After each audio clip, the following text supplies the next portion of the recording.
Here we are. Oh shit, I need to change my category. Because they had their own category. An old intern.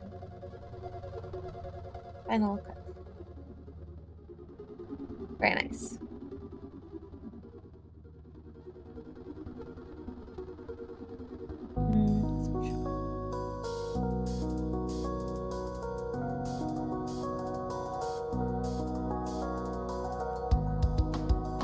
Okay, there we go. Alright, let's start interview. This game features low polygon depictions of violence and death and involves several topics which may be upsetting to some viewers. Please see the About section in the Help menu for a full list of topics, but be aware that it may contain minor spoilers. If you enjoy listening to true crime podcasts or popular YA media, you should be fine. Click anywhere to begin.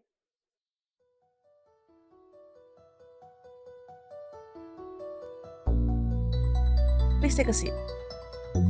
Thank you, ma'am.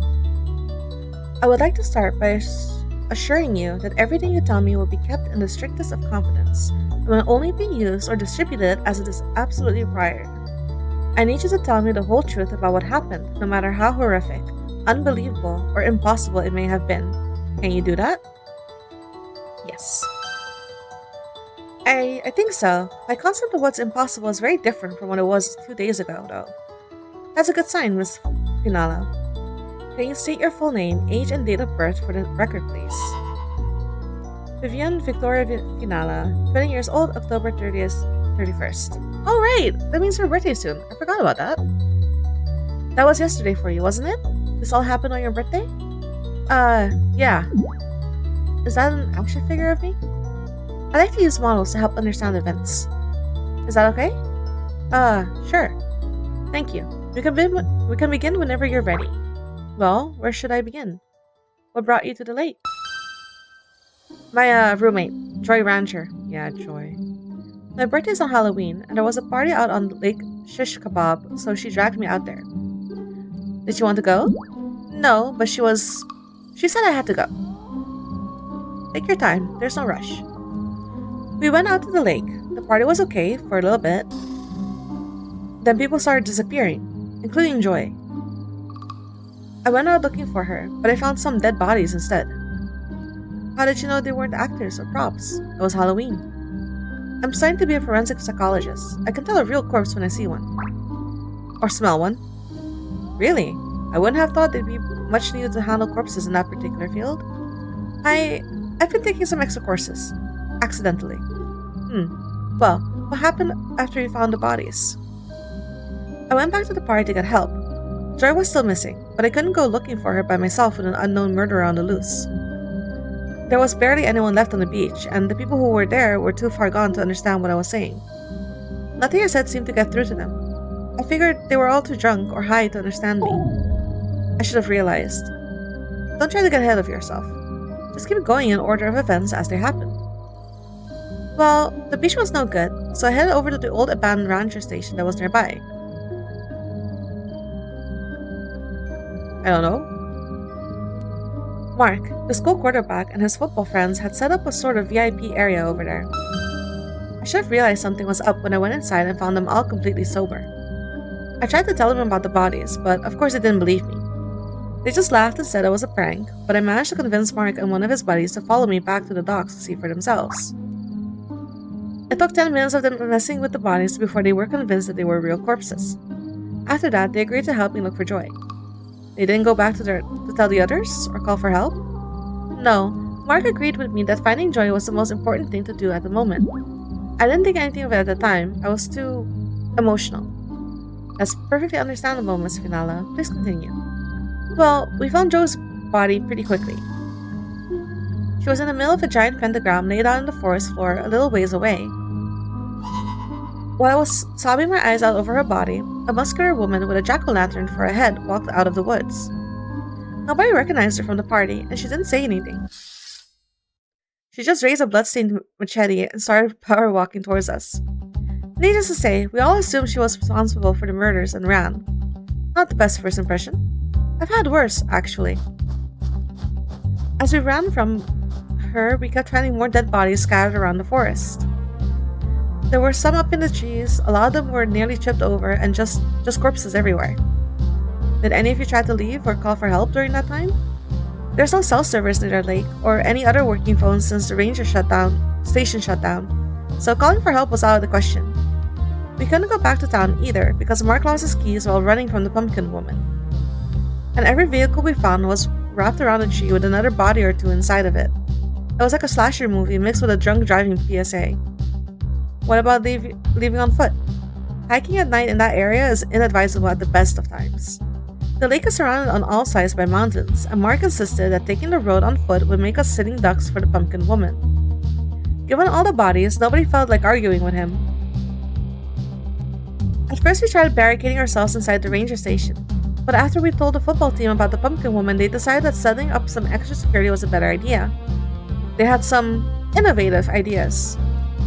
Unfortunately, the traps proved to be more lethal to them than the pumpkin woman.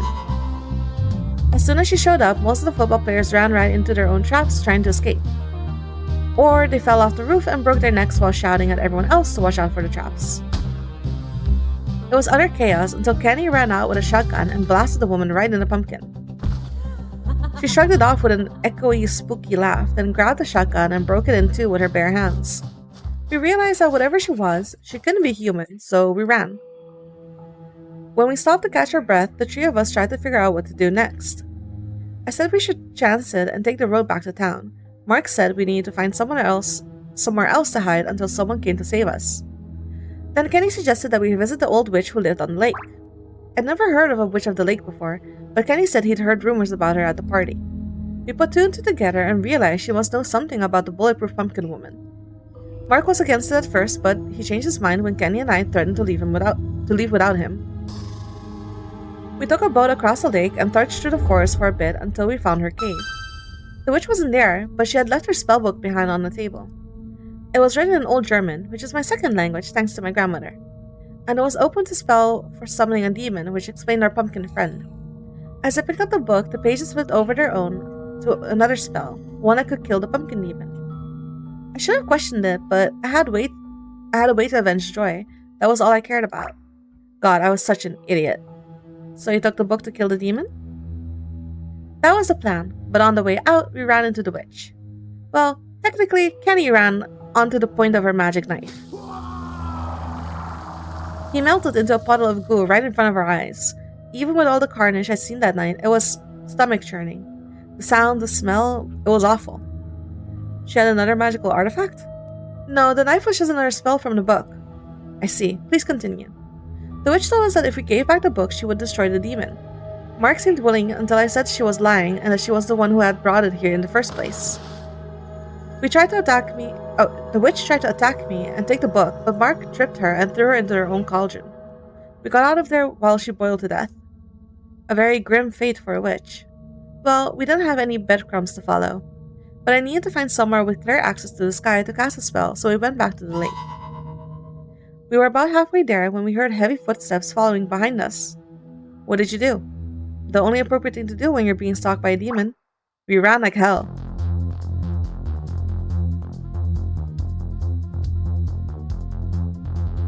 It's Jill.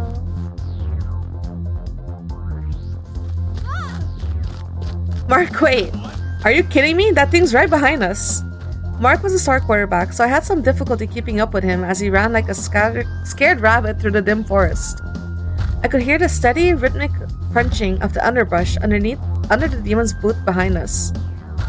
Its steps were even, unhurried, but they were coming closer and closer with every thudding step, like I could walk faster than I could run. I forced myself to push through the pain in my chest and sprint after Mark, but the footsteps just kept coming closer. Damn it. I'm the one with the book, you stupid... Oof. My foot snagged on a tree root and the spellbook went flying out of my arms as I landed hard on the forest floor. I had the wind knocked out of me, but I pushed myself up and spat out some dead leaves as soon as I looked around for the book. Ew. It had landed in the shadows, but I knew exactly where it was. It was like it was calling to me.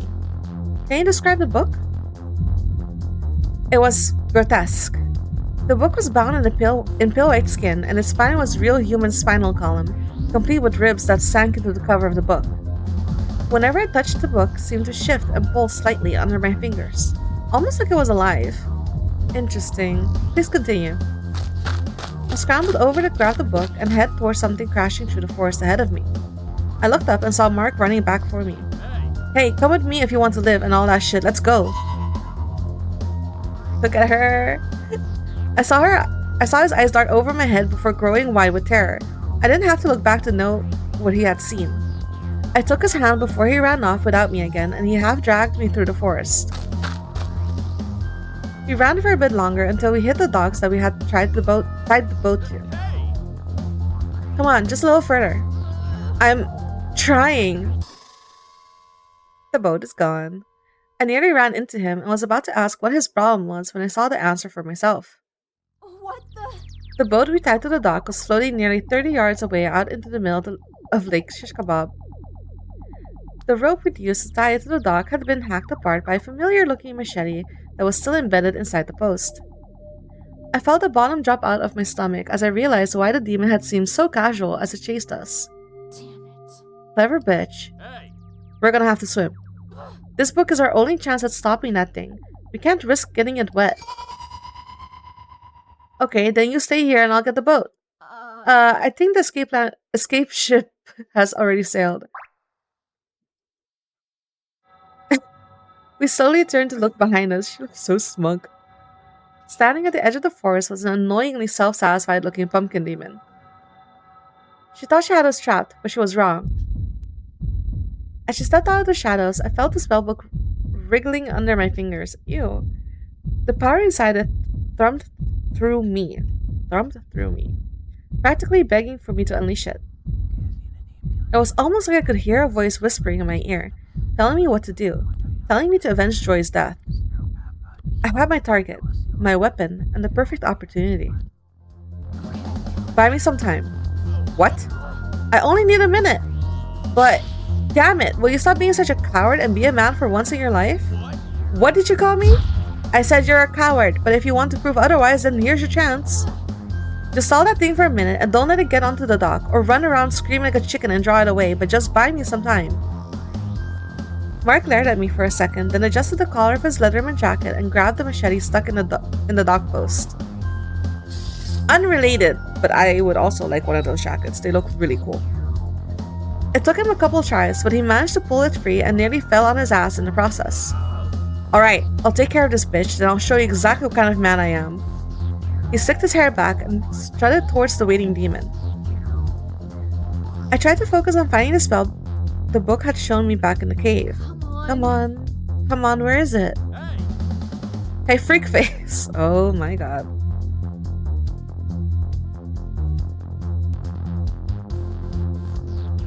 They will be hard to make, as you'll find out. What, the jacket? Do you have any idea who you are dealing with here? My name is My name is Marcus Andrew Martin. Oh my god, his name is Marcus Andrew Martin. The first name is very similar to the last name, sorry. That caught me off guard for a second, I don't know why. Star quarterback of Cravenport U. Ah, the Craven goes to school at Cravenport. And you'd best remember that, because I'm the one who's about to send you back to the pumpkin patch. Oh my god. In pieces. Small ones. M&M. Oh no! Is there gonna be like a rap sequence? I did my best to ignore Mark's attempt at trash talking the 6-foot-tall, 300-pound killing machine and focus on flipping through the book while not getting any paper cuts. I didn't want to find out what I might summon if I spill blood on that thing, or what diseases I might contract. Come on. Come on, I know it's here somewhere. Aha! Aha. And there it was. Toten den Morten. Which translates to kill the killer, correct? What sort of spell was it exactly? It was supposed to be a kind of divine judgment. If you cast a spell on someone who had killed a human being, then the wrath of the heavens would smite the wicked from the earth. I see. A magical trial and execution rolled into one. You think you're tough, huh? I tried to keep my focus on the spell as it began to incantation, but it was difficult. You think you're tough, huh? What? You think you got what it takes to take me? Mark was making it impossible for me to concentrate. I have a really hard time focusing on anything when there are people talking around me, and he was screaming so loudly I could have heard him across the lake. He was at least buying me time though. The demon was still watching him and hadn't moved from her spot at the edge of the woods. Although I wouldn't say she looked exactly intimidated. We trashed the Del Toro Bulls, the Rob Town Zombies, and the Stephenville Kings. And we are going to crush you into pumpkin pie, you little freak. What? I tried to block him out and focus on the spell, but he had started saying we instead of I, and it was really throwing me off. I was just about to yell at him to shut up when... We're the Cravenport Slashers, and we're gonna slash you from here to... The sound of Mark's sudden sputtering choke forced me to look up from the book. He had his back to me, but I could see him tottering back and forth while he clutched his throat. He dropped the machete and took a few staggering steps back before turning around so I could see him. His throat had been cut, but he looked surprised, almost confused. I think the demon had finally gotten tired of his boasting. No. No, she hadn't moved from her spot. If anything, she looked even more surprised and confused than Mark was. I don't understand. What happened? I couldn't figure it out either until... She closed her eyes and slapped a hand to her face. I'm afraid I still don't understand what killed him. In a word, hype. The Cravenport Slashers team slogan is to slash you from here to ear. How such a violent and oddly phrased slogan survived past the 90s is a mystery, but the phrase is always accompanied by a jerking your thumb across your neck and a quick slashing motion. You don't mean... I seen Mark had hyped himself up a bit too much and forgot about the very real and very sharp machete he was holding. Death by Team Spirit, that's a new one. Mark looked at me and reached the hand out as if asking for help. I have no idea what the idiot expected me to do. He just slashed his own throat. I couldn't exactly put a band-aid on it. He managed to take one shaky step towards me before falling to his knees and slumping over onto his side, still twitching and gurgling. I stared down at him for nearly a full minute as my brain tried to process what had happened. So many people had died that night, and I was honestly a bit numb to it by then. But seeing someone die in such a stupid way was... I couldn't look away. I just stared at him, shaking my head. What about your demon? She was doing the same thing, just watching and shaking her head. When he finally stopped moving, we just kind of looked at each other awkwardly for a second. Then she started stomping her way up the dock towards me. Please, Jill, stomp towards me. So tall. I turned my attention back to the spell and started reciting again. The thudding footsteps on the dock were significantly less distracting for me than Mark had been, so I was finally able to concentrate. This time, I could feel the power building in the words. Can you describe what it was like, casting a spell for the first time? It was like there was an electrical current going through my body. No, more like puppet strings threading themselves through my bones. My German was a little rusty, but I remember there was a weird tingling sensation on my lips as I spoke. Like something else was shaping them into the correct syllables for me. The tingling grew stronger the further I read, and as I did, the words started to form more easily on my lips until I didn't even have to think about it. It was like I'd been saying the words all my life, or something else had. As I read on, a powerful wind kicked up around me. It swept past me, but the demon was buffeted like she was fighting a hurricane, and it slowed her to a stop. Clouds started to appear out of nowhere above me, blocking out the light of the moon and stars. It was almost pitch black, except for the jack-o'-lantern face of the demon and the pages on the spellbook. I've been so terrified of her before, but seeing her like that, so helpless against my power... She doesn't look very final girl right now. It's because she's casting a spell. Miss Finala? I'm sorry. I thought it was okay, but it's alright. Just take a minute.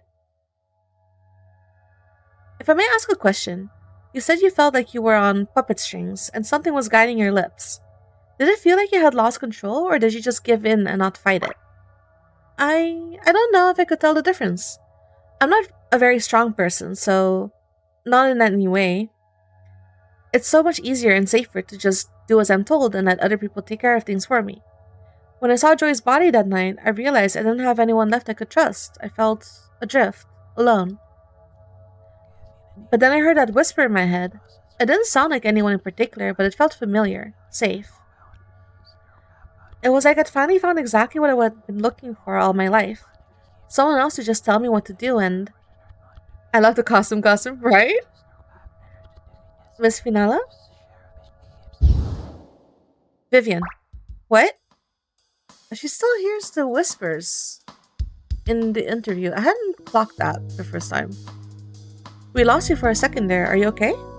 Sorry. I'm okay. I just realized something. Which is? I'm really not the same person I was back then. It's only been a day or two, but everything's changed. And I can never go back to being that person, can I? Miss Finala, Vivian, I need you to know that none of what happened was your fault. Thanks for saying that. But I think you'll see some of it was definitely my fault. Although I can't take all the blame, she caused a lot of problems too. Your demon, you mean? Yeah, my demon. My demon. Let's continue then. Right, where was I? Oh yeah. She looked more annoyed than anything about the wind, but I remember staring into her glowing eyes as I brought my hand down and screamed the last word of the spell. Oh my eye. The next instant, there was an explosion of sound and a flash of brilliant white light. I was blinded, but I could feel the raw power of the spell moving in slow motion.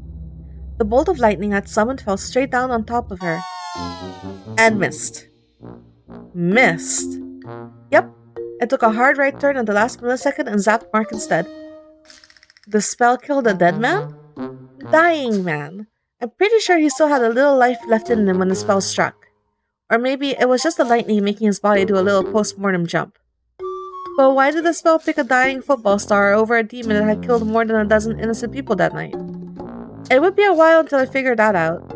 All I could do at the moment was watch in stunned silence as the overpowering smell of ozone and burned rubber from Mark's melting sneakers filled my nose. So smug! Oh no, I'm in the way. Smug. After a minute, I looked up from the smoldering pile of former football star to the inhuman killing machine standing less than 10 feet away from me. I thought it was all over until... Nice shot, Womatel. What the? And that's when things started getting complicated.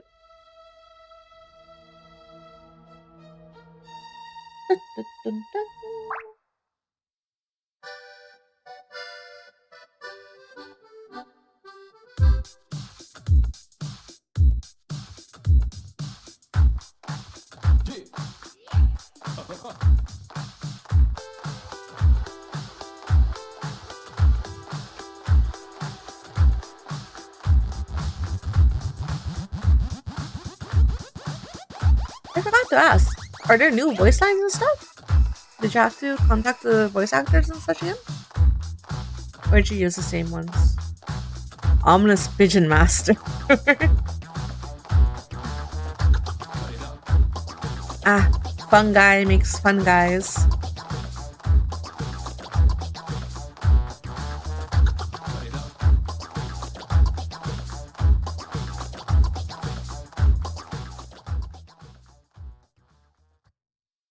There's more bass than there should be. Pumpkin problems. That was the first time she had spoken to you? It was the first time she had spoken at all. That pumpkin-headed smartass had been stalking me all night, popping up and scaring the living hell out of me without so much as a peep. And the first words out of her mouth were a lame joke about my aim. I had no idea how to react, so I just kind of stood there, trying to make sense of anything, and failing. Human. Hello? Earthy human, you in there? She stepped forward and waved a gloved hand in front of my face. I snapped out of my daze and jumped back away from her, not realizing that I was past the edge of the dock until my foot stepped down onto empty air. Whoa, watch it! Just before I fell into the water, she grabbed me by the arm, then carefully pulled me back onto the dock. Easy there, human. Easy. You're probably still riding a little high from touching upon forces beyond your comprehension and whatever. Just take a second to catch your breath. In fact, why don't I hold that scary old book for you? It looks awfully heavy. She held out one hand to take the book while the other stayed gently fastened around my upper arm. I jerked away, careful not to fall off the dock again, and she let me go without resistance. Yeesh, okay. I'm just trying to be helpful. She put her hands up in front of her and took a few steps back in a pacifying gesture. And what did you do? I just stared at her like a deer in headlights while my brain started racing with questions.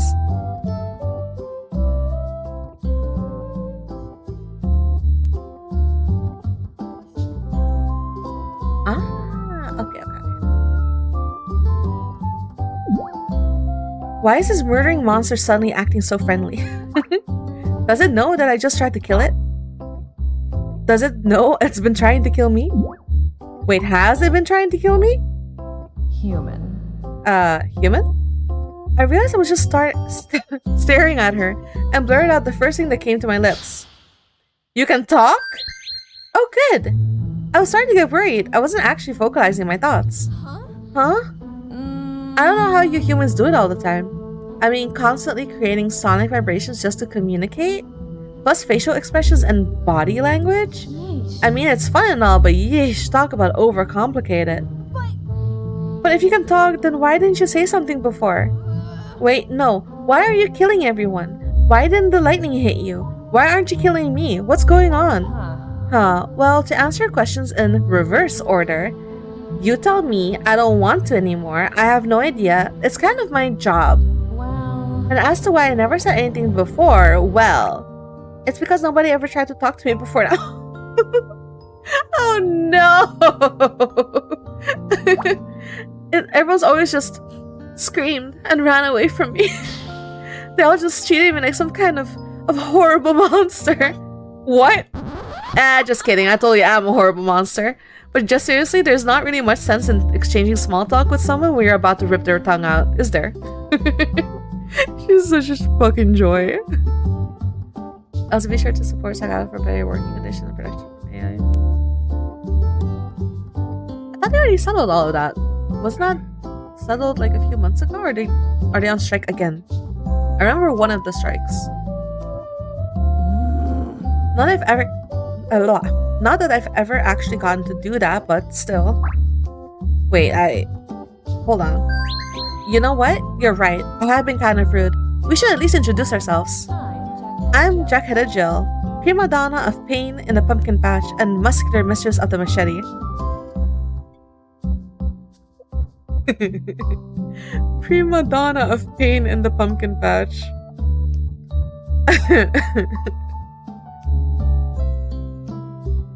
There's a song called Prima Donna Girl.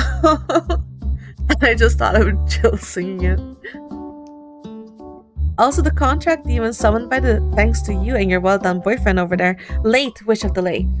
Speaking of which, my contract is technically complete now, so I'll go ahead and take my payment if you don't mind. Huh? What payment? The spellbook, of course. What? The what? That magical grimoire bound in living skin and severed spinal column that you are currently holding? That is legally mine. Also, you might want to wash your hands. I think it's drooling on you. Ew! What? What? Yeesh. Okay, we'll try smaller words. Book mine, not yours. Give me book. Understand? The spell book? That's what this is all about? Dozens of people are dead, including my best friend. Also, you could get your mitts on this disgusting old book. Exactly. See? I knew you'd get it eventually. Now be a good little human and give it here. Good little human. I've lost everything tonight, and now this thing expects me to roll over and do whatever it says like some inbred spaniel. Fuck that. If this thing wants the book so badly, then it can pry it from my cold dead hands. Actually, why isn't it prying it from my cold dead hands? Well... And what if I don't? What? Don't what? What if I don't give you the spell book? What happens then? Whoa, is that smoke starting to come out of its head? Look, here's the deal, human. Either give me the spellbook, or I will be forced to take it by a horse. Aggressive force. Now, are we going to do this the easy way, or are we going to find out how long a human can live while it is being dissected alive? No.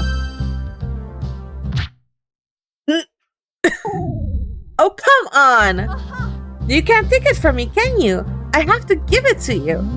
Ugh.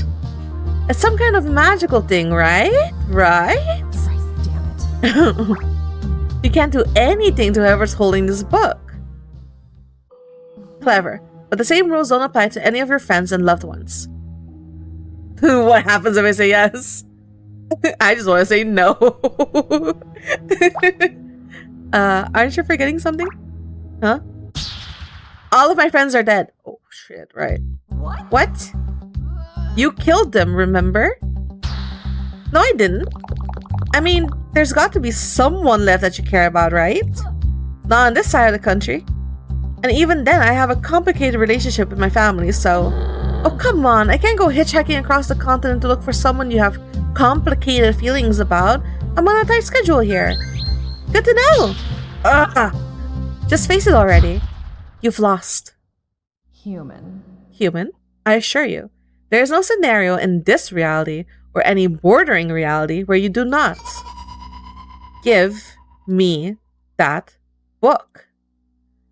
I backed away quickly as she stared down at me, and the fire in her head turned a cool, icy blue. I tried to look away, but the flames were suddenly hypnotic. That's it. Just relax. I felt myself being pulled towards those flames, almost like I was falling into them.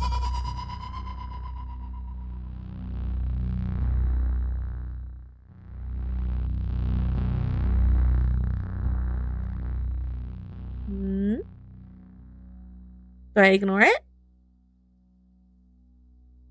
Okay.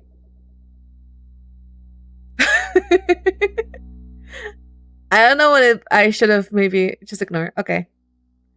Her eyes seemed to grow larger and larger until they were big enough for me to go through. Big enough for me to dive into that beautiful world of cool fire and feel the flames cleanse me as they washed away all of my worries and cares. Vivian? I'm okay.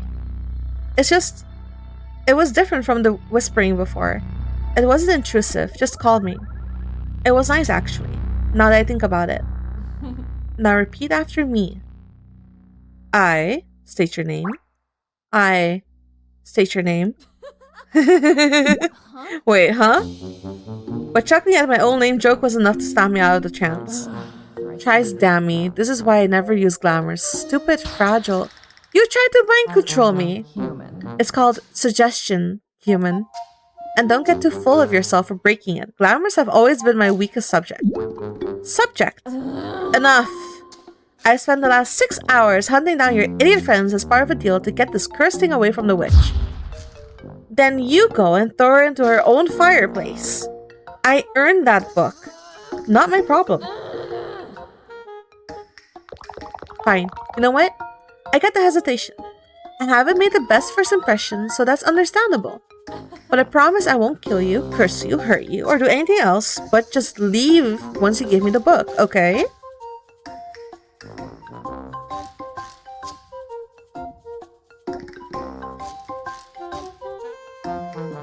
Fine. Fine, just take it. Thank you. Bye. What? Huh? She actually left? Oh, she actually left? She just disappeared.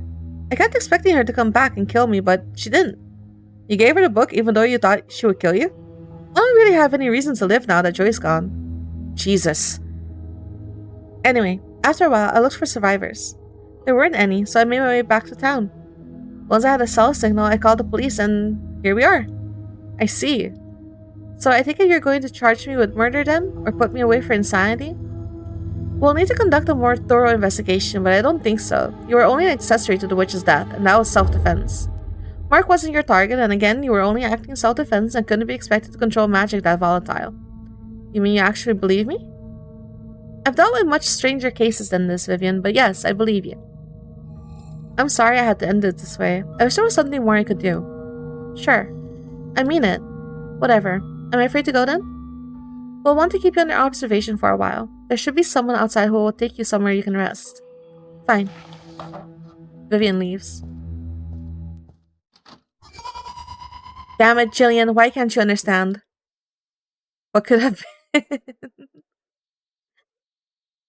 Alright, wait. Let me... How do I... Return to main menu.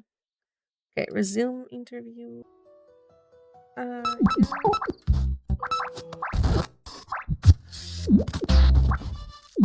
How do I skip? Okay, wait. If I...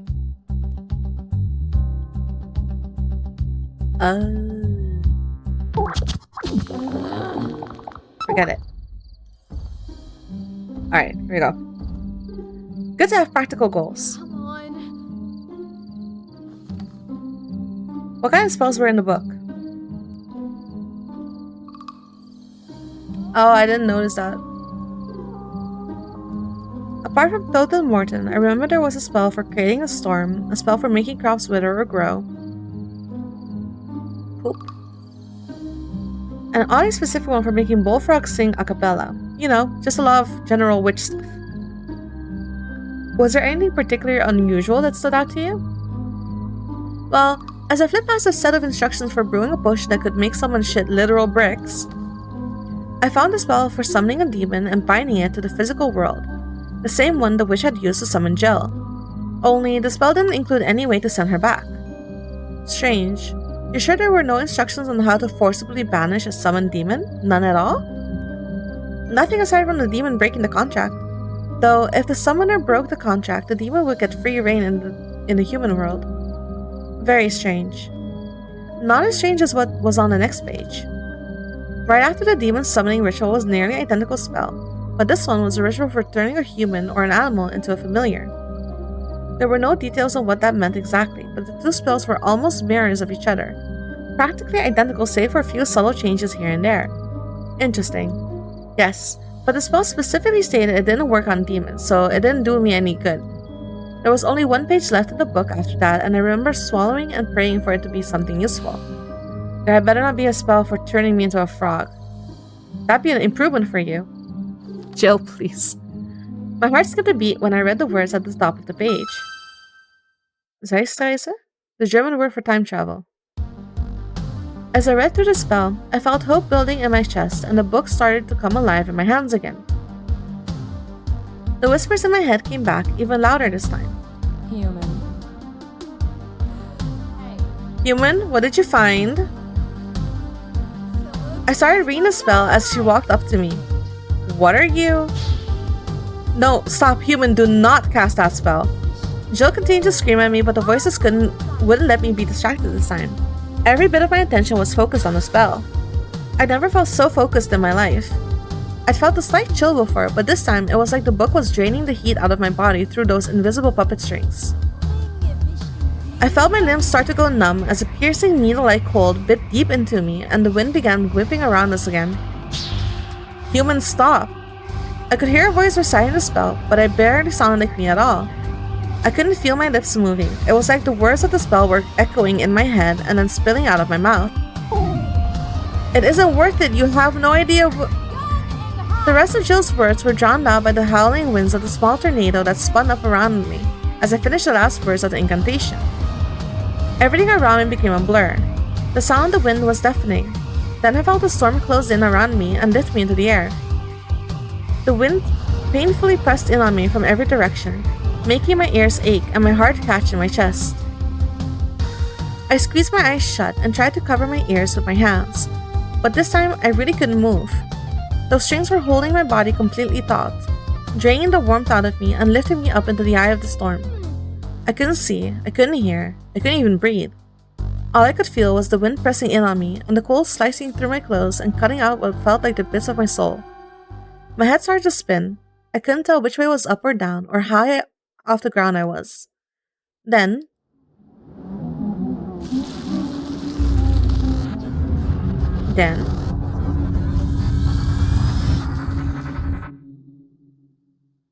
awaken. All right, everybody listen up. We've got a couple of events planned for tonight's party that I know you all want to get in on. Huh? It worked? Ugh. What worked? Oh my god, Jill. Oh, Joy. Sorry. This is Joy. We don't like Joy. Joy! Oh my god, you're alive. Hey. Bye. What's gotten into you? Get off me. Everyone loves Joy. I'd done it. The spell had worked, and I'd been sent back in time 6 hours to when I had arrived at the party. Joy was alive, Mark was alive, everybody was okay. I'd gotten a second chance to save them. So, a second chance to kill the demon? No. Jill turned out to be the least of my problems. Complete. Vi.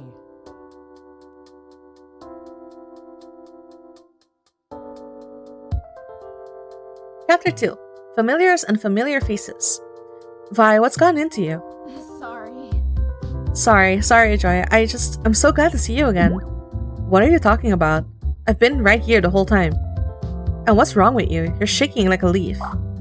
Nothing, I'm fine. How did it feel to go back in time? Cold. Really cold. My teeth were chattering so badly, I was afraid they were going to shatter. Fortunately, there was a big bonfire on the beach, so I warmed back up pretty fast. What about seeing Joy again? It made me feel happy. Stupidly happy. Vivian? She'd been my roommate since I'd moved into college dorms. She was my best friend, and the only person that had looked out for me for the last 2 years. All I wanted to do that night was save her. If only I hadn't been such an idiot. Joy, listen to me. You have to get out of here. What? Pretend to be sick. Tell the truth. Oh! Okay.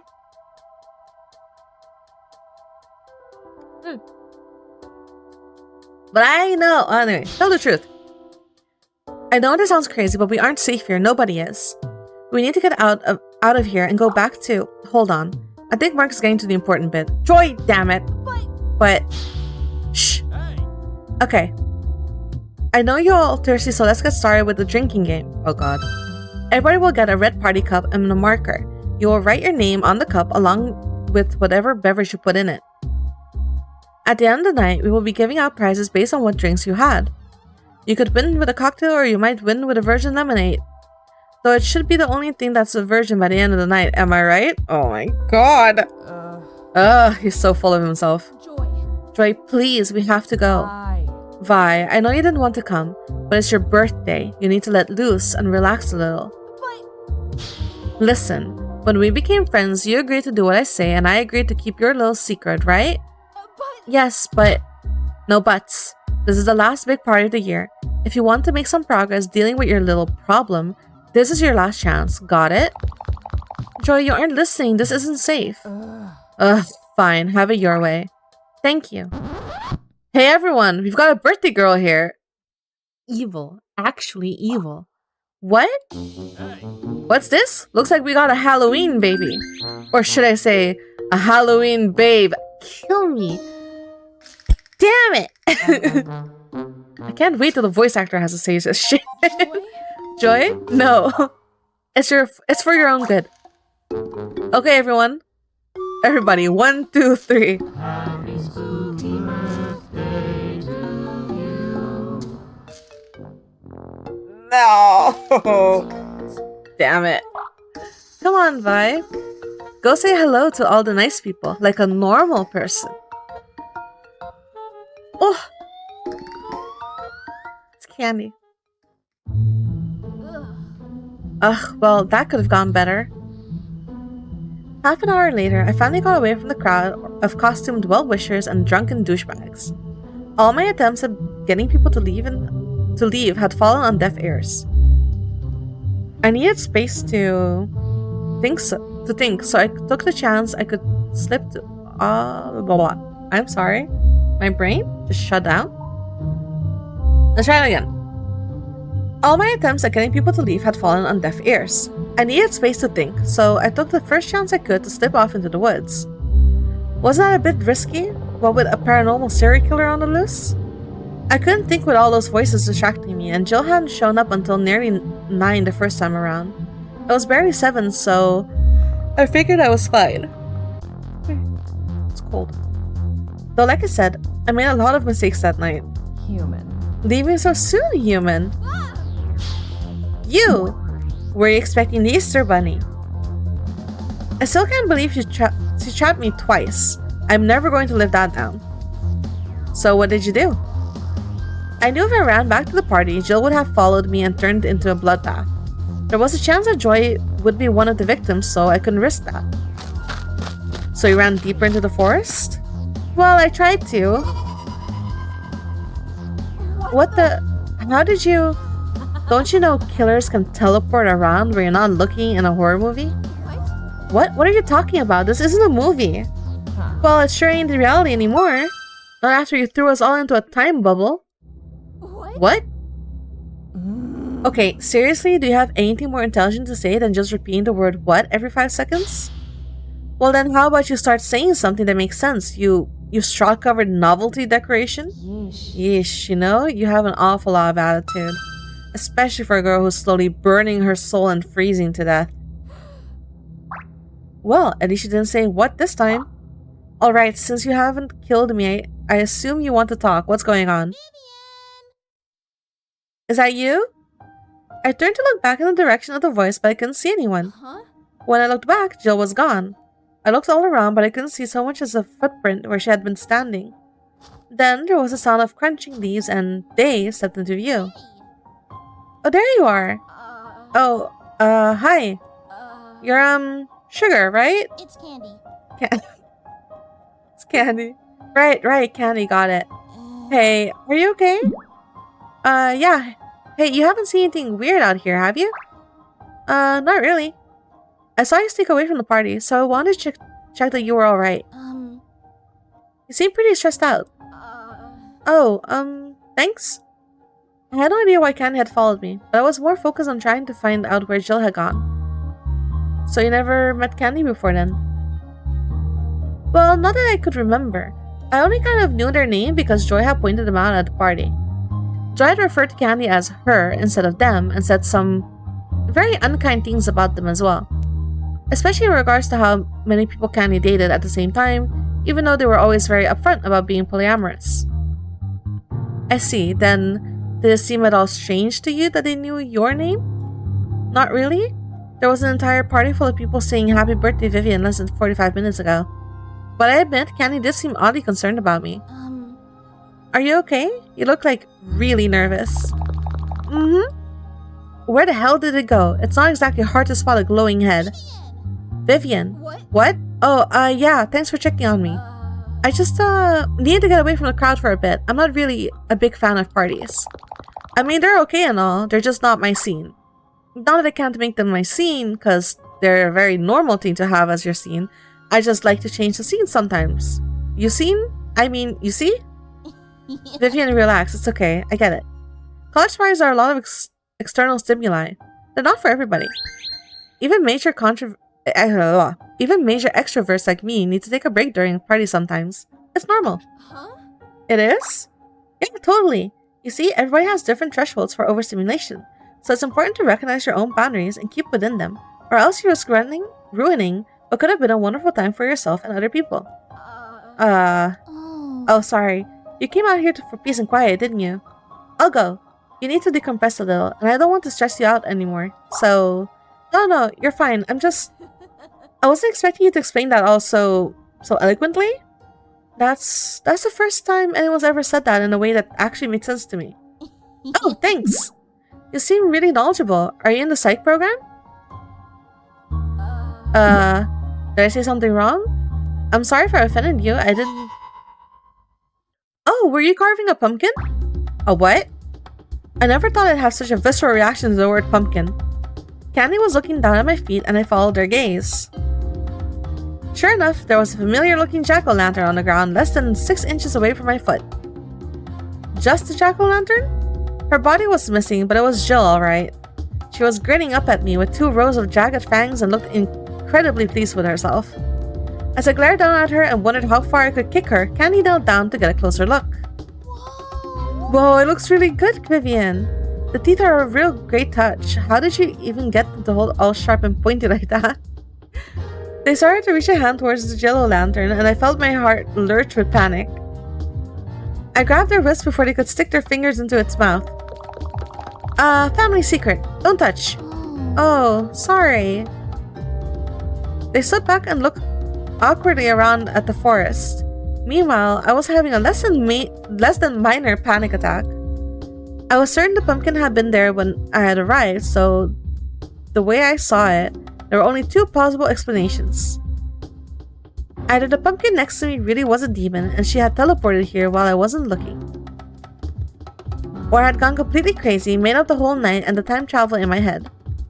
And Joe was just some split personality who could take me over and either start killing everyone or try to sell them soap. God.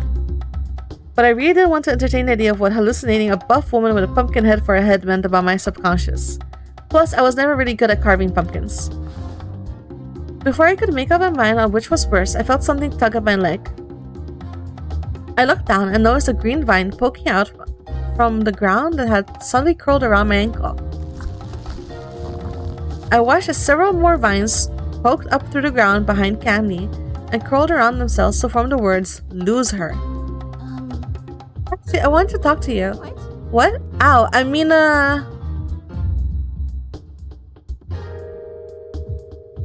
ask Candy to leave, tell Candy to run. Well,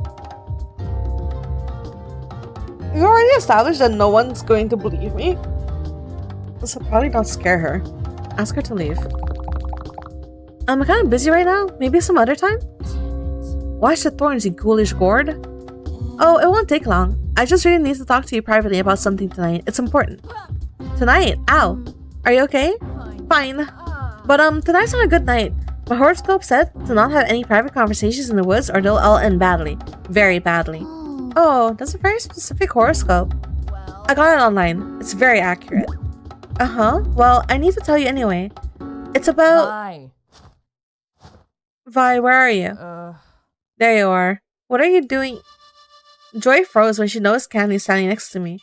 Then her eyes narrowed in disgust. I expected Candy to wither under the look, given how much they had apologized to me in our short conversation. But to my surprise, they stepped forward as if to shield me and met Joy's eyes with a look of absolute contempt. I half expected to see sparks flying between the two of them from the pure intensity of their obvious mutual hatred. What? I'm sorry. Am I interrupting something? As a matter of fact, we were just having a private conversation. Oh, I know all about the kind of private conversations you have, and she isn't interested. I believe Vivian's the only one who has the right to say who she is or isn't interested in. Well, Vi trusts me to keep her out of trouble. Besides, I'd rather not have to drive her down the clinic to get her checked out for diseases tomorrow morning. Hey, yo! What the fuck? What? Joy, what the... Why, you vile, backstabbing, manipulative, fashion-blind... Excuse me. What? What? Great, now what? I need to get these two out of here before this pumpkin pops my ankle. Or their heads. Appeal to Candy. Candy? Why don't you just head back to the party? I really need to talk to you. Why don't you find someone else to hit up if you're that thirsty? This one's clearly not interested. I'd have thought you would have learned that by now. I'm not letting you... Vi, let's go. Come on. I need to try something else. Drastic measures? Guess it's time for drastic measures. Joy. You two have to go. Now. But... Because I need to, you know... Go. Oh. Gross. So... Yeah, so if you two could, like, leave? Oh, yeah, sorry. Are you coming, Joy? No. I'll go in a minute, cheerleader. I need to have a quick word with my roommate first. Joy. Joy, please. She asked us to leave. Ugh, fine. Come and find me after you're done. Will do. I have no toilet paper. What do they think I'm going to do? And with that, Joy stomps off back through the forest. Candy gives me a quick, apologetic look before following her. As soon as the sound of their crunching footsteps had faded away, I felt the vine holding my ankle in a death grip let go. I dropped to the ground and started massaging my foot. Ow, ow, ow, ow. Oh, wow. If I had pants right now, I think I would have peed them listening to you stutter your way through that. Glad I could amuse you. So is your mission to destroy my social life now? Is that it? Sadly, no. Hey, would you mind closing your eyes for a moment? I pursed my lips in annoyance but did as I was asked. When I opened them again, Jill had her muscle-bound body back and was testing it out by flexing in various ways. That's better. Pumpkin vines are good and all, but fingers and thumbs are much easier to work with in this physical world. Physical world. Now going back to what I was saying. My mission is exactly the same as it was before. Ugh, what is it now? If your mission is still unchanged, then why did you hide as a pumpkin? Why not just kill those two? Hell, why not just kill me? All excellent questions. If they weren't incredibly stupid.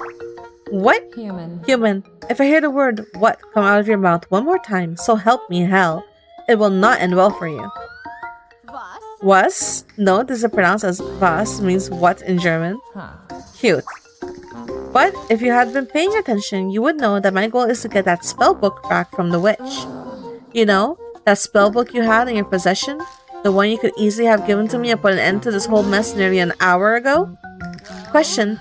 If I had given you the book, would you have revived everyone that had died tonight? Well, no. Didn't think so. Hey, you may have given all your little drunken buddies a second chance for them to waste, but you're doomed to a fate way worse than anything they're gonna get. Unless, of course, you decide to stop being a pain in the ass and play nice. No. It seems like a pretty simple ultimatum. Either I help her kill everyone and take the book back, or she'll kill me. Of course, things are never simple with Jill. Ah, yes. Very nice. I'm Raj. Thank you. You look distracted. Are you sure you're doing alright? We can take a break if you want. Maybe later. I'm alright. It's just... I just realized I didn't meet Candy the first time around. Even when I was alone at the party, they never approached me. They would have had their hands full with all the chaos going on. But it's so weird how easily you can just miss someone forever. Someone so important. A lot of stories go untold that way. But let's focus on what actually happened next. Right. Sorry. Where was I? I believe Jill had just issued her ultimatum. Alright. No. Huh? I said no. Do whatever you're going to do to me, but I'm not going to help you. I know that most of the assholes at the party probably don't deserve to live. Hell, statistically, some of them won't even survive to graduation anyway. But I have to believe that there are some good people mixed in there as well. People who deserve to live and are going to make something of their life. Yeah, I'm probably an idiot for not giving you the book and saving my own skin before, and I'm definitely an idiot for coming out here alone. But I'm an idiot who did what she thought was right, and I'm going to die as that idiot. I know that doesn't count for shit in this world, but it's worth something to me. I want to help you kill them. And here comes the part where the bad guy calls me an idiot for being noble. Huh. I can respect that. What? Wait, what? Careful, your leg. But yeah, valuing your community over yourself? I definitely get that. You're fucking with me, aren't you? No, I mean it. We demons are very community focused. I absolutely get where you're coming from. I mean, I do the same thing for my community. Any demon would. Huh. Okay. So, does this mean you're not going to kill me? What? I wasn't going to kill you. Huh? I mean, that would be kind of counterproductive, don't you think? What? What? Ugh, we're back to that again. Sorry. Wait, no, why am I apologizing? You just said you were going to give me a fate worse than the others or something. No, I didn't. But you did, you just did. I heard you say it. No, what I said was, you're doomed to a fate worse than anything they're gonna get. I never said anything about me dooming you. But you said it like... Look, just assume I know nothing and explain it to me from the beginning, okay? Fine. At the start of your universe, there was nothing but a bunch of what you call hydrogen, and I meant about the doomed thing. Oh, whew, good, that cuts down a lot. Is it just stupid, or does it think I'm stupid? Okay, first off, the spell you cast didn't send you back in time or whatever you thought it was going to do. Well, not exactly anyway. It created a small bubble of reality that's going to keep resetting back to the same point every so often. Probably from where we started to where you cast it. You mean when we started? No, when is what time it is. Where is the point where we're on at the timeline, where you screwed everything up. Do you seriously not know basic temporal terminology? No. This is starting to give me a headache. So basically, I created a time loop. Exactly. But there's a very limited range in which we can move around in. We only have about... hang on. I've never been very good with human measurements. About a square mile? Yeah. Wait, how did you know that? I can kind of feel it, I think? I didn't notice it until you pointed it out, but it feels like the world seems smaller all of a sudden. And I know exactly where I am in it. It's weird. Huh. Well, I guess that makes sense. The spell is fueled by your life force after all. What? Yeah, wait, what? Human. Did you think the energy to power the spell just comes out of thin air? I'll admit, I hadn't given it much thought. Yeah, well, you probably should have done that before you cast such a powerful spell. This time loop is going to keep draining away your life until it breaks, or you don't have enough juice left to power another loop. Huh? Hang on, what do you mean by draining away my life? Am I losing years off of my lifespan every second or something? No, you would compare it to something more like dancing. It tires you out, but if you sit down for a bit, you'll get your breath back. So basically, we're stuck doing the time warp until I don't have the strength to jump to the left anymore. Ooh, I love that movie. But yeah, basically. Only when you fall into this dance floor, you're not getting back up. The spell you picked drains a lot of energy to pull a reset, but it's also steadily draining you to sustain its barrier. So what happens when I run out of power? Human. It's powered by your life force, human. What do you think will happen when you run out? You die. Well, technically, you slip into a hypothermia-induced coma first, and then die. Unless somebody gets a real close and friendly with you real quick. Body heat is a strong measure of life force. The more the spell drains you, the colder you're going to get. I'm guessing you're already feeling some of the effects? This sounds nuts, but it does make sense with everything that's been happening. And I have been feeling a bit chilly since I woke up at the party. There's no way it should be able to know that. But still, why are you telling me this? Because I'm the only one who can save you from a slow, cold death. And I will. Huh? Just as soon as you sign this. I hereby agree to assist Demon identified to me as Jack-Headed Jill in obtaining the witch's spellbook, which you could have gotten already if it wasn't for my own human stupidity, in the most efficient way possible. I will help her in whatever way she tells me and agree to whatever terms she dictates, as I understand that it is from the good of my entire reality. In return, she will assist me in not dying a horrible and painful death as the result of my own stupid human actions, and will even make a reasonable effort to keep me from dying in other ways. She pulled out a sheet of gold paper and handed it to me.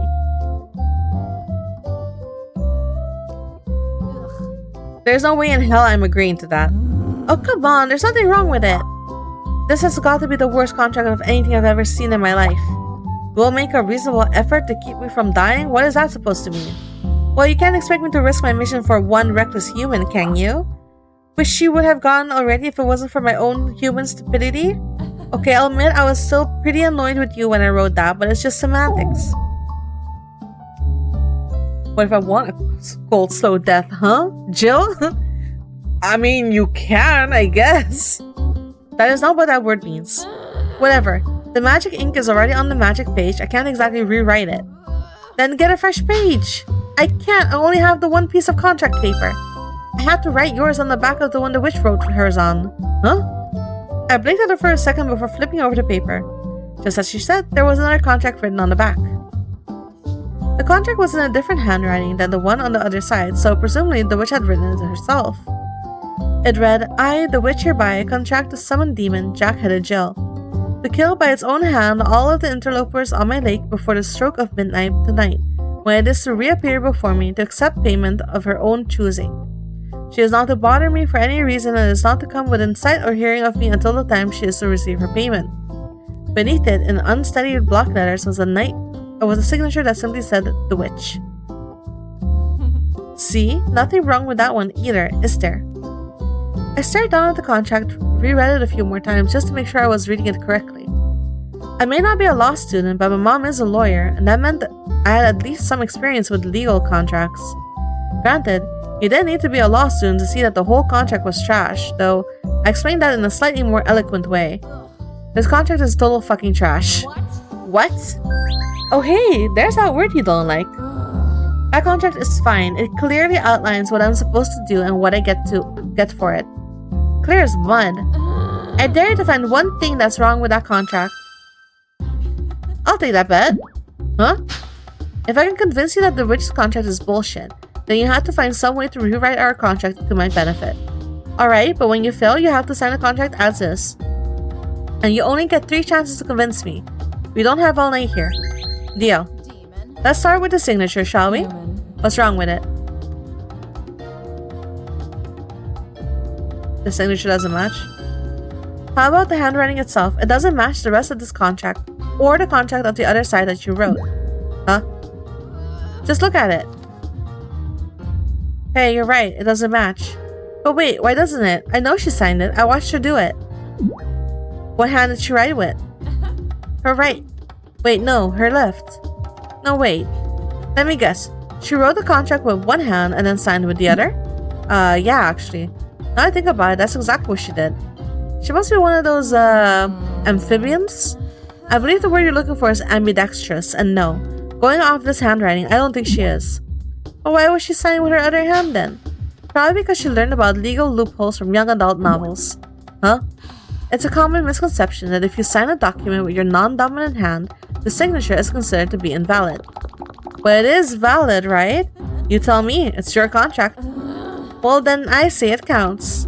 Either way, it's evidence that she was trying to get out of the contract. That's circumstantial at best. Maybe that's just how she signs all her contracts. We're trying to prove that the contract that Jill signed with the witch is not valid. So the signature was already a point of an issue. But if that's not good enough for you, there's a more prominent problem in the very first sentence. Okay. To kill by her own hand all of the interlopers on my lake before the stroke of midnight tonight. I have an object and a time frame. What's the problem here? Jill was using a machete. This isn't her lake. There's no date. There's no date written anywhere on the contract to signify when tonight is. It's tonight! This tonight! But how can that be this tonight's midnight? Huh? Midnight is 12 a.m. and it's the moment when one date changes to the next. Well, I'm still not seeing the problem here. What date is it tonight? It's Halloween, October 31st. Right, so tonight, when 11:59 p.m. comes 12 a.m., the day will also change from October 31st to November 1st. Wait, what then that would mean that midnight for tonight specified in this contract has already happened. But that would mean that the deadline had already passed before the contract was even written. It would. But that's ridiculous. Whenever somebody in the movie says midnight, they always mean the next night coming up midnight. Enough. You're just trying to confuse me. Nothing you said so far from that witch was trying to skimp on giving me book. I could argue every one of your contradictions to her just like I did now. Fine. If all you care about is your payment, then fine. Huh? When she is to reappear before me to accept payment of her own choosing. Yeah, and? Jill has to find the witch. It doesn't say Jill gets the book. I killed 50 teenagers at Blake's Point and only got this lousy shirt. Jill didn't get the book last time. Jill has to find the witch. No, that's the wrong one. You have to find the witch. Huh? It says when she is to reappear before me at midnight, but it doesn't say where she's going to be. If you can't find her at precisely the right time, you don't get anything. That's not an issue. The contract will just bring me to her when it's time. What? What? The contract's magic compels me to whatever it says. It'll make sure I'm here when it's time to collect. Which means it's time for you to sign your contract. Fuck, I fucked it up. Wait, I just didn't know that magic worked. I wasn't given all the information. You have to give me another chance. I do? You do. Fine, one more chance. Don't say I'm not fair. That was close.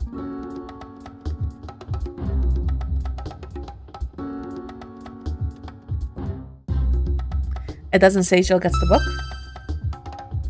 This last one's kind of a stretch, but it's all I've got left. Well, The contract doesn't say that you'll get the spell book. what? What do you mean? It says right there, payment of my choosing. That means I get anything I want. No, it means you get to choose between these two options, but there's nothing in the contract that says the book has to be one of them. But she knew I wanted the book. I told her that was going to be my price. Oh, well then she probably should have written it into the contract, shouldn't she? Unless she was never going to give it to you, right? But she could give you a choice between an old button and some broken shoelaces, and when you pop up to collect, and that would be perfectly within the parameters of this contract. Goddamn. You mean... Oh, just face it already. She tricked you. Demon?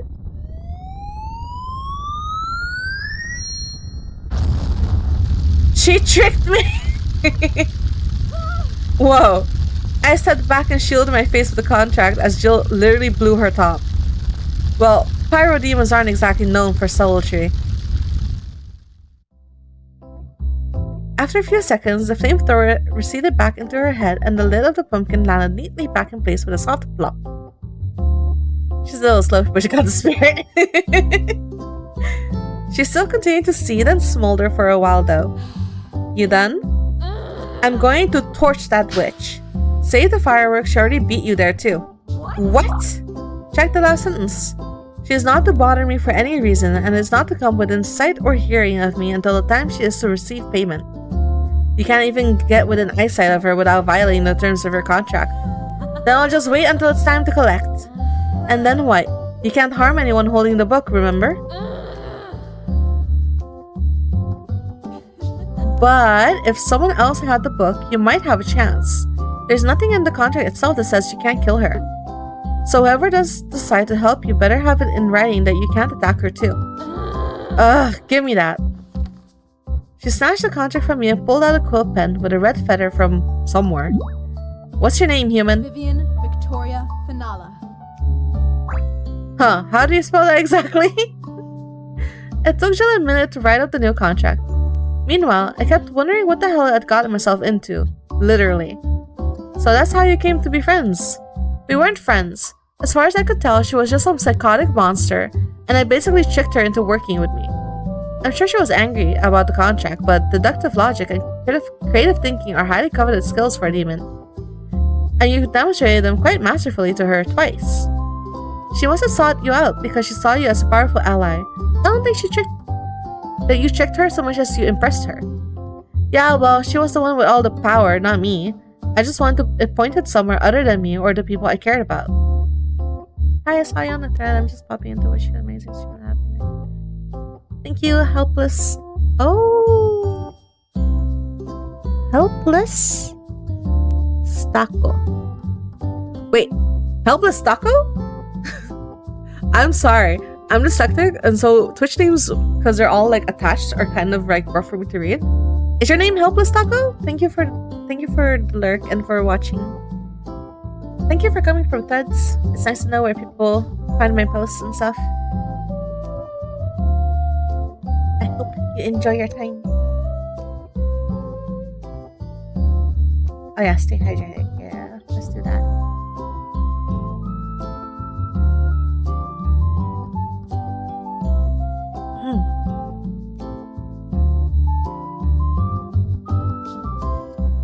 Alright. But anyway, after she finished writing up the contract, she handed it back to me. Here, how's this? The problematic contract she had written for me before had been scribbled out. Beneath it was a single hasty written sentence. I, Viviana Victoria Finala, will help Jill the demon get the magic spellbook from the witch of Skish Kebab Day, and Jill will make sure I live. Well? My name is a tongue twister. Better, but I'd appreciate something about you not killing my friends. There's not enough room on the page! But I personally promise I'll do my best, community and all, you know? Taking her at her word seems stupid. But she doesn't seem very clever either. Either she's a master manipulator or she's being honest. Either way, it's not like I have a choice. Okay, hand me the pen. I scratched out a quick signature beneath a single sentence and handed the contract back to her.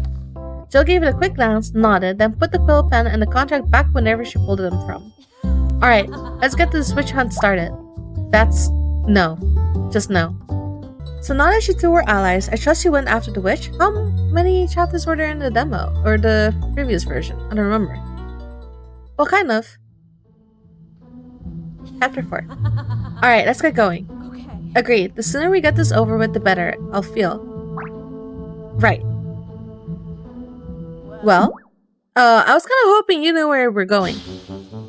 We're going to the witch's cave, right? So we can get you the book and stop all this? Oh yeah, the cave. That's where you go to the book last time, right? Yeah. Does she seriously have no plan for how to get the book back? Okay, to the cave. 6 to 9 in each act. Oh. Right. Where's cave? Do you think you could lead the way? Huh? I don't know how to get there. What? I followed you over there last time. Well, aren't you supposed to appear before her or something at midnight? Shouldn't you at least know where you're supposed to appear? Yeah, but that's part of the contract's magic, not mine. It'll just bring you when it's time. I have no idea where it is. I don't really know where anything is, actually. This physical world is so confusing to navigate. But how did you find me? Oh, that was easy. I just walked straight out from the cave till I found the lake. Then I walked around it till I heard your party and saw you sneaking off into the woods. Heard the party? Shouldn't you have seen it from the lakeshore? Well, if you hadn't noticed, my face is kind of easy to spot in the dark. I had to close my eyes and keep my mouth shut so I could preserve the element of surprise. Hang on. You walked around the entire lake with your eyes closed. How did you not fall in or veer off and walk into a tree? I did. Why do you think it took me so long to get over here? Okay. How was I ever afraid of this hollow head? So, how did you find the cave? Well, I was led over there by one of the football players. The dude you barbecued? No. The one who tried to shoot you. He, didn't make it out of the cave. The witch stabbed him with some weird knife from the book and he melted. Yeesh. I guess getting fried by lightning isn't the worst thing that book can do to you. Okay, then let's go find Meltman and have him take us there again. It's Kenny, actually, and I don't know if taking you back to the party with me is such a great idea. It's supposed to be a costume party, but your face is a little too animated to be a cheap mask. Oh, thanks! I worked really hard on making this body. But you may be right. I'm a bit too good for what they have there. I'm already starting to regret signing that contract. I'm also technically still under orders to kill every interloper I see, so probably best not to put me in striking distance of too many people. What? What? But you promised you wouldn't kill anyone. I promised I wouldn't kill any of your friends. I can make a few temporary exceptions, but I can only bend the rules so far. I thought you gave up the contract and took mine instead. If I break my original contract, I lose physical form and get sent back home with nothing to show for it. So if I'm left alone and come across an opportunity too good to pass up, I may have to take it. So let's say, for instance, you see a lone, drunken partygoer wandering into the woods to relieve himself. I would contractually be obligated to cut off his head so it lands in front of him and he pees on his own face before the body falls over. If you aren't there to say he's a friend of yours, of course.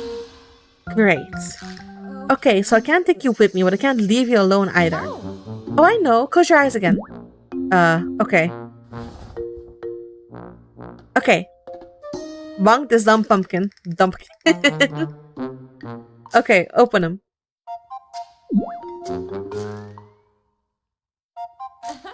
Down here. Huh? Ta-da! Now you can carry me around with you. And since I'll be with you the entire time, anyone that comes up to me will be coming up to you. And I can assume they're a friend of yours.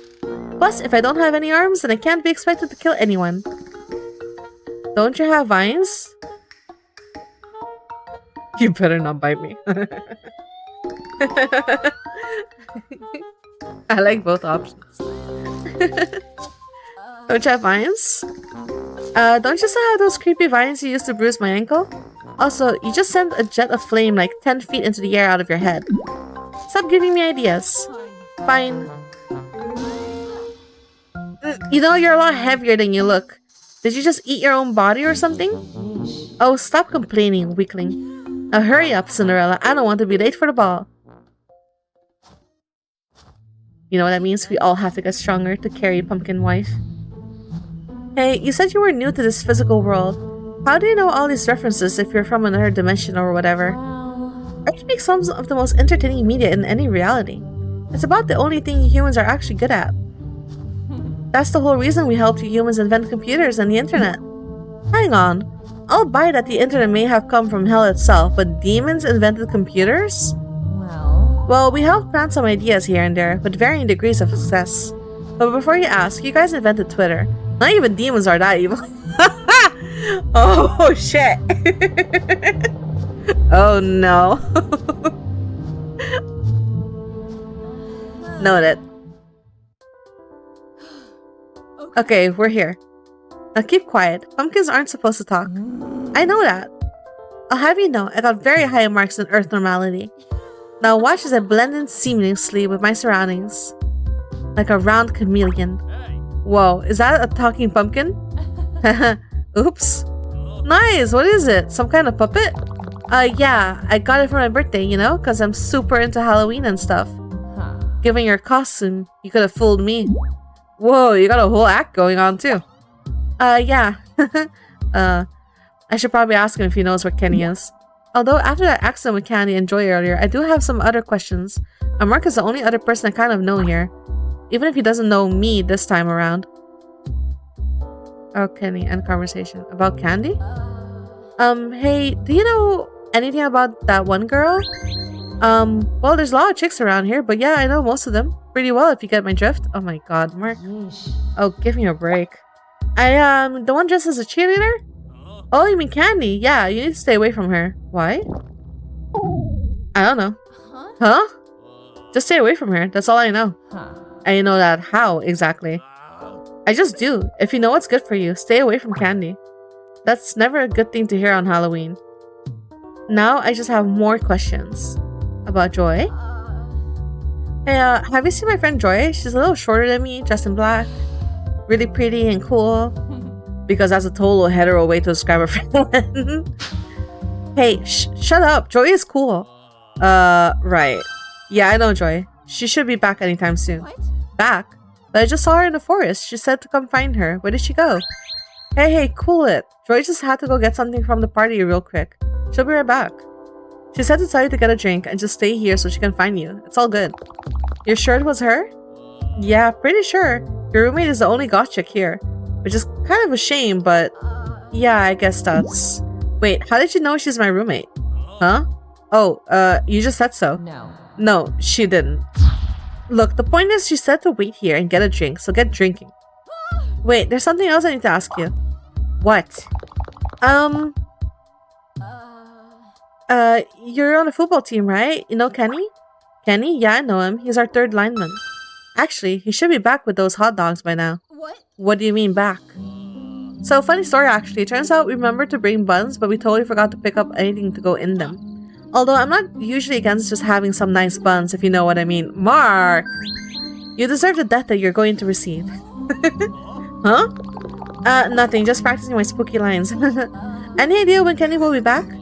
Well, that's the thing. He should be here by now. He was just driving up to the old gas station and back. The one 5 miles away? Damn it. Huh? Nothing. Hey, I'm just gonna go over there and practice my act until Kenny gets back, okay? Cool. Hey, don't forget to grab a drink. Sure thing. Demon. The old gas station is way outside the spell's barrier. What happens when someone tries to leave the barrier from the inside? Well... Short answer? We're not going to see Kenny until the start of the next loop. I was afraid of that. So what's the long answer? Is there any way to get to him? The time bubble you create works by marking a small pocket dimension that runs at a much faster speed than the roll outside. Anything that tries to leave the bubble passes through a kind of buffer zone. Huh? Buffer zone? What does that do? Well... If the spell ends, then the buffer zone releases everything caught in it exactly the same state as it was leaving. Do they know they're trapped? No. Anyone caught in it wouldn't even know anything had happened once they were free. But if the loop repeats, then the buffer empties anything inside it back into the spell area to be reset along with everything else. So Kenny is trapped in limbo until the next loop. Is there any way to get him out of the barrier before then? We can't exactly afford to wait around, twiddling our thumbs with the spell draining the life out of me. Not without drastically tampering with the spell that's holding our current reality together while we were trapped in it. I'm going to guess that's not a good idea. There are a few worse ones. If Kenny's out of the picture, that makes things a lot harder for us. There has to be someone else who knows where to find the witch's cave. But how are we going to find them? It's not like I can just go around asking strangers. Maybe you should be asking yourself why you're talking to a pumpkin instead of coming over to see me after your shit in the woods like I told you to. Joy! Joy, I'm sorry. I guess I got a little distracted. What a surprise. You've been acting weird. Did you take your meds tonight? Uh-huh. Yes, I took them before we left. At least I think I did. God, you're such a scatterbrain sometimes. Here, I brought some with me just in case. In fact, take an extra one just to be sure. But Joy, I'm fine. No, you're not. You're talking to a pumpkin. You're acting crazy and people are going to start getting suspicious. Is that what you want? No. No, of course not. Why? I know this isn't your scene, but you want to be normal, right? Just be treated like everybody else? Isn't that what you said? Yes. Well, carrying out an ugly jack-o'-lantern is only vaguely considered normal if you're 10 years old. But Why? put that stupid-looking thing down and go get a drink like a normal human being. Ugh. I feel ashamed even talking to you right now. Okay. Okay, I'll find somewhere to put it. Throw it in the lake or something, for all I care. Just hurry up, the thing gives me the creeps. Once it's gone, I need you to come right back here, do you understand? You're going to help me with a little long-term project I've been working on. What do you mean? There's something I need to your help with tonight, V. Something important that only you can help me with. Really? You need my help? I do! But seriously, there's something not right about that pumpkin. Get it out of here. I don't want to look at it for another second. Okay, I'll be right back, Joy. Oh, Vivian, there you are. Sorry, can't talk now. But it's about... Excuse me. But... Hey. Hey. What? Jill. Damn it, Jill, don't do that. What? Did you seriously forget about me? No. I get a little excited when Joy asks me to do something for her, that's all. I noticed. Hey. What's with those pills she gave you? Are you sick? What? You saw that? I was literally in your arms, V. It was kind of hard to miss. Don't call me that. Only Joy is allowed to call me that. And those pills are none of your business. Huh. Mm-hmm. Now, I'm totally sure this topic isn't going to come up again and be extremely relevant later on. Ugh, not everything is a movie, demon. Uh-huh, sure. So what do you want me to call you? Huh? Just Vivian's fine. Pronouns? She, her? Nothing fancy? What about you? Jill works, and I'm kind of a she, her mood too, I guess. Oh, you're gender fluid? More like gender plasma. Gender is something we demons picked up from humans, so we don't take it too seriously. Oh, I have no idea how to respond to that. Scream and splash. What was that? Damn it. It started earlier than I thought. What is? It sounds like it came from the lake. Hurry, we have to see what happened. What? Okay. Shoot, where did she go? I carried Jill in my arms as I rushed towards the sound, using the light from her head as like a flashlight. There was another dock a little further south of the one Mark had picked from the campsite, and I figured that there were the sounds where the sound had come from. Sometimes I hate being right.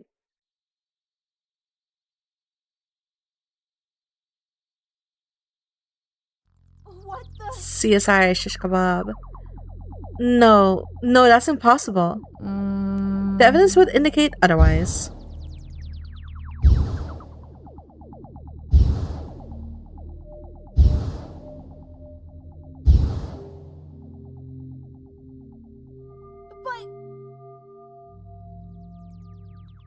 But you were with me the whole time. I was holding you when we heard the scream. You couldn't have killed them. No shit, Sherlock. I didn't kill them last time either. What? Wait, what? Hold on. Are you telling me there's another killer out here? Well, technically no. I never actually killed anybody. Huh? Huh? Speak up. I can't hear you. I said I never actually killed anybody. What? And we're back to this again. Look, it wasn't for a lack of trying. I fully intended to slaughter all of you. I even picked out a couple kills from the old Tuesday the 12th. Oh my god. I wanted to try to replicate. Oh my god. But every time I found a suitable target, they were already drowned, crushed, impaled, or otherwise dead. Actually, now I think about it, you and your little troop of walking stereotypes were the only people I met who kept your lungs long enough to scream when you saw me. I can't believe it. If you weren't the killer, then who? Wait, that means whoever killed Joy is still out there. I have to go back to the party and warn her. I can't let her— hey! Hold your horses, Romeo.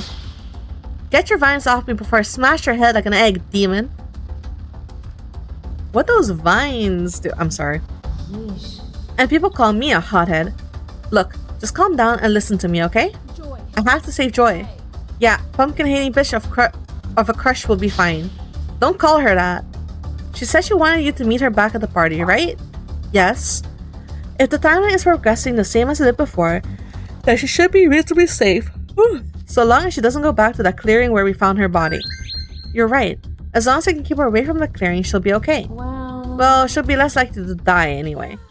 The only way to make sure she, and more importantly, you, stay alive is to find whoever is stealing my kills and turning them inside out. I don't like how you phrase that, but I agree. Do it for the vine. Oh god. Alright, you can let me go now. Sorry. I'm sorry for, trying to smash you. It's okay. Not like you could really hurt me anyway. I'm a lot more durable than I look, I'll keep that in mind. Still, it's too bad we didn't get there in time to see who killed these two. Guess you better find somewhere to stash me so you can head back to the party and find another lead on the witch's cave. I have a better idea.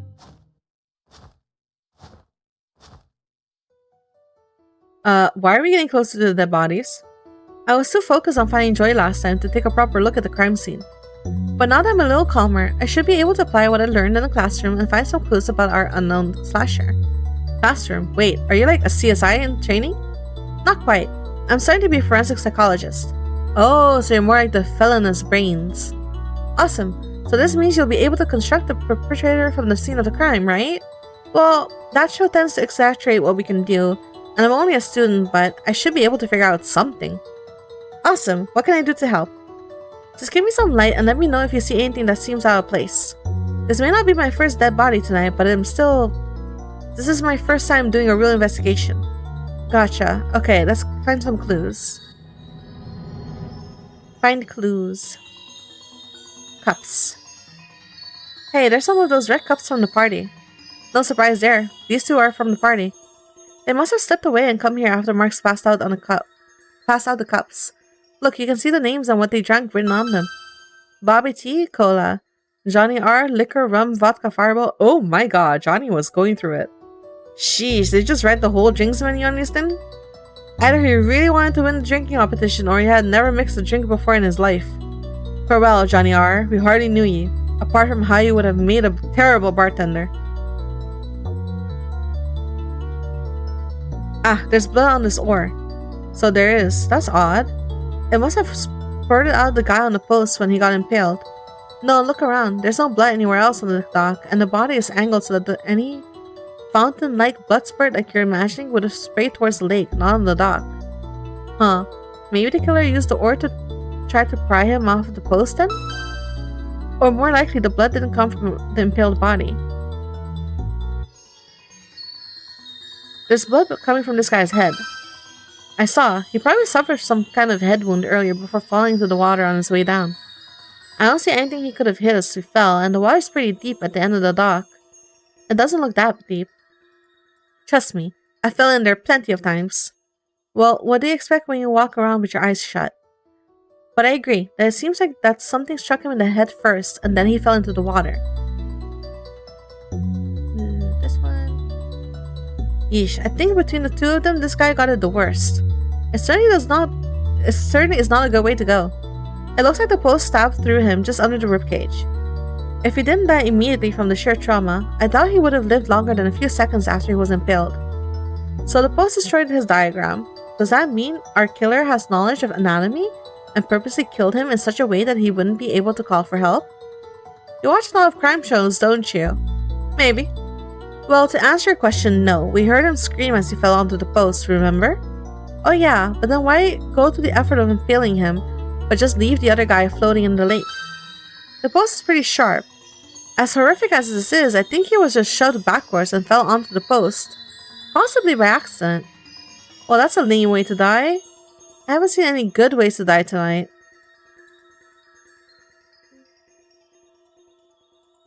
Oh, I think I had the same issue. Oh, fuck. Wait. Oops.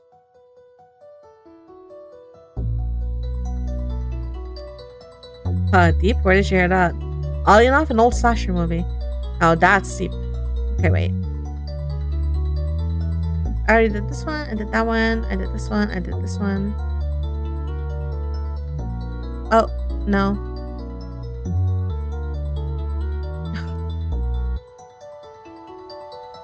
I'm missing one. I had the same issue last time. I couldn't figure out which one the last one was. Help! Oh wait, I can turn around. That was it. There you go. Aha! Footprints, the most classic of all clues. Well, I can't argue with that. Especially since like all classic footprints, these don't make any sense. What do you mean? Just look at them. These are my footprints, right?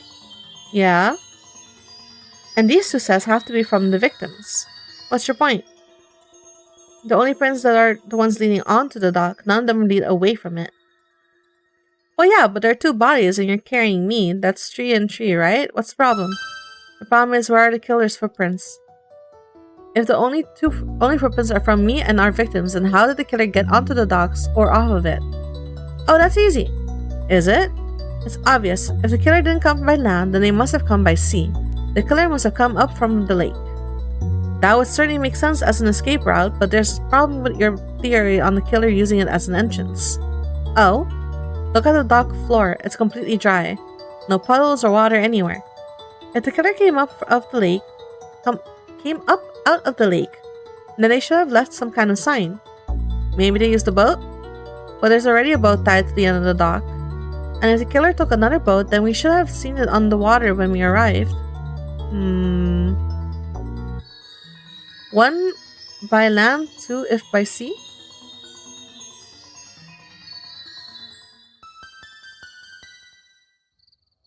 Okay, I think that's all the clues we're going to find here.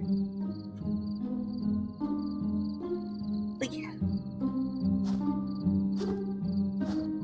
Huh. So we have two dudes who broke away from the party and came out to these docks alone. One of them had a very strong drink in hand, the other was drinking a plain soda. Then someone comes out of nowhere, clocks one guy over the head into the lake, and goes all Vlad Dempish on the other. Then our unknown killer disappears into a train without a trace that they were ever here, apart from 2 dead bodies. Are you thinking what I'm thinking? If you're about to suggest that there's another demon or magical entity hunting around here, then you'd best brace yourself for disappointment. What? Well, I'm the only supernatural force on this lake, apart from the book, and I can say for certain that the book had no part in this. How can you be sure? Magic here works by modifying the code of your reality. I can read that code, and I can tell you that it's been altered and by who. There hasn't been any magic used around here since your spell. This double murder was completely mundane. But that's impossible. The evidence shows only 2 people were on the dock. Ugh, damn it. I must have missed something. Hang on a minute. I think you might be onto something here. Huh? We assumed that there were 3 people here. The 2 victims and the killer. What if there was no third person? If there's any way the rest of the clues make sense that way. I don't know. Let's start at the beginning. Is there anything that might tell us why these 2 came out here? The cops? What told you why they came to the docks?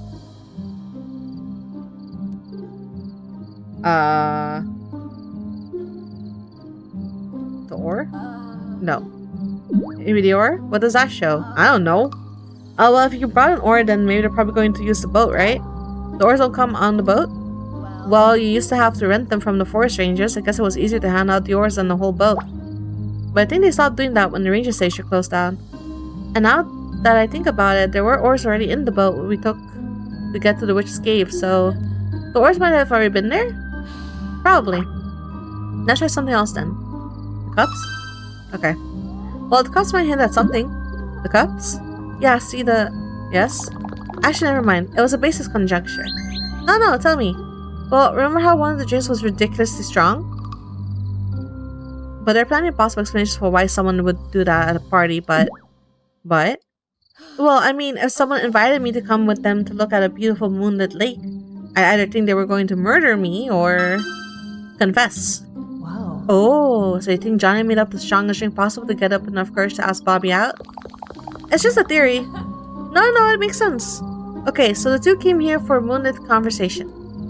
But how do we get from gay Hallmark moment to a CSI intro? No. You were interrupted. Confession went badly? Maybe Bobby's confession didn't go over well? Oh. Well, you mean this was some kind of murderous suicide? Something like that. I think that what happened is... Wait. Huh? Allow me. Oh god.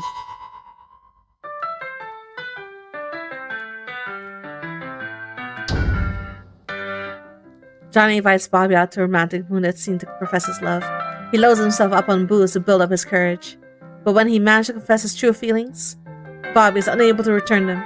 He tries to let Johnny down easy, but alas, with alcohol still swirling in his head, Johnny picks up a nearby oar and swings at it. Bobby's head is in a fit of scourge rage. Bobby goes tumbling into the water, and Johnny sees the lifeless corpse of his love floats up to the surface. He looks down at Bobby's bobbing body, and Shakespearean tragedy stirs in his heart. Horrified at what he'd done, Johnny looks around for help, but sees only the pointed moonlit tip of the docked post. He knows what he must do. He hurls himself backwards onto the post, piercing it through his already broken heart.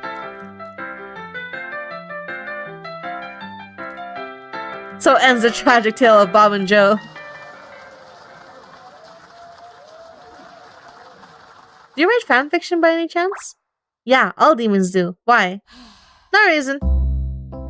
But getting back to your assessment, I'll grant you it's at least plausible. Although if we assume the murderer was the one with the strong drink, I think it's more likely that he simply lost his balance after swinging the oar and fell onto the boat by accident, rather than pausing to dramatically fling himself backwards onto the spike, especially since we heard a splash and a scream at roughly the same time.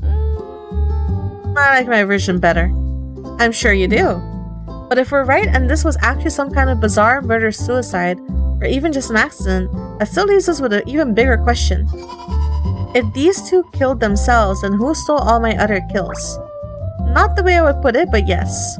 This also hasn't brought us any closer to saving Joy. Hey. Do you know how to get where she was killed? Huh? Oh yeah, I think so.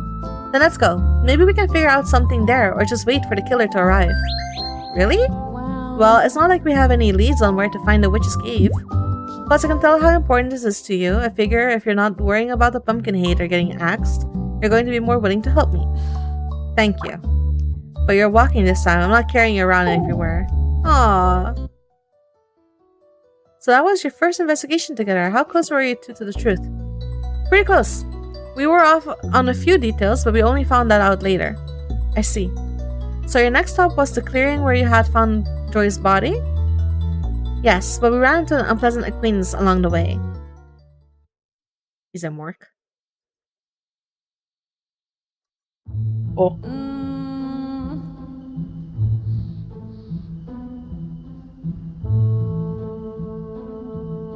So you do know where we're going this time, right? It's kind of hard to forget where you saw your best friend's corpse. Right, sorry. Hey! Hey V, is that you?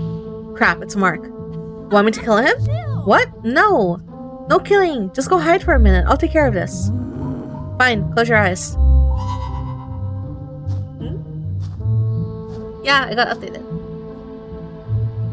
There you are, birthday girl. Oh hey Mark, didn't see you there.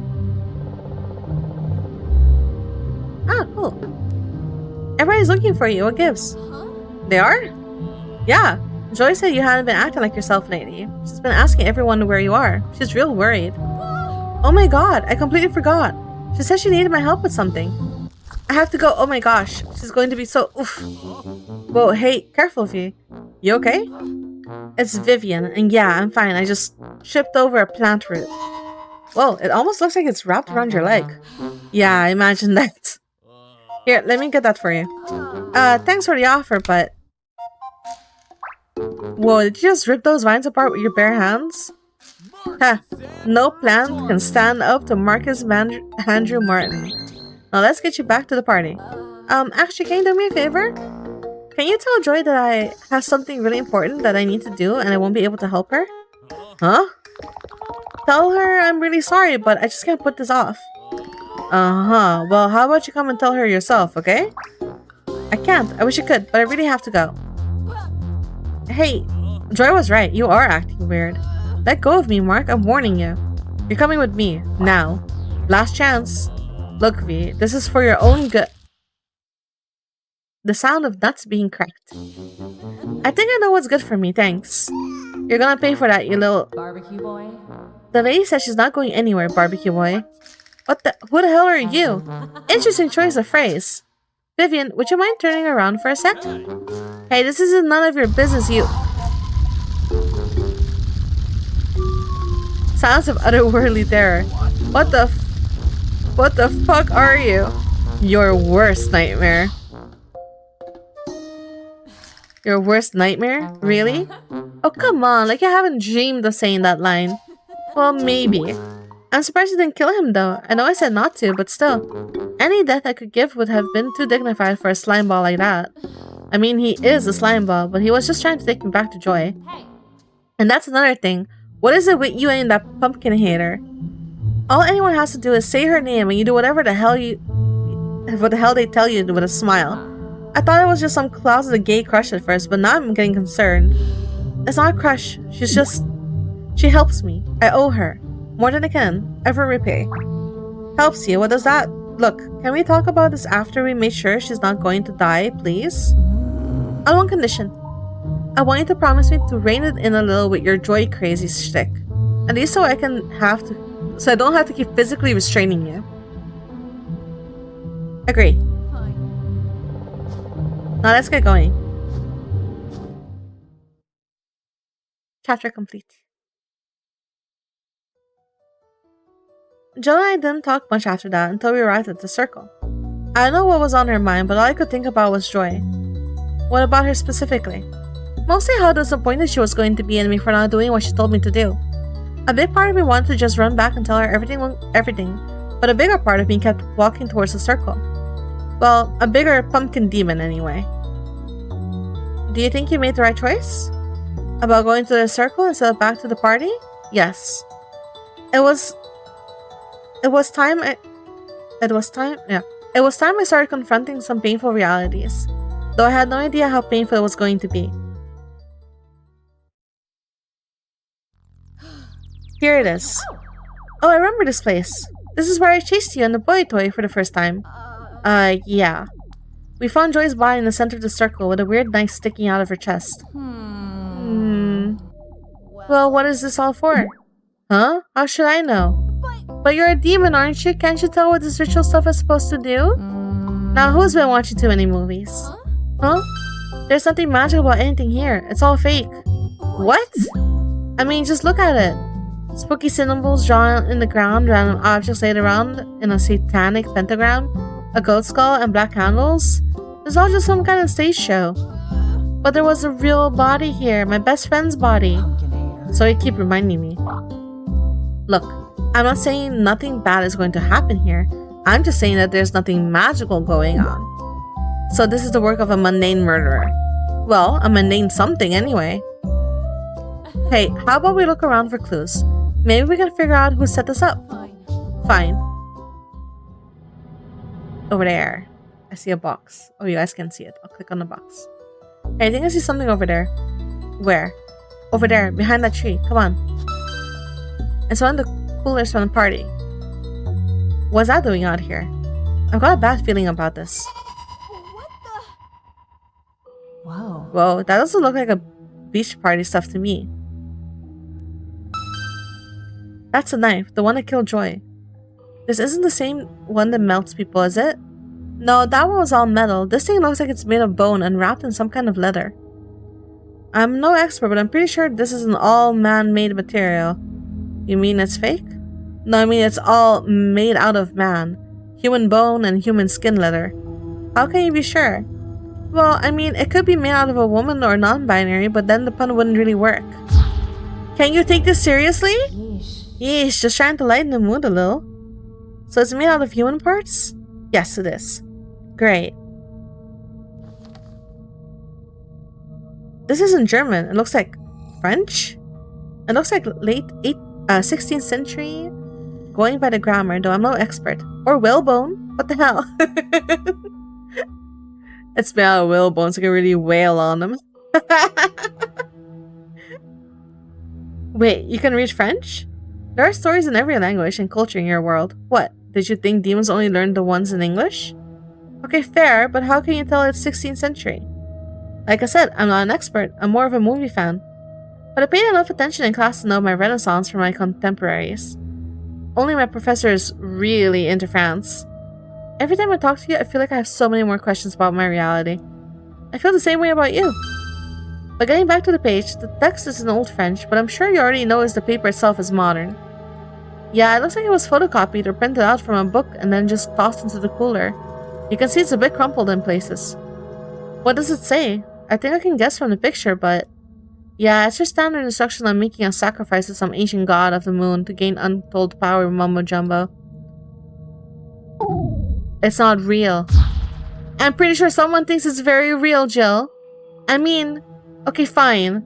But my point is, this ritual isn't going to give someone actual magical powers. So it's 16th century French scam? Part of some old human invented cult, I'd say. Does the page say who the sacrifice is made to? Even if it's not real, the deity could be an important clue. No, it's pretty vague.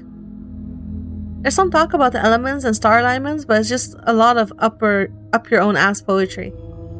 I think it has something to do with the moon, but I'm not sure what. But you're sure it's human sacrifice? I think so. It's using very flowery language, so I think it might be a metaphor. I don't really get it.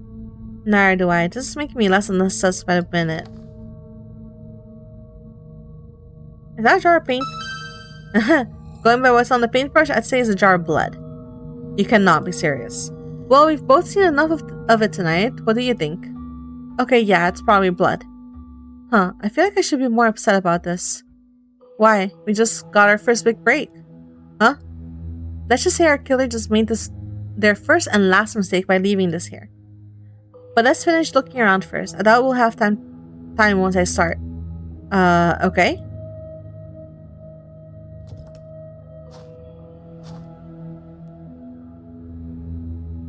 There's something weird about these candles. You mean because they're spooky black candles? I mean they're not made out of normal wax. I'm more interested in this pentagram. I thought it was just painted on the ground at first, but this thing has 3 dimensions to it. It looks like it's made from some kind of cloth, but it's been stuffed with something heavy to weigh it down. And it smells kind of like my dad's old cedar chest. So somebody made a giant pentagram-shaped pillow and what, filled it with wood chips? It seems like a lot of effort if none of it is for real magic. There's no way this thing is real. You're free to check it for a Made in China sticker, but I overheard some people complaining about how they had to dissect goat heads for biology class last week. Thank you for the alert. Aren't you humans supposed to dissect frogs or something? That's high school stuff. I'm in college. Wait, does this mean whoever set this up is from your college? Very good, Jill. Maybe your head isn't completely hollow after all. Thanks! Hey, wait a minute. Okay, so what have we learned? My best friend was used as a human sacrifice by some moon-worshipping French cult from my school biology class. And going from the homemade candles and portable pentagram, they're at least halfway decent at arts and crafts too. And I thought things were getting crazy before. Did we switch scripts or something? At this point, my sense of reality is too shaken to argue with your stupidity. So you think whoever set this up is responsible for all the other murders around here? Is it bad to say I hope so? I really don't want to consider the possibility of a third killer. Wouldn't it technically be a fourth? There's already me, the witch, and whoever set this up.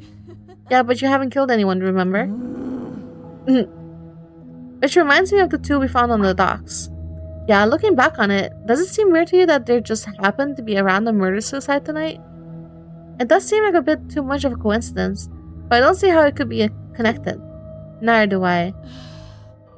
And I'm still no closer to saving Joy. Huh. En contraire, mon ami, I happen to have the solution to that particular problem.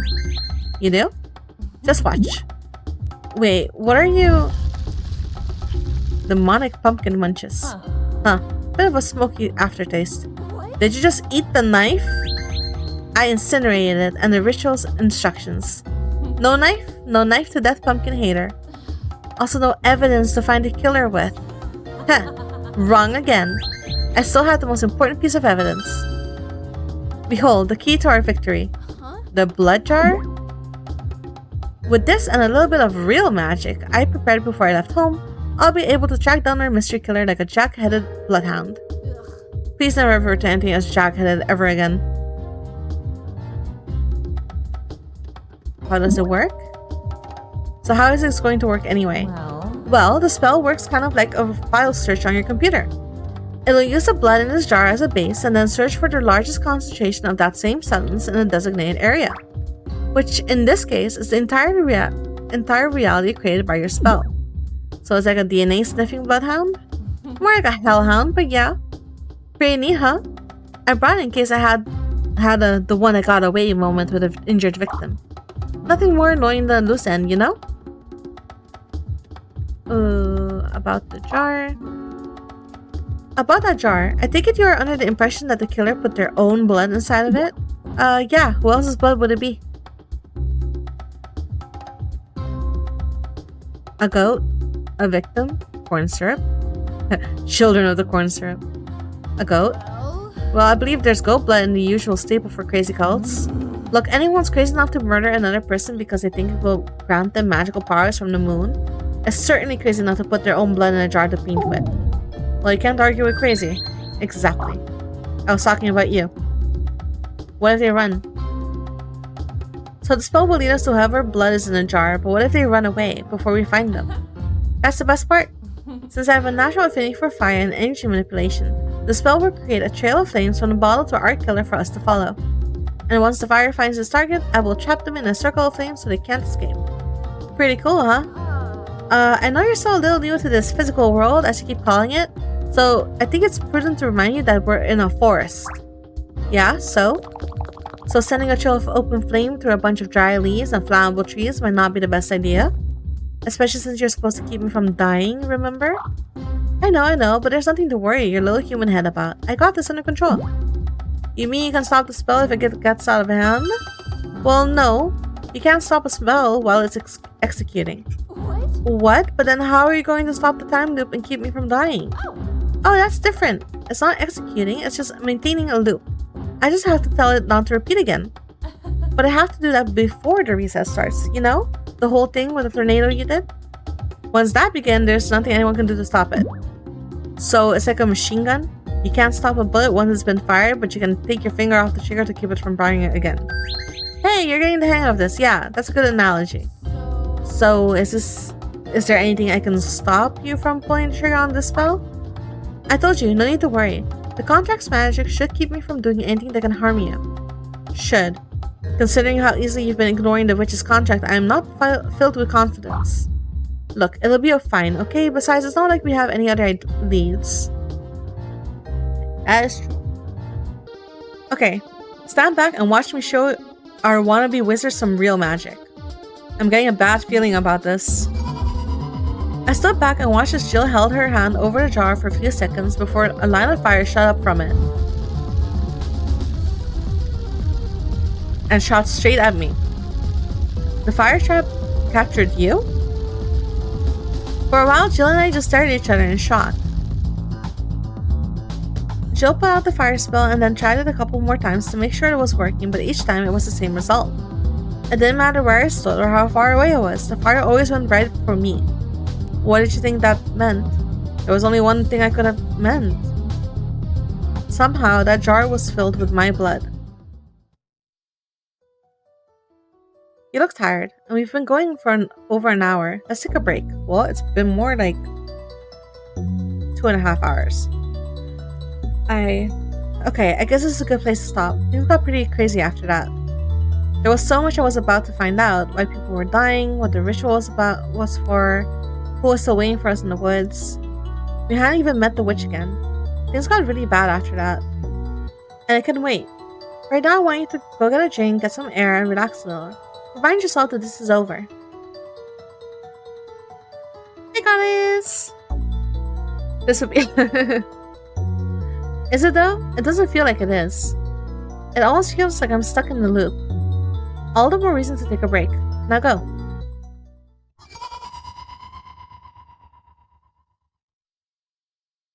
Right. Interviewer. Welcome back. You're looking better. Yeah, I'm feeling better. Do you want to recap what we covered last time before we begin? I remember. So what happened next?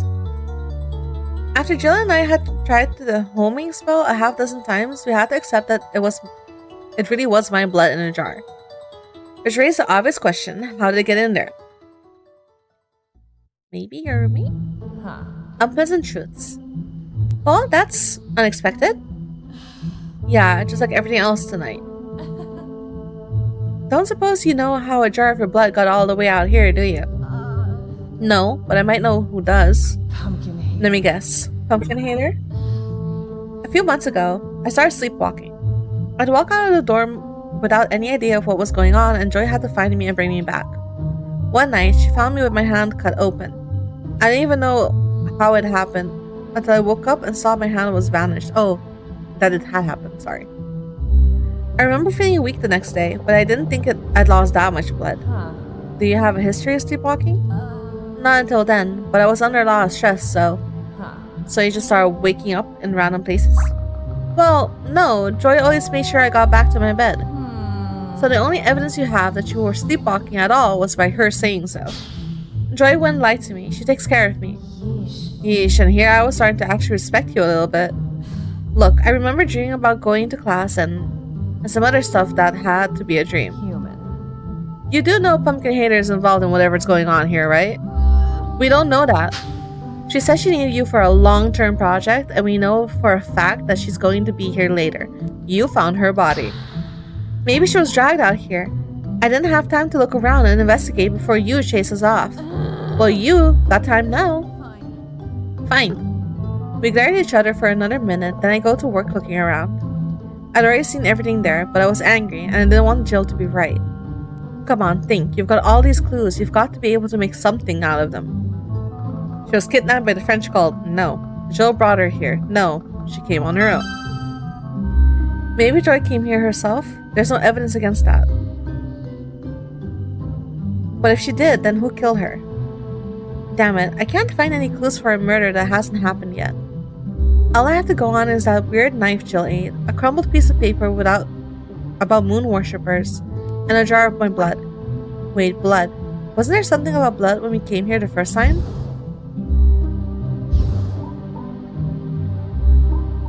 I remember now. When I found Joy, there was a pool of blood next to her. I almost knelt down in it before Kenny stopped me. Whose blood was that?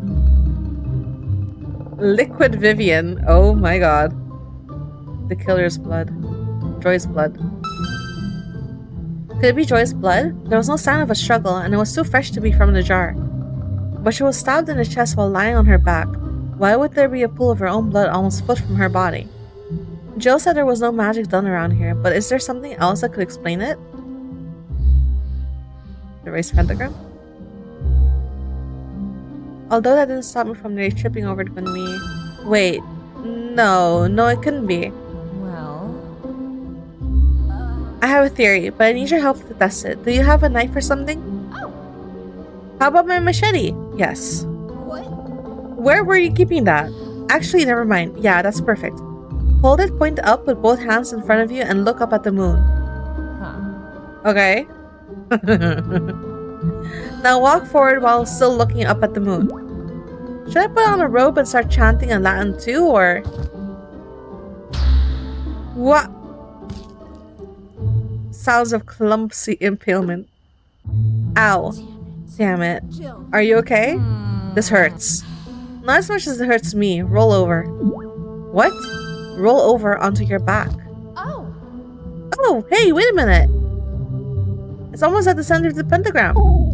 With a knife stuck through your chest, just like how I found Joy. Huh. So she was walking around with a human bone knife, tripped over the pentagram and peeled herself? Exactly. Huh. But why wouldn't she be looking where she was? Oh, the incantation. It was about the moon, so she was doing some kind of ritual that she might be looking up at it. Yeah. Huh. So it really was an accident. That's disappointing. Wait, doesn't this mean Pumpkin Hater is in that moon cult? Human. This is my fault. What? What? If I'd been here to help her, she wouldn't have tripped. She needed my help, and I wasn't here. Huh. I really think you're missing the point here. The point is I messed up and Joy paid the price. Oh, for the love of... Okay, let's, for the moment, forget everything we just learned. If she really needed you, then where were you last time around? Back at the party, drinking a water bottle and wishing I could go home. Oh, so you actually refused to help her last time. That's surprising. No, she told me to wait there for her. Wait, she didn't ask me to help her last time. But then why did she say she needed my help this time? Well... I have a theory about that. What? You do? Yeah, but you're not going to listen to me if I say anything bad about her, are you?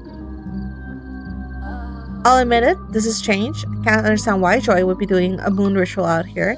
She always hated pumpkins and Halloween and stuff. Huh. And yet, she's out here at a Halloween party. Well, That's because she's trying to help me. I thought it was because she needed you for a long-term project.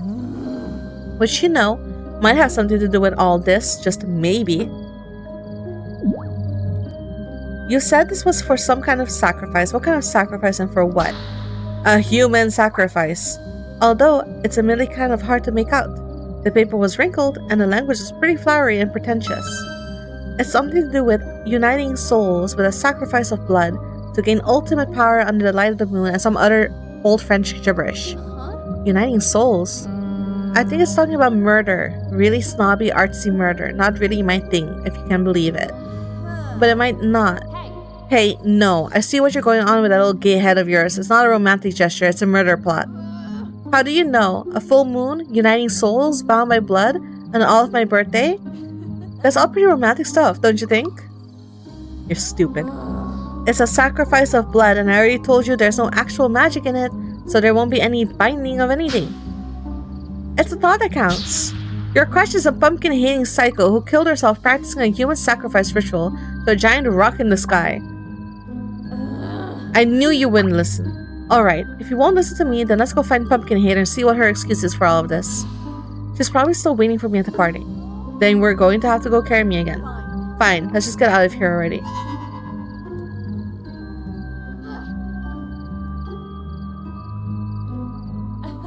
You know, I nearly forgot it was your birthday. Yeah, worst one of my life.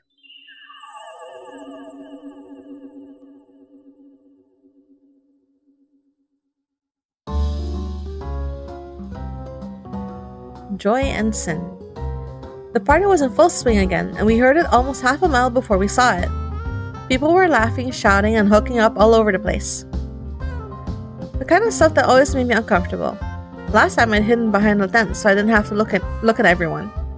But as Jill and I stepped next to the bonfire and looked around, I suddenly had the feeling that something was very wrong. Wow. Whoa, this place is certainly livened up.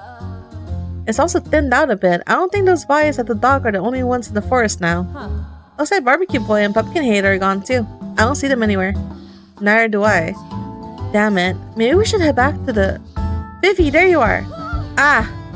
Careful, Candy. You almost... Who's Jill? Oh my god, you brought your pumpkin. I love pumpkins. I knew I liked you. It can talk? That's so cool. How does she do that? Pumpkin magic. Cool. I wanna kiss it. Well, this took a fun turn.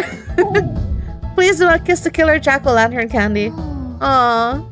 Spoil sport. Maybe I should ask Candy if she's seen Joy. She seems pretty drunk, but she's the only person I kind of know here.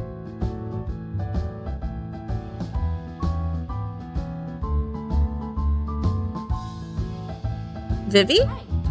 Hey, why do you keep calling her Vivi? Because that's her name, silly. Vivian Victoria. Vivi, get it? What? How do you know my middle name? You told me ages ago. What? I'm sorry, I don't remember. When was this? Oh, that's okay. I guess I'm not very memorable. Vivi, you idiot. Now you've made the nice cheerleader sad. I didn't mean to. Hey, Candy. What? What do you get when you cross a soul-stealing demon with a dentist? I don't know. What? A cheaper dentist. That was terrible. You're smiling too. No, I'm not. Ask about Mark and Joy. Listen, we need to find Joy and Mark. Have you seen them? Joy? Let me tell you something about Joy. She's a monster. I take offense to that. Joy's a good person, Candy. You just need to get to know her. Get to know her? What? Ooh, drama. Candy dated Joy? Joy never said she had a girlfriend before. When was this? I wasn't her girlfriend. I said we dated, but only like twice? Yeah, twice. Definitely not 3-date material. She was too controlling and like way manipulative. She's a total thick stick. I mean, toxic? No, it's... Why is it so hard to think now? You mean toxic? Yeah, toxic. Like those octopuses with the rings, you know? The blue-ringed octopus, one of the most dangerous marine animals on Earth. That's it. Jill, why do you know that? Because it's badass? She's right. They're right? She is fine. I'm a them. Huh. Really? Yep. Don't look like it though, huh? It's the boobs. Fuck that. Fuck that. You be you, MB. Hell yeah. Right. Huh. You're a cool pumpkin. You should meet my boyfriend. He's trans? Oh, he's trans. But he's with his other partner now because she doesn't like Halloween. Isn't that sweet? Ah, that is sweet. So he let you come here alone? I had things to do. It's Vivi's birthday, so I wanted to make sure she was okay when I heard she was coming and get away from that bitch. You are officially my favorite human. Wait, Candy came to this party because of me? Anyway, I should get back to patrol now. I think there was something else I wanted to say, but I can't remember. Patrol? Yeah, I'm part of the PADS team. PADS? Party and Date Safety. It's a volunteer group at my college. They look out for predators and make sure people don't drink and drive and stuff like that. Yeah, gotta make sure nobody's trying to creep on anybody. That's why I never drink at parties. Wait, what? I think we may have some bad news for you. Candy. Kenny, are you sure you haven't had any alcohol tonight? Think hard. No. Not a drop. Just some bottled water and some smoke. Coke. Cola or cocaine? No. Cola! I never do drugs. Well, I do have an edible every once in a while, but never at a party. That'd be irresponsible. Oh no.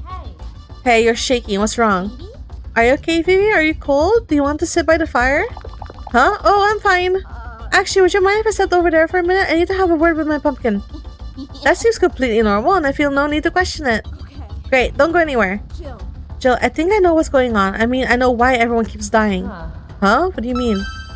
There isn't another killer, or at least just not just one more. I mean, shit, there could be dozens by now. What? What? Whoa, back up. What are you talking about? Dozens? It's the partygoers. They're not drunk or high. They're all on Seventh Sin. It's a college party, V. Hate to break it to you, but there's going to be a lot of sinning going on.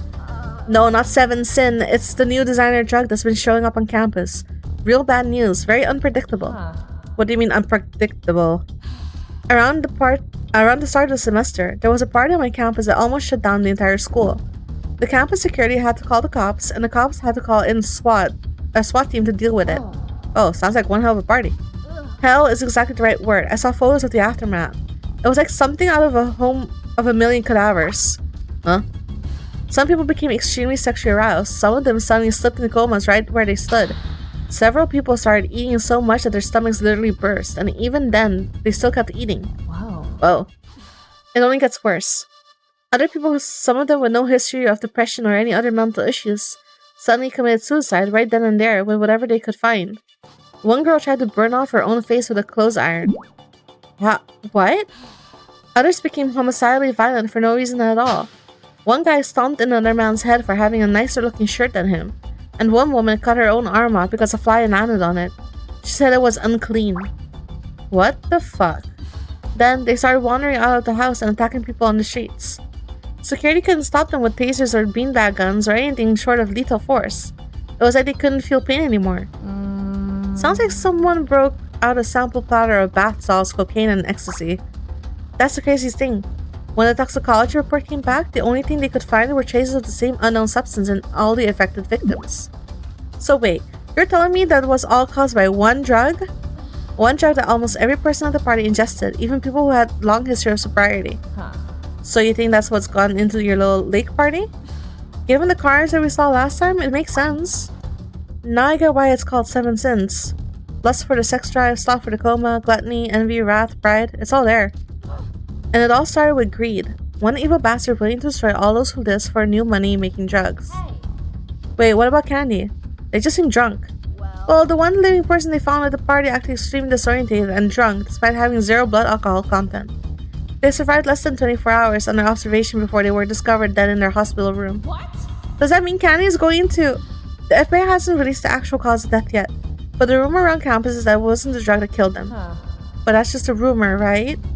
Well, I've never... Excuse me. Well, I've never heard of a drug that could cleanly slit someone's throat, especially when the victim's hands were tied down to the hospital bed. Huh. You mean someone killed the only survivor before they were sober enough to say anything? That's the rumor. You seem to know a lot. Well, I'm presenting a case study on it as part of my criminal psychology presentation. Wait, you're doing a case study on a massacre that happened in your own school? I mean, it's actually quite a unique opportunity, from an academic standpoint anyway. And it was 2 massacres, actually. There was another house party that got hit just a few months after the first, and a few other isolated cases as well. Same system, same unstable drug, same horrific results, no survivors. You're that girl who listens to nothing but true crime podcasts, aren't you? I listen to other things, sometimes. You could totally wear leggings when you do your presentation. You have a cute butt. Oh shit. Candy, I told you to wait over there. I like your cute butt. Can I bite it? No. Aw, okay. Hey. Let me make sure I've got this clear in my hollow little head. Tonight on Halloween, a cranky old witch summoned a demon, which would be me, to go kill a bunch of college students partying on the lake. You're a demon? Whoa, you're so small and cute though. Thank you. But somebody already used a new super drug called 7 Sin to make all the college students go crazy and die before the demon, again, me, could kill any of them. Jeez, talk about getting called out for nothing. Yeah, and I'm still not sure why the witch summoned you in the first place. People come out to this lake all the time.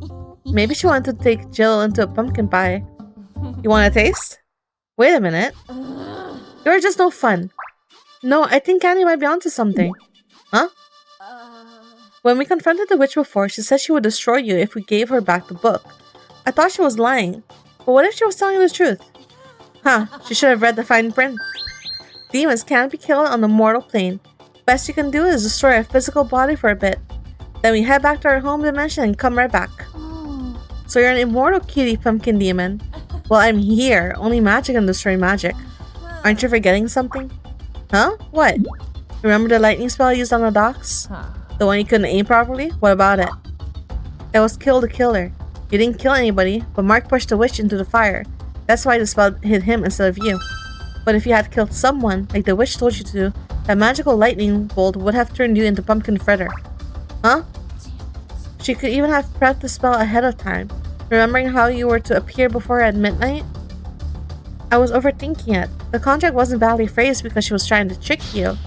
She just didn't care to do it right because she was going to kill you anyway. Although I guess that doesn't explain the weird signature. Vivi, I think your pumpkin's broken. Huh? Jill? I could have died! Quiet, do you want to call down a bunch of... Hey, who just yelled something? I hate people who yell things. Oh look, a chainsaw. Run.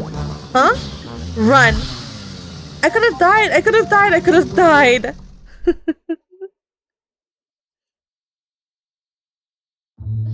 Are we gonna do nothing about the chainsaw wielding maniac over there? Okay, I think we lost him. We also lost our non-binary friend. What? Crap. I hope those sin-drugged psychos didn't get her.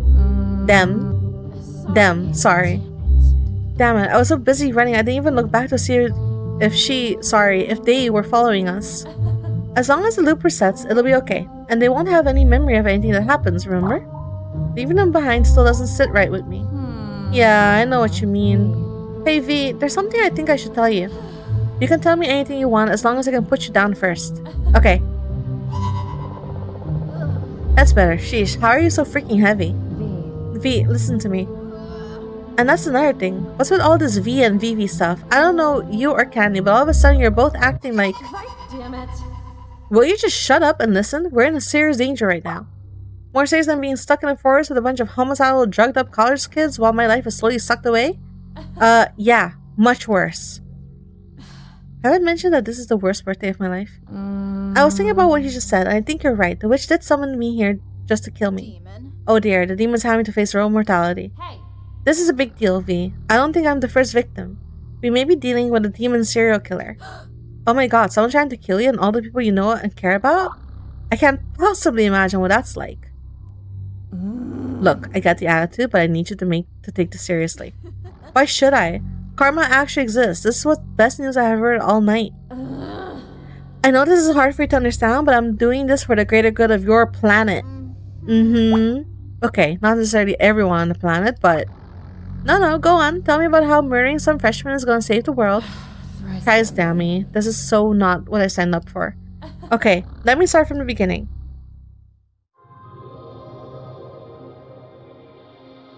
So first off, the world I come from isn't really what you would think of as hell. There are no tortured human souls or rivers of blood or anything like that. It's a completely different reality with totally different rules.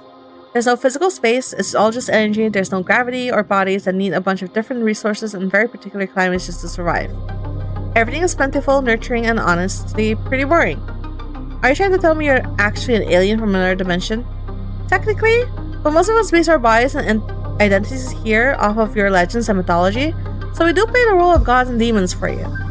So you're just a bunch of ancient aliens, great. But I'm getting ahead of myself.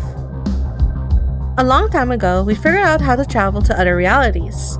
We saw some real mind-blowing stuff, things so horrible or beautiful that it can't even be put into your words. Oh, that's oddly specific. Why? But the most fascinating place in any reality we found was this little blue-green planet with these weird monkeys that lied to each other for fun. Huh? I'm talking about Earth and humans. I got that, but lying for fun? Well, how else do you describe fiction? Humans are the most inventive and unpredictable things in the universe.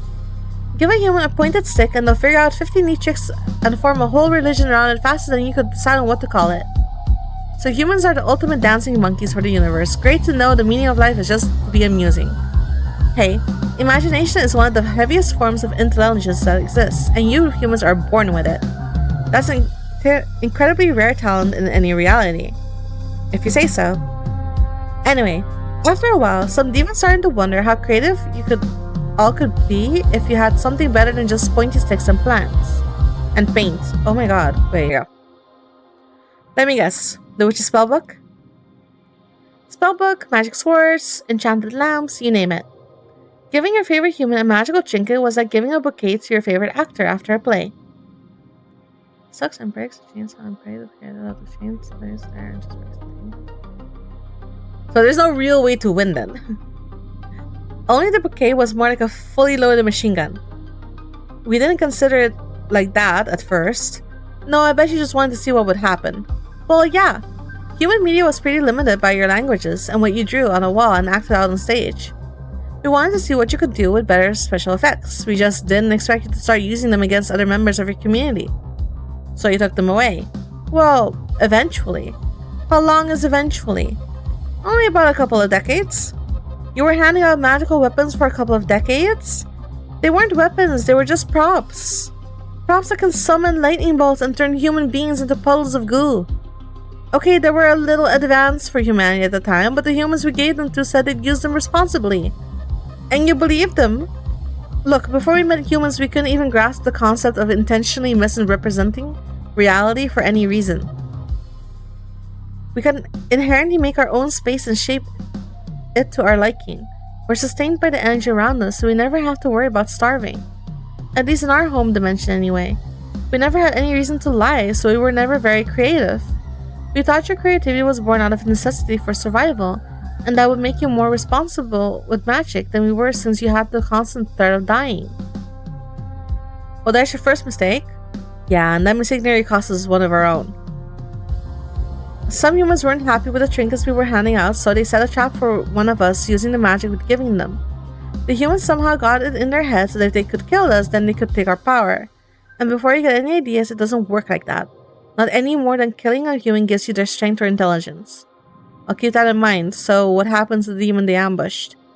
They managed to escape, but they were badly injured. Everyone was angry and terrified when they found out what happened. Some of our braver demons went after the humans responsible.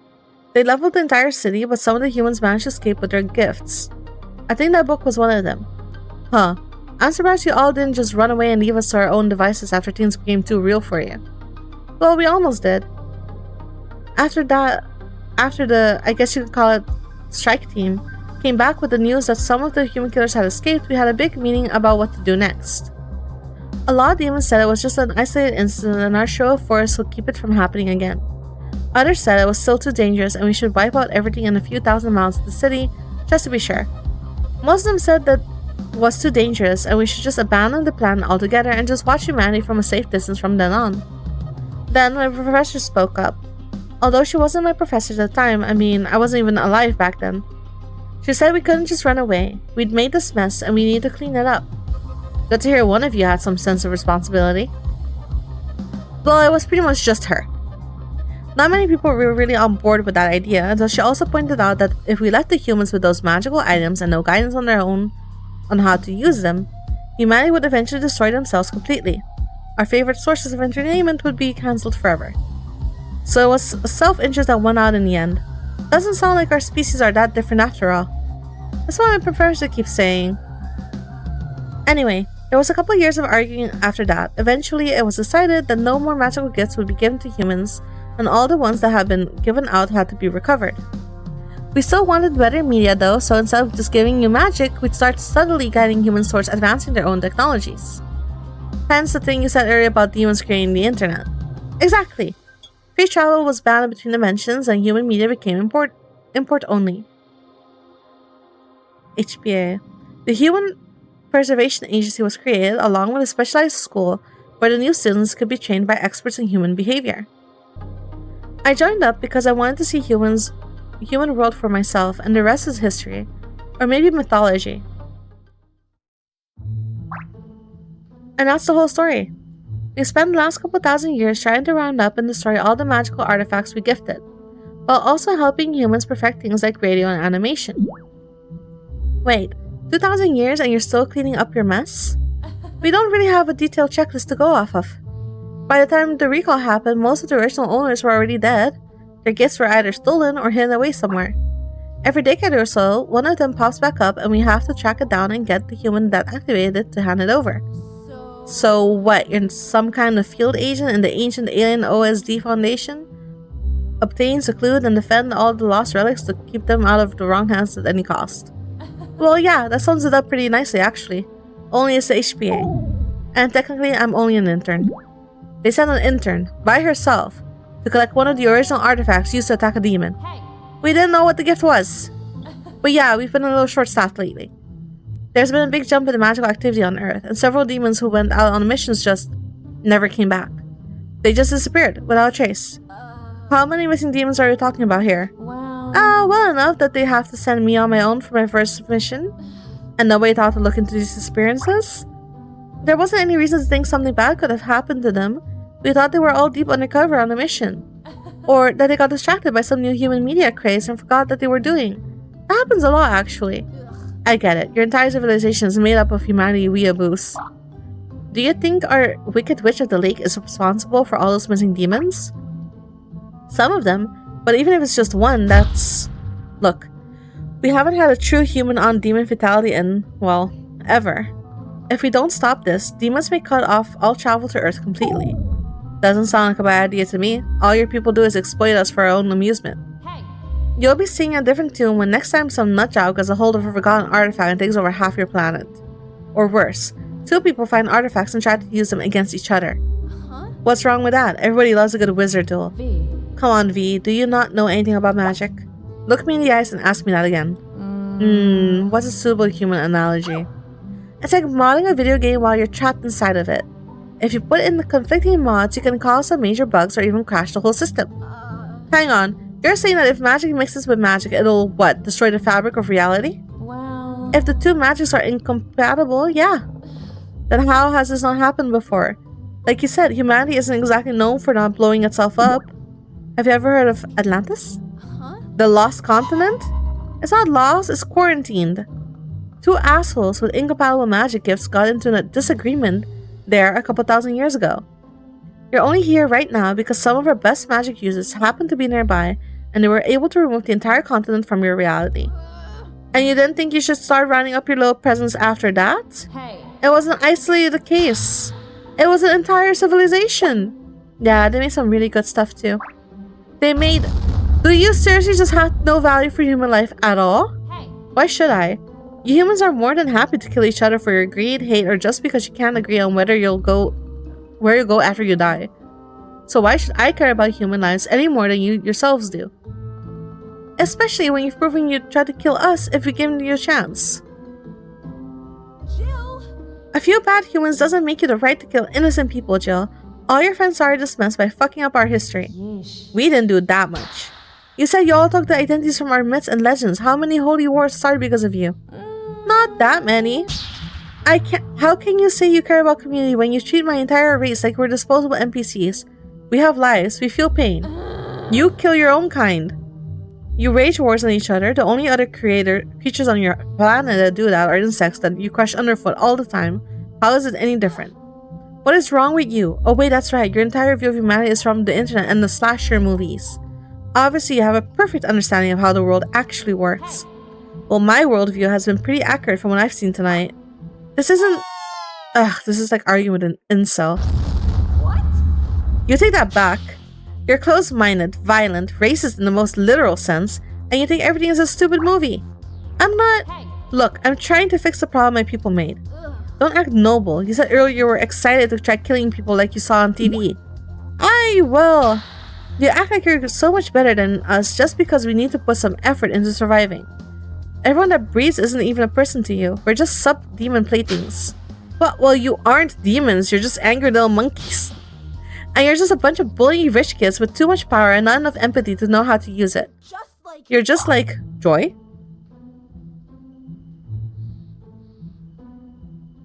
Good point. Do slasher monsters kill other slasher monsters?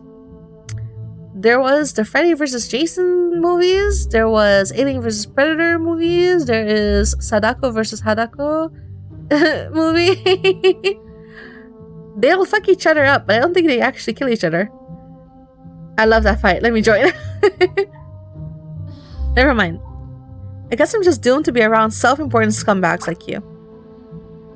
Well, I don't exactly love being partnered with you either, human. But we're stuck with each other thanks to your screw-up. Damn it. Keep it together, Vivian. Hey. Also, we have one more problem. Of course we do. If you're right, and the only reason the lightning spell didn't hit me is because I hadn't murdered anyone, then that means I can't afford to kill anybody. Finally, some good news. No, that's bad news. We're surrounded by drugged-out psychos, and I only promised not to kill your friends, remember?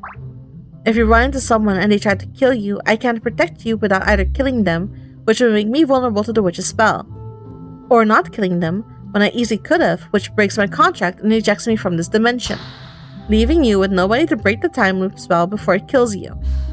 Wonderful. Well, since you're useless to me, I guess I'll just leave you here.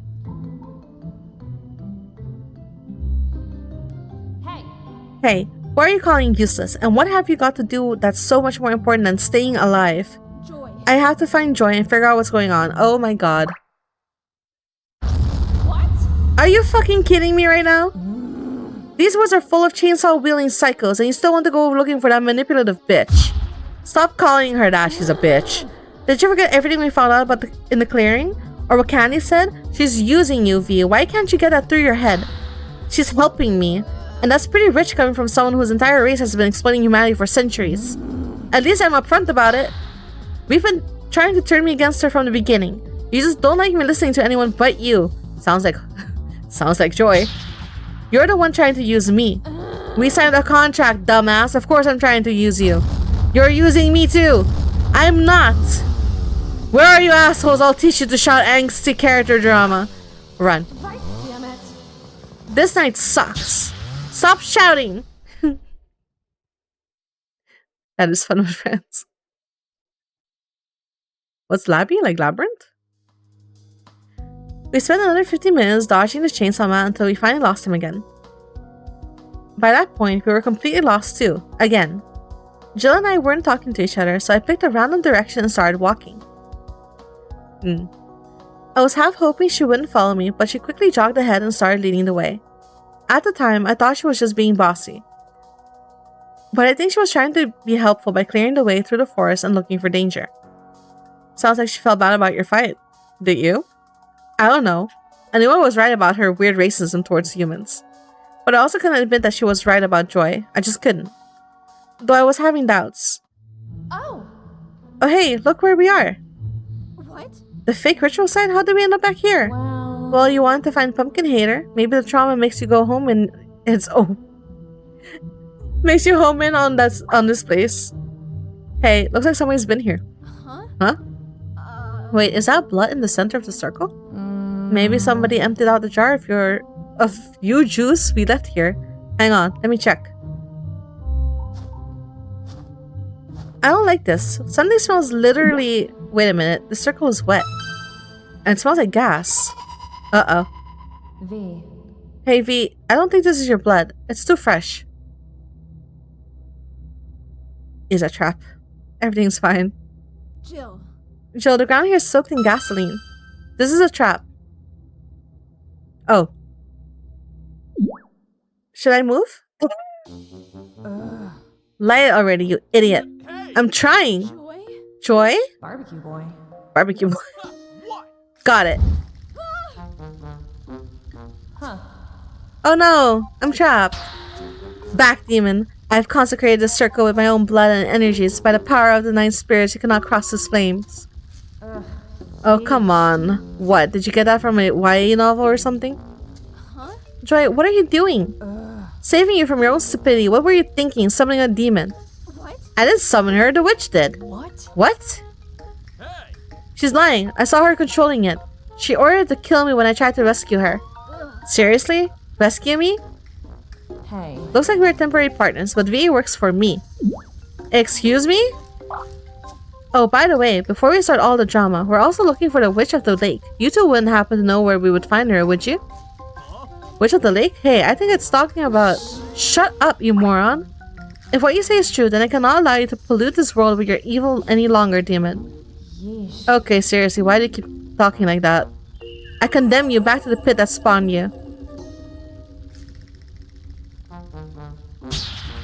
Get the gas bucket, you idiot. Oh, right. So I have a few notes on your performance. What? Whoa. Jill! Oh, no. More fire.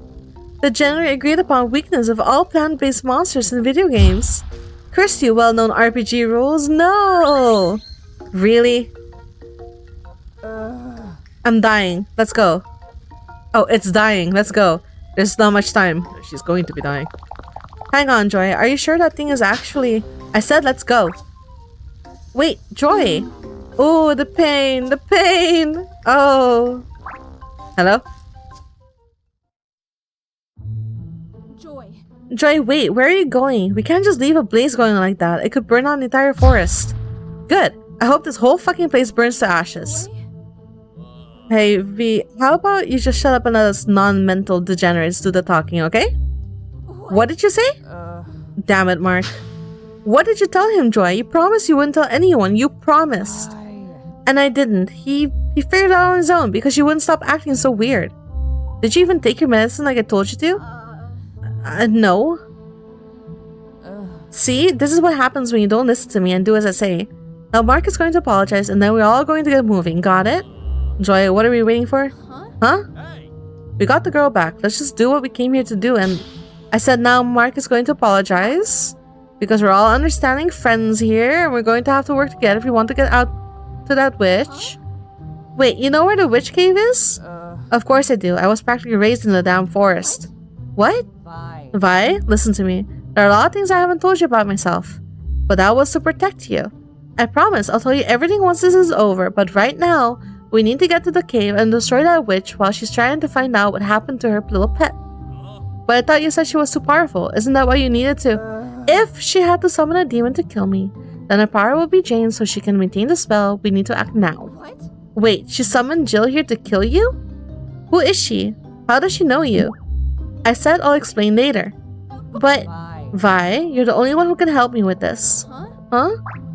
You're more special than you realize. In fact, you may be my only hope to put an end to all this.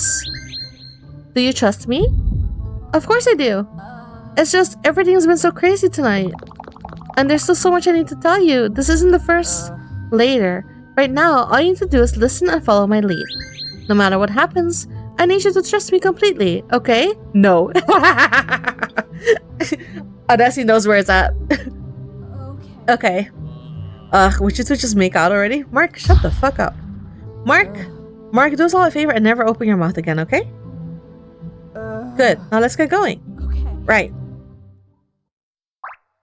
Do us all a favor and never open your mouth again. Arrogant bitch, just you wait. You'll get what's coming to you. Ah, it's candy.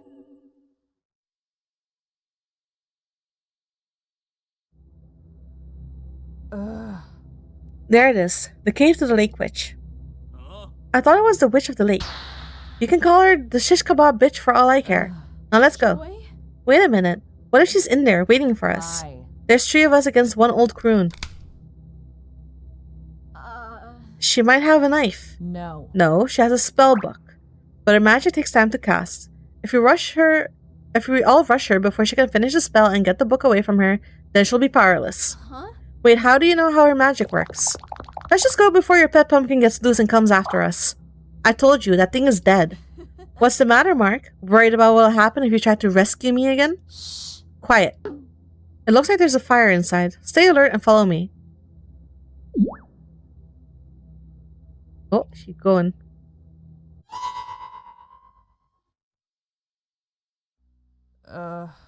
Looks like she isn't home. Spread out and see if you can find that spell book or anything that looks like it could cause a lot of pain. I better grab that book while I have the chance. Or maybe I should tell Joy what's going on now that Mark isn't in the way. Get the book. Huh? Wait, something's wrong. It should be right here. I did save. What are you bitching about now? But The spell book. It should be right here on this table. Huh? How would you know that? Because that's where she found it before, Joyful. You. No, the witch lady is actually kind of pretty. Like, drawn. I don't think I remember how she looked like before. Joy, no. Stay back. Let me go. Don't worry, I got this. Okay, Grandma, hand over the book and nobody gets hurt. Watch that. What? Oh. What the hell? She can grow vines like Jill? Except these hurt a lot more. What's going on? What's the matter, my little spell thief? Confused? Huh? You remember me? You didn't really think I'd lose my memories to my own spell, did you? Spell? V, what is she talking about? What memories? Your little pet is actually quite an accomplished witch, Joyfoil. Much more so than you'll ever be. Final Fantasy XIV Master Motoya. What? What? What? Can someone please get this vine thing away from my butt? This is the 2nd time your pet has been to my cave. The last time she stole my spellbook, she had this walking protein shake boil me alive in my own cauldron. Hey lady, I don't know what you're talking about. I've never seen you before in my life. I thought that was it for me. Then after only 13 years of witchcraft, I had so many regrets. So many things I still needed to do. So imagine my surprise and delight when I suddenly returned to life and found myself back here in this cave, only a few hours before I died. I was so confused. Had it all been a dream? A vision? I decided to check up on the demon I had sent out with my scrying spell, and what did I see? This little thief stealing my demon. Stealing? I think you mean educating. Be quiet. Normally I would carve out that silver tongue of yours and use it as a doorstop. But as you're also the one who resurrected me, I will overlook this minor inconvenience. You brought her back? Wait, you brought her back? She was finally dead and you brought her back? With my mother's spellbook? Joy. You died. I had to do it to save... Wait, your mother's spellbook? The spellbook is mine, you little ingrate. Or have you forgotten the thrashing your dear Auntie Anne gave you the last time you tried to steal it? You're not my aunt. You're just a psycho bitch who killed my mother. Oh, don't act like she was all that great. Just because she was born before me, she thought she was entitled to everything. Honestly, I did us both a favor by killing her. Shut up. You're nothing but a cowardly old croon who deserves to die. You're a shriveled old cockroach who needs to be trampled out and... Enough. If you miss my precious sister so much, then perhaps I should reunite you with her. Do it, you coward, you fucking snake. I'll tear out your black heart with my... Night. Joy! No! And nothing of value was lost. God I'm a little biased. Damn it, not again. No, it'll be okay. You can fix this. You just have to start the loop again. No. She's not dead. She's just waiting. It's okay. It's okay. Ah, I should have done that years ago. But then if I suppose I wouldn't have met you, my little magic prodigy. Oh dear, don't tell me you actually care for that little bastard. If so, let me assure you that she had no such feelings for you. What's the matter? Cat got your tongue? Well, I'm sure I can loosen it for you. I'm sure you remember this, don't you? And what it did to that other meat shield you brought in before? Do you know that I can control how slowly the curse in this blade kills you? I can make the flesh rot off your bones for hours if I want to. Though I prefer to keep it only about a minute. The screaming gets rather tiresome after that. Perhaps the demonstration is in order then. You, boy, how good are you at screaming? What? Why are you bringing me into this? I haven't done anything to you. Oh, but you are so very, very wrong. Wait a minute. Hey, wait. We can work something out. I got money. Lots of money. I'm sure we can... Stop. Leave the coward alone and just tell me what you want. There we go. You know, you really are pathetically easy to manipulate. No wonder my niece kept you around. But let's just make sure you don't get any heroic ideas. Hey! She can control the vines without even holding the book. There we go. Now, I don't want anything too extravagant. Just tell me how you cast a time travel spell. What? What? The spell, you little twerp. How did you do it? I just read the words. Don't be smart with me, child. How did you do it? Did you spill blood on the page? Where did you cast it? Was there some specific weather you had to wait for? Tell me. I told you, I just read the... Wait a minute, you can't cast it, can you? You had that book for what did you say? 13 years? And there are spells in it you still can't figure out? Enough. Explain how you did it or I'll begin removing some of your less vital appendages. Alright. It's actually pretty simple. But you may want to write this down. You got a pen? I've got one somewhere around here. Mark, hey. What? Break the vines and push her into the fire. What? Break the vines? You broke the ones that grabbed me before, remember? But she'll kill me. She'll kill you anyway, dumbass. I'll keep her distracted. Now do it. Here's one. Alright, now talk. Alright, right. Well.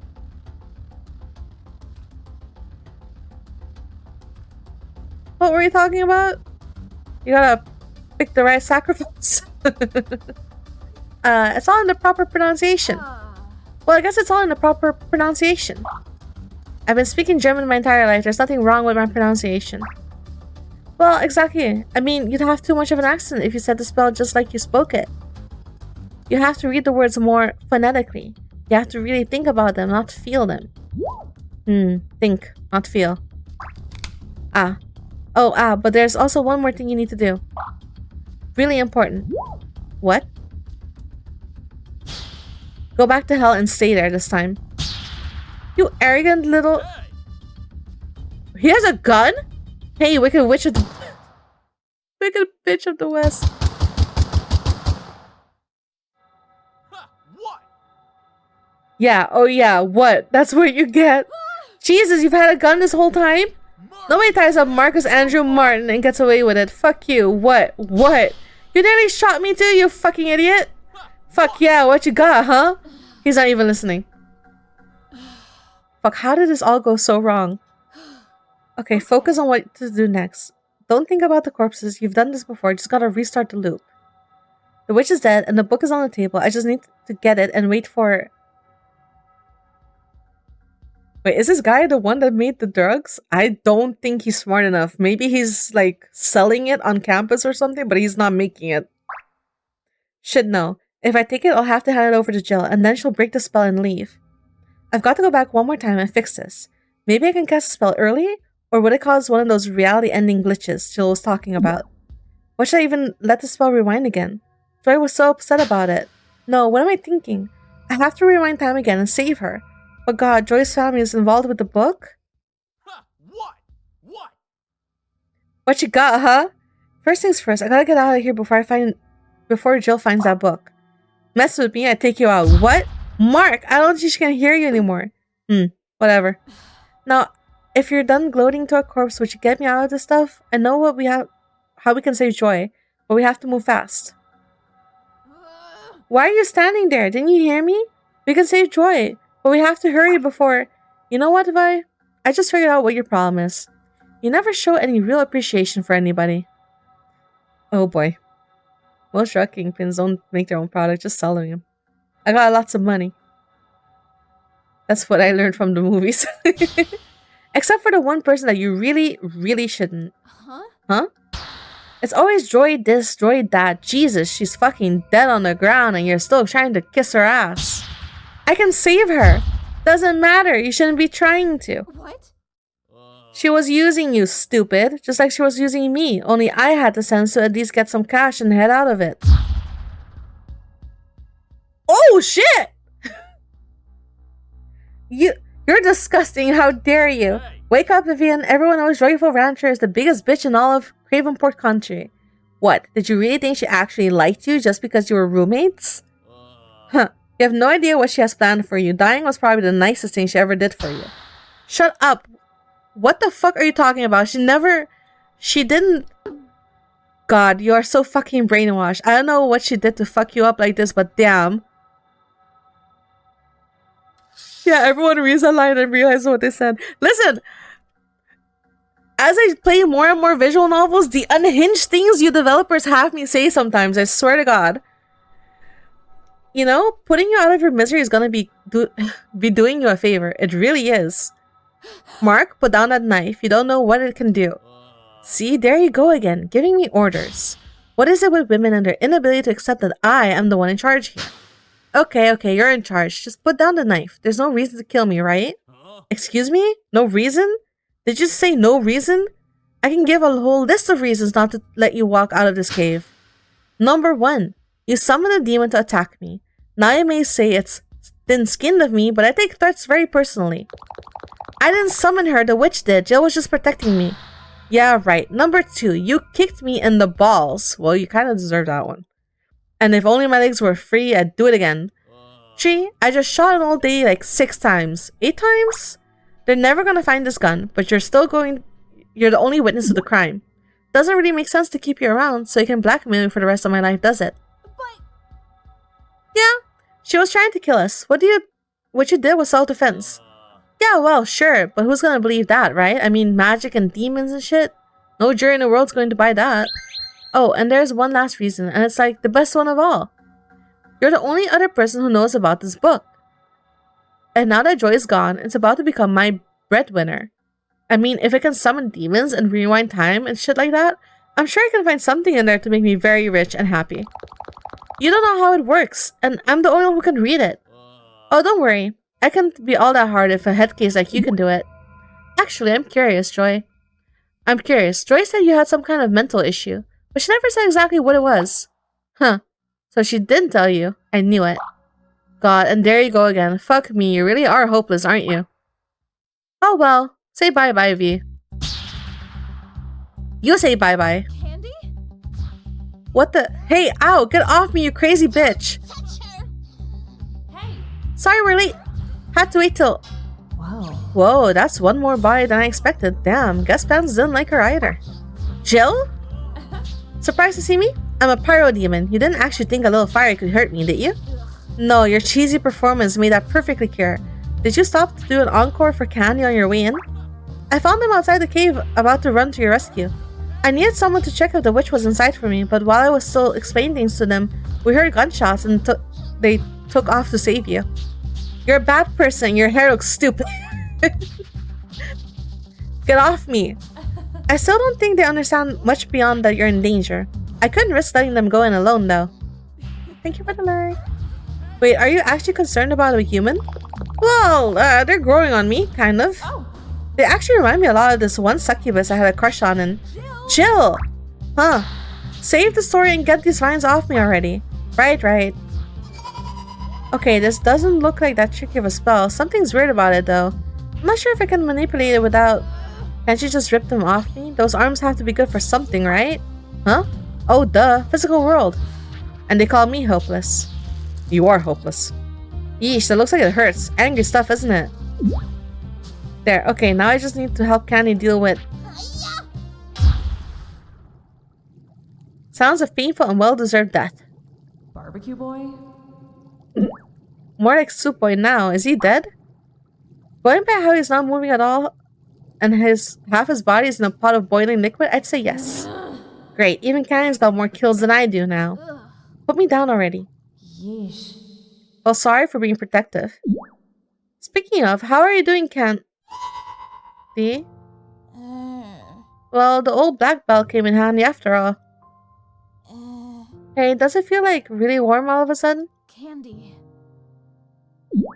Oh yeah, that's pretty big, right? I should get them reduced, but I... Huh? What's this? Wait, is that the witch's dagger? The one that... Oh no. Hey, I feel... kinda weird. Candy? Don't touch them. But... Damn it. Hey, Vivi? I remember what I wanted to tell you. What is it, Candy? You deserve better than her, than Joy. You're a good person. How can you know that? I've never met you until tonight. I don't even know you, but you have been just super nice to me, and you just saved my life, and now you're gonna... How do you know me? Huh? Remember me. Oh no. What does that mean? What the hell does that mean? How do you know me? How am I a good person if I keep letting everyone around me die? Who are you? They're gone. God. Damn it!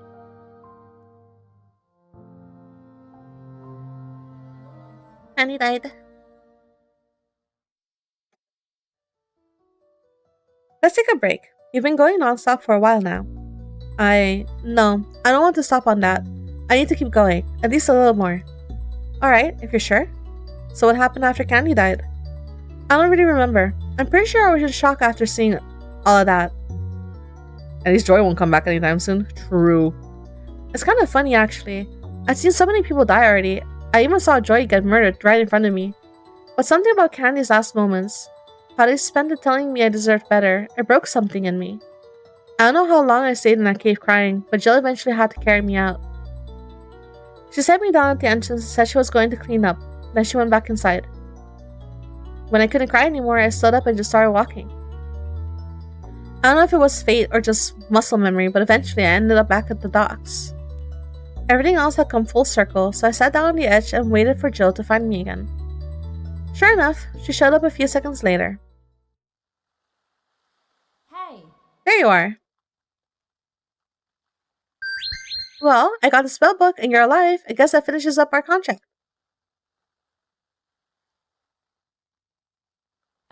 Look, I know it didn't end the way you wanted it, but... Sorry, that came out wrong. Look, humans die, right? It happens all the time, you know? One minute they're alive, the next they're not. It's just how your world works.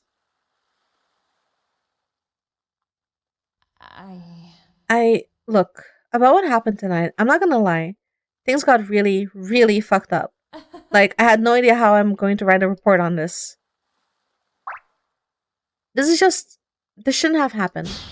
That's it. This just should not have happened. But it did. So now I'm gonna break the time loop spell and take this thing back home. Did you hear me? Job's over. I'm leaving. Fine. Wait, what? I said fine, just go. Wait. You're not gonna try to talk me out of it? No. Oh, you're just setting me up so you can pull some fancy logic trick, right? Not this time. Just go. But the whole point was to fix this. Stop everyone from dying, remember? Why are you giving up? We can still go back and try again. Why? So I can watch them all die a third time? Huh? It's fate or something, right? I never had a chance at saving them. It's always going to be just me at the end. Vivian Finala. The final girl at the end of the horror movie. That's what you've been telling me, right? We're just stuck in a cheap slasher flick and we can't change the ending. Vivian, look, God damn it. You're supposed to be talking me into this, not the other way around. Look, I can't leave things like this, okay? The way Candy died, Fuck, this is going to haunt me forever. Haunt you. They were a fucking badass. A non-binary polyamorous badass. They didn't deserve to go out like that. And why does that matter, Jill? You were going to kill them and everyone else on this fucking lake just a few hours ago, remember? I didn't know. I didn't know. You didn't want to. You didn't care. You just wanted to put a couple notches into your machete. But I didn't kill anyone. You came here to slaughter every person on this lake and take back your book. So congratulations, Jill. Mission complete. You win. Now go. Don't be mad at Jill because you have shitty friends.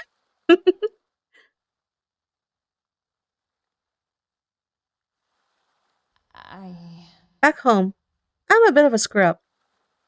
I always try my best, but my professor says I never think things through. I'm always finding shortcuts and cutting corners. I always think it'll be fine, but then someone else has to clean up my mess. When I got this mission, I thought I was finding something I couldn't mess up. Nothing to overthink, just go in, do the contract, get the magic item, and have fun killing a few nameless extras while I'm at it. Simple. Oh. But I think I finally get what my professor's been trying to tell me. There aren't any extras here. Every human has their own story, their own life. Hell, humans probably have more of a life than we do. I mean, all we do is watch you. I wanted it to be a game. But you humans, you're not characters, you're people. And there's nothing simple about ending a person's story. Unless they end someone else's. Well, I'm glad you got to have your little character growth moment. Too bad it's too late. Too little too late. You've got to do something. You can't just leave us with candy and as some stereotypical sacrifice to teach my dumbass a lesson. You're way too good for that. And they saved your ass too, so you owe them. I know, I just don't know why. They kept saying they know me, but I can't remember them at all. And I can't help anyone because of my stupid broken brain. Your brain isn't broken, V. Yes, it is. You're what? I'm autistic. And? It means I can't think the way other people do. Duh. I know what it means, and duh. Huh? I knew from the start, V, you handle crazy shit way better than most humans would. Probably because most normal things seem weird to you anyway. So you process stuff differently than most humans. So does every demon who's ever lived, including me and my professor. V. Being autistic or neurodivergent or whatever you want to call it is nothing to be ashamed of. It is when it's all anyone ever sees. When I was diagnosed as a kid, my parents acted like I had been declared brain dead. They made sure to tell everyone I met that I was autistic and not to expect anything from me. I was always either too slow or too loud for them. They were always trying to teach me how to fit in with normal kids while also telling them that I was fragile and stupid. What made it worse was that they were right. Stuff other kids could do easily, like spelling or memorizing the multiplication tables, just felt impossible. I did my best, but nothing ever seemed to click. I was put in special education programs, but they didn't even try to educate me. They wouldn't even let me learn with the other kids. They just gave me half the answers on every test to make sure I passed. They just wanted to get me through the system.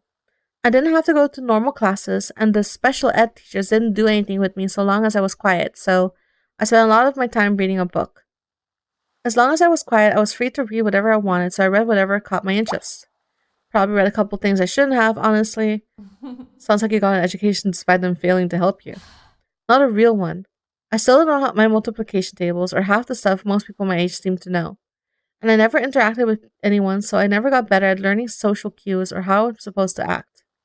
If someone asked me about my day, I'd tell them about how I learned that human bodies can be crushed into diving helmets at just 60 meters down. Well, if that's what you learned that day, then that's what you did, right? Then they'd look at me like I was threatening to crush their heads, even though they were adults and I was 12. Huh. That's still a cool thing for a 12-year-old to know. No, it's just creepy. What else did you read about? I really liked mysteries, especially Sherlock Holmes. I kind of idolized him a lot. I wanted to be able to figure out a person from dirt on their clothes or what dog they had from their walking stick. It seemed a lot easier to read evidence than social cues. That's how I got into forensics and forensic psychology, although it's not really the same. I don't know what to say when someone asks me how my day is, but I can make an educated guess on someone's life based on what their bedroom looks like. I'm not perfect at all, but it's easier. At least that's what I told myself. The truth is, I'm not smart or clever. I'm not a savant. I'm just doing the best I can. Right back. And the best I can do is put us right back where we fucking started. So what if you can't think normally? Nothing about this night has been normal by anyone's standards. But we can figure this out. We know a lot more than we did last time. Doesn't matter how many times we do it, they'll all just die again in some new horrible way. You can't think like that. I can't fight fate, Jill. I don't know how. V, it's not fate. Everyone who died this time is dead again. Everyone. Even if we stop them from being impaled or being melted, they'll just find some other way to be killed. I don't want to see anyone. I'm tired and I'm already going to have enough nightmares.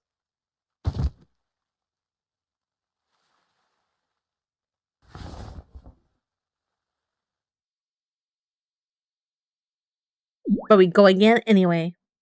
Wait a minute. Wait just one damn minute. Not everyone is dead. Give it time, they will be. No, they won't, because they can't die, at least not until the spell ends. Huh? What are you talking about? The dude who left to get hot dogs. Kenny? You said he died in the cave last time, but he's in the spell buffer, remember? He's untouchable in there, completely safe. But we won't even know if he made it to the buffer. He could have crashed his car before he made it there. He didn't last time, but okay, I'll humor you. What are you doing?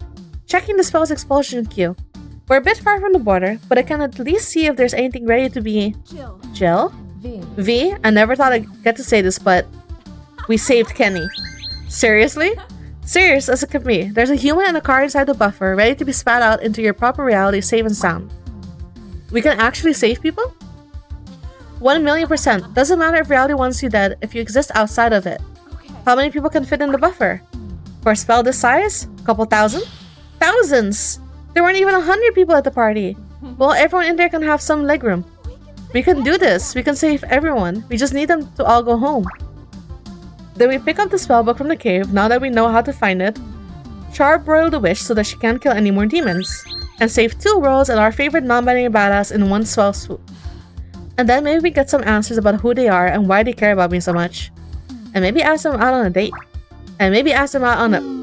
Jill! Oh, come on, they're so obviously into you. Let's just focus on saving everyone, okay? What's to worry about? We got this in the bag now. Me? You? First, I show up at the party and scare everyone into the barrier. That won't work because it is a Halloween party.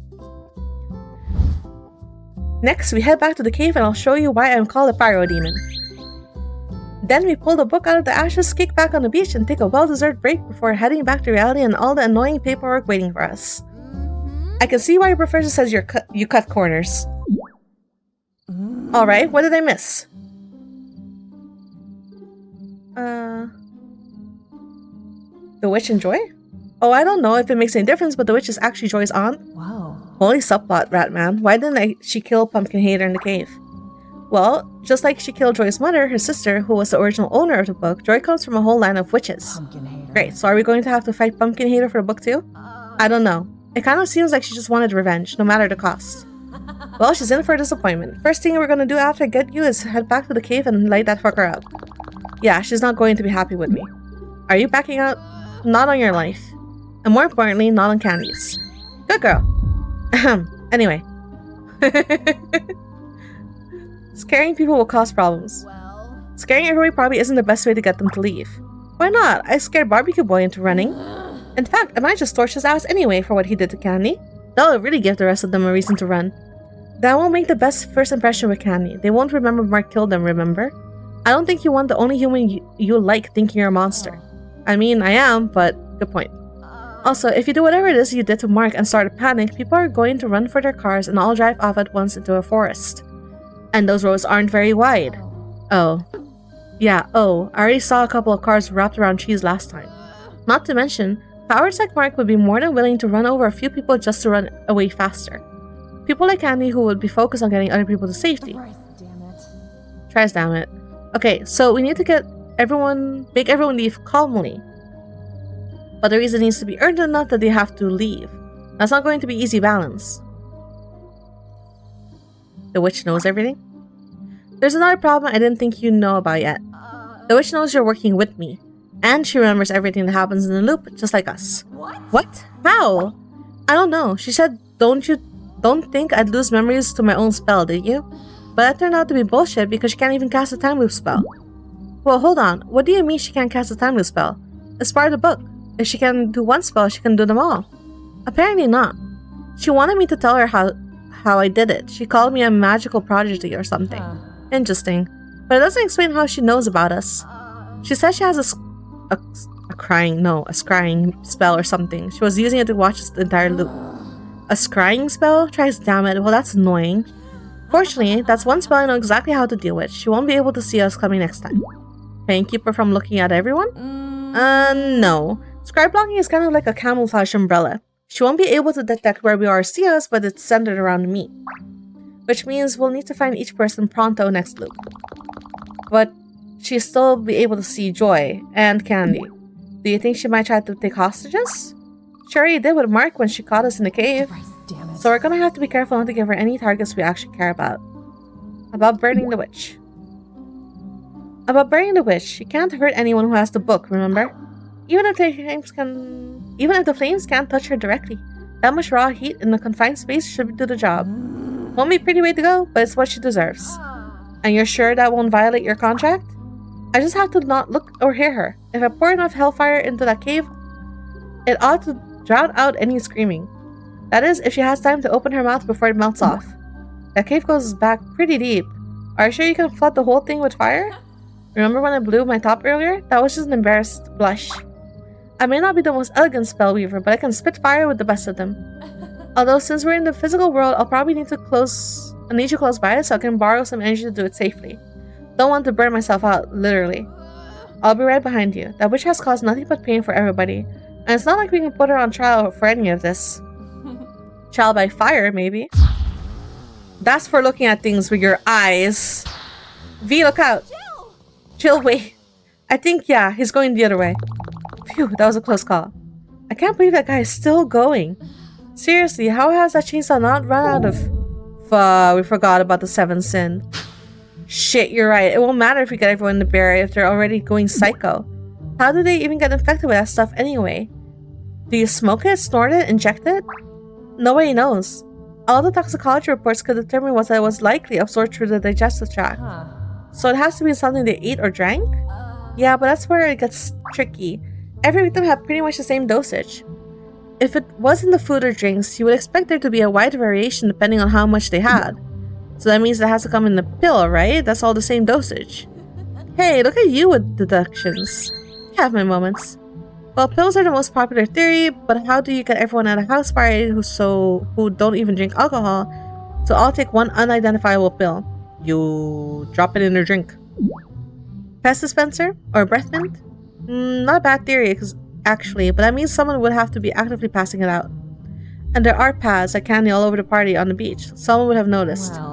Well, we know Candy wasn't affected or infected before he left the first time. That gives us like an hour to get everyone to calmly leave. That's just when we know Candy started showing symptoms. 7th sin is very unpredictable. We have no idea when they or anyone else was actually drugged.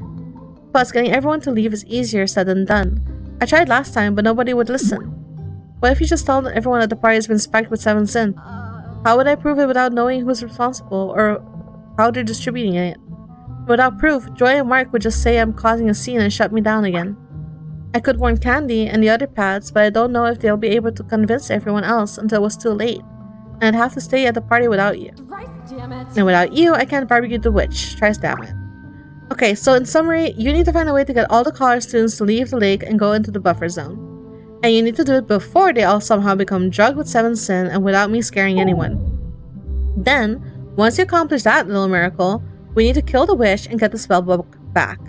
A witch who I cannot go within sight or hear of and for some reason retains all her memories from each loop. And she saw everything that happened last loop, meaning she knows about my relationship with Joy and probably our relationship with Candy. Meaning she could take one of them hostage if we don't take care of her first.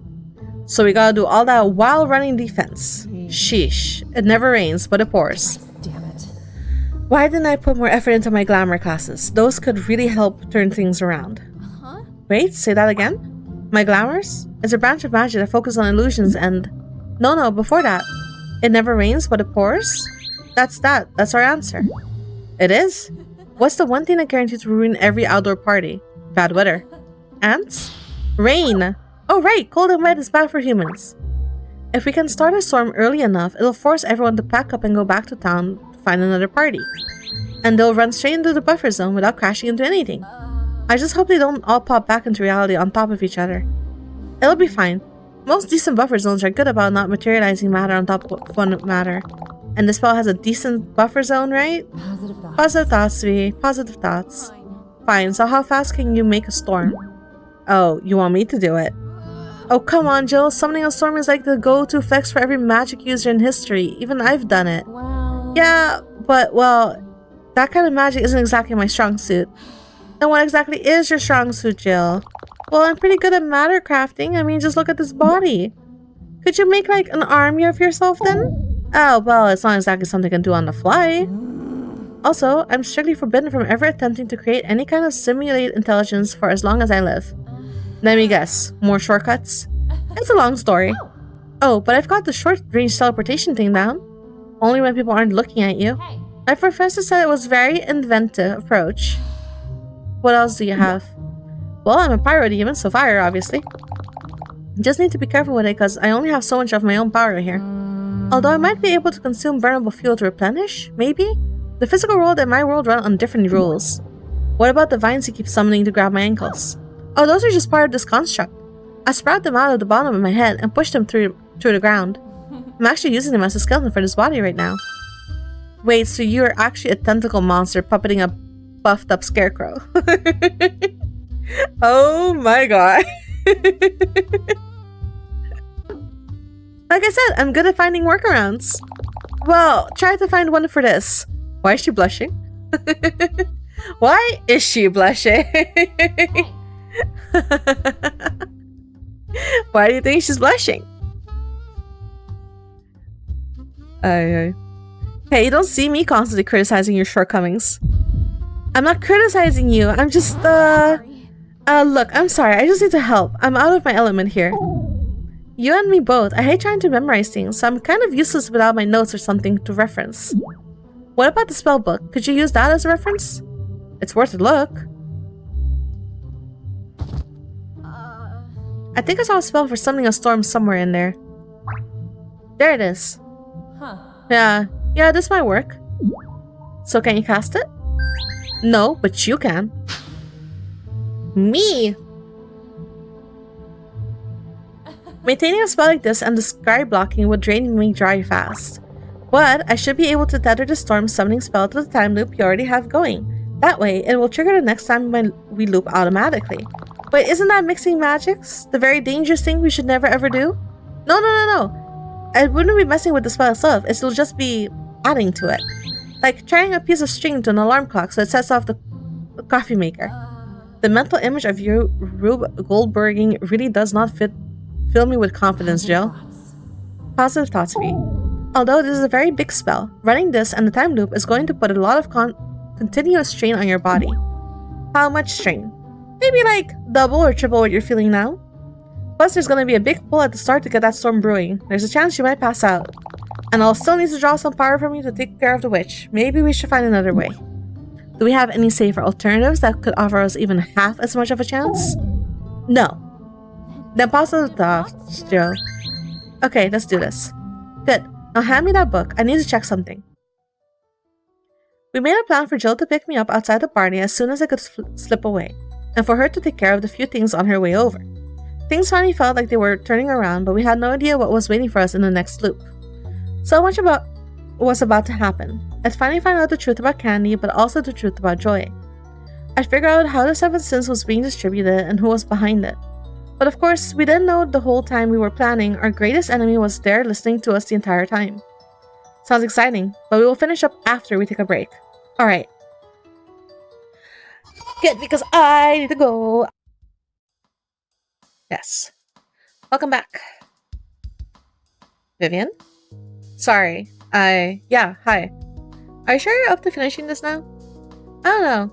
I was thinking about it in the lobby and I don't know how I got through the last session without breaking down. When I think about what happened next, I understand. If you don't want to do this, I can't force you to. But I can promise you that if we finish this now, you'll never have to relive these memories like this again.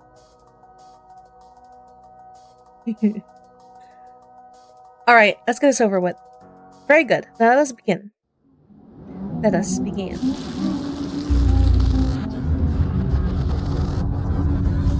Eyeball. Alright, everybody listen up. We've got a couple of events planned for tonight's party that I know you all want to get in on. Again. Got. Oh shit. As soon as I reappeared back at the party, the wave of cold that hit me dropped me to my knees. Jill had warned me it would be worse than last time, but I hadn't prepared for just how deeply the spell bit into me. The air around me was sweltering, but my bones felt like they were filled with liquid nitrogen. Everything felt too hot and too cold at the same time. I couldn't get the temperatures in my body to equalize. It made me dizzy and nauseous. I'm pretty sure I would have thrown up if my stomach hadn't turned into a solid block of ice. Vi. Vi, stand up. What's wrong with you? This person's a shitty friend. Even if you don't get them killed, stay away from them. Sorry, just dizzy. Well, stand up. You're making a scene. Listen, if any of you guys are friends with people like this, if they're not helping you up, they're not a friend. Leave. What the fuck? You're freezing. Come on, let's get you over to the fire. Well, she fell into the fire. Joy half dragged me to a flipped over boat near the bonfire and sat me down on it. The heat from the fire hit me like a blast furnace. I tried to move away, but Joy grabbed my shoulders and made me sit still. Stop squirming. Here, I brought some of your meds just in case. I'm going to go get you a drink. Don't move from the spot, understand? Don't drink the drink. What? What? No, don't drink any. Stay. But... Joy, wait. She left before I could say any more. Has she not realized that Joy and Mark were not affected by the drugs? After a few seconds, the heat from the fire stopped hurting and my organs started to thaw out. I felt a bit weak, but my head began to clear and I remembered the plan Jill and I had come up with. The first thing I needed to do was find our storm so I could get everyone to leave. I put the pills Joy had given me in my pocket, and after a few seconds of searching, I spotted a dark patch of storm clouds that was swallowing up the stars overhead. Only it was on the wrong side of the lake.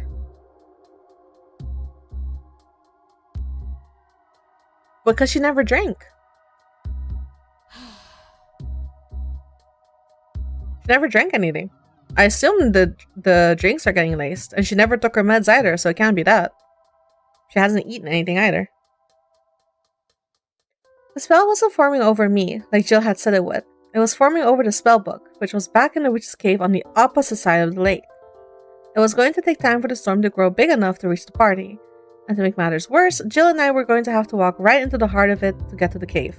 Damn it. Damaged. Hey, are you okay? Sorry, I didn't mean to startle you. You're just gonna start crying. Are you okay? You look like you're about to cry. Sorry. I'm fine, just cold. Oh well, I'm part of the PATS team and I've got a thermos of hot cider in my backpack. You know, in case someone fell in the lake and needed to warm up or something. Anyway, it's just boiled apple juice with a little pumpkin spice in it, but do you want some? Yeah, thanks. I don't think Candy would... No, because she said she only had soda. So... Candy would have sprouted feathery wings and glowing hail in that moment, and it wouldn't have surprised me one bit. They poured some cider into the thermos lid, and I took it with shaking hands. Or they. They helped me drink it down, and I felt better almost instantly. The hot cider thawed out the ice in my stomach, but the warmth of their hands felt even better. How do you mean? I'm not sure how to put it. Candy's touch just felt right, familiar. I still couldn't remember them, but I knew I was safe so long as they were around. Whoa, your hands are so cold. Do you need some more to drink? Please. I also realized I hadn't had anything to eat or drink for hours, and candy cider was probably the only thing I could be certain wasn't tainted with 7 sin. If you're feeling faint, you might have to have low blood sugar. I've got a protein bar if you want. It doesn't taste very good, but it should make you feel better. Candy. You're a lifesaver, Candy. Huh. Oh, it's nothing. I just like to be prepared. Designated party nurse, that's me. Wait, you know my name? Do you remember me? How could I forget you? Oh, sorry. I only know you by reputation. You're a very good reputation, I mean. Given your roommate, I somehow doubt you've heard anything good about me. Joy's wrong about you. Oh, thanks. I was honestly expecting you to side with her. She's very toxic and extremely manipulative. Yeah. So everyone keeps telling me, but I think she has a good reason to be. No, she doesn't. There's never a good reason for hurting other people, especially people who trust you. Oh, well. What are you doing here? Jesus, get the fuck, go away. Joy. They were just giving me something warm to drink, Joy. They're being nice. They. Vi. And you drank it? Vi, you idiot. She probably spiked it with something. No, bitch, you probably spiked something. What? How dare you? Defend Candy. Joy? Don't believe everything this slut says. I heard she's trying to set a record for the number of people she can sleep with in one party. Oh, go ahead. Ask her how much of a hoe she is. No, just because I'm proud to be polyamorous doesn't mean I'll sleep with anyone. You should know that already. Is Joy an insult? Is Joy just big mad at Candy because Candy wouldn't sleep with them? I don't know what you're talking about.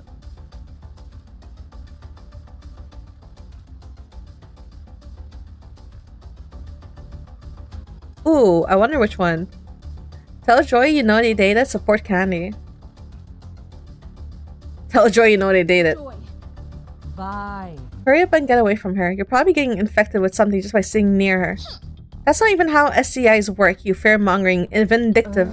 You're nothing but a desperate slut. You've probably got every... Joy, shut up.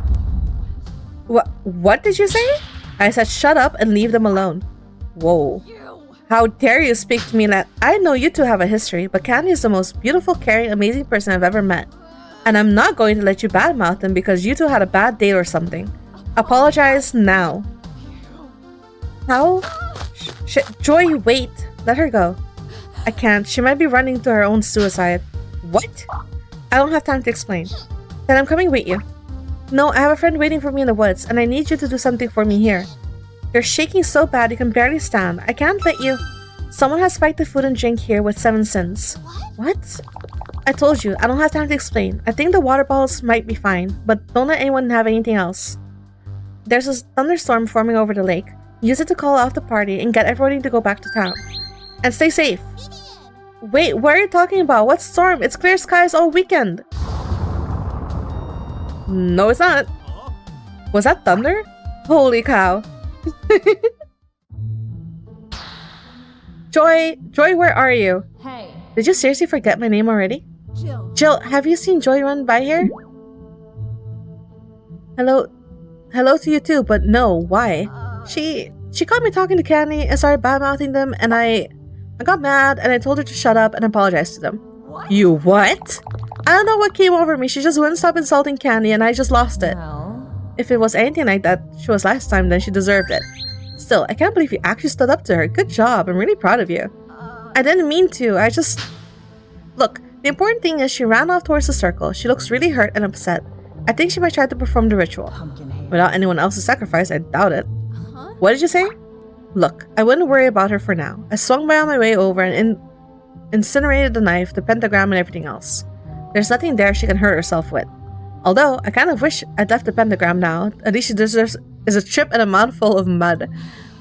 She's been through a lot, Jill. Her own aunt murdered her mother for the spell book. That could fuck anyone up. And yet... That doesn't mean she can treat other people like shit. True. But I'll cut her some slack. I'm not exactly in any position to judge. Oh. Very nice. No, but you are trying. That's worth something.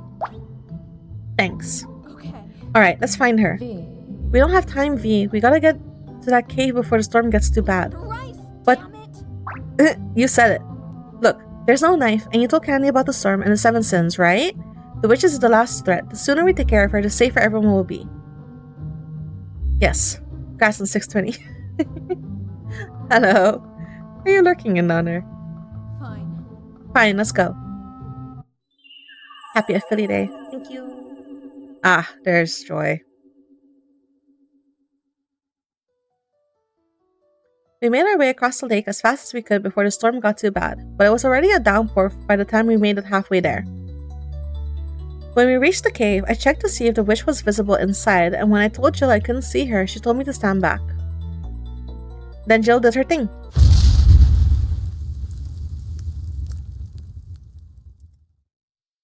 And burned herself to death.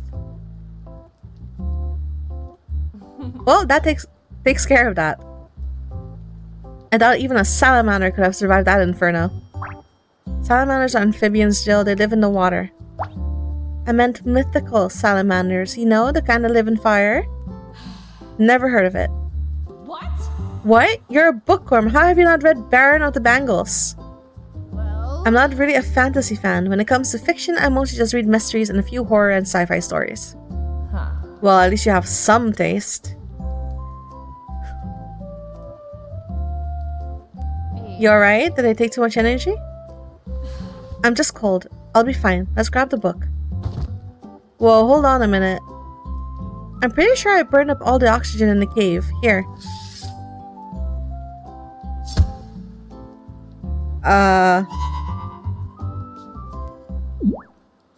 Now you wait here and warm up and I'll get the book, okay? How does that work? Energy. Fine. Fine, just hurry up. I don't like being back here. Back in a flash. May as well look around while I wait. Find clues? Now? Oh. There are footsteps leaving. More footprints. These ones belong to the witch. I can even see the marks her cane left. Hang on. There are two sets of the witch's footprints. One leading in and one leading out of the cave. But there are no cane marks of the ones leading out. Why would that be? She forgot the cane and went back for it. She left in a hurry. Ooh, the footsteps were left by someone else. Maybe someone else was here? But then whoever it was would have to have been inside the cave before the start of the loop. Someone who wears the exact same orthopedic shoes, who would have never met or heard of a single time? Oh, is it the same shoes? I can't tell from here. Ah, she left in a hurry. She must have left in a hurry. My grandma walks with a cane, but she picks it up and holds it when she wants to hustle. And if the witch left in a hurry, then it was probably because... Oh no. Because she knew. Hey V? I may have some bad news. I think I may have somehow torched the book while I was burning the witch. I thought for sure I would have survived the flames, but it wasn't in there to begin with. What? What? Jill. Look, here. So, see those tracks? The witch left long before we got here. And she must have taken the spellbook with her. What? But that's impossible. I've had the scribe blocker up since we started the loop. She couldn't have seen us coming. I don't think she had to. Huh? I mean, if you die twice in a row in the same room, wouldn't you want to get as far away from it as fast as possible? That's not fair. Why is the only person with any survival instincts the only person we don't want to have any? We really should have seen this coming. So what do we do? Well, there was no bed in that cave, or toilet, or chair, or even a door. She doesn't exactly strike me as the camping type, so she must have somewhere to stay around here. Maybe in an old fire tower or one of the rental cabins. But we can't just go looking for her, even if her tracks weren't being washed away by the rain. If I see her, I'm gone. Which means we need to know where she is without finding her. Sheesh, that sounds like one of those crappy Zen riddles. Yo, dude, found a Siberian kebab place nearby. Bruh, bulong pa ng crispy chicken falafel. Yeah, okay, thank you. Coño. Nami hammer. Ugh. I never could understand those things. Well, But did you enjoy your food? Well then, let's think practically. What's our next step?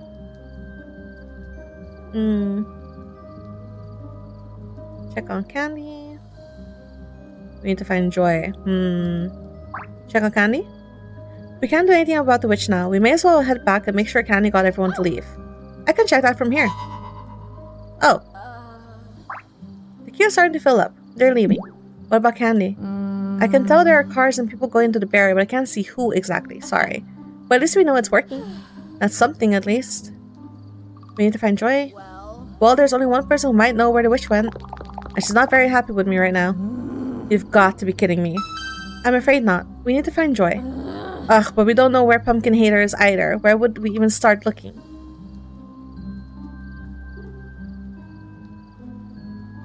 Check her car? I guess her car would be the best place to check. Even if we can't find her, we might find some kind of clue. Provided she hasn't driven off with it already. Joy wouldn't leave me behind. Oh, yes, she would.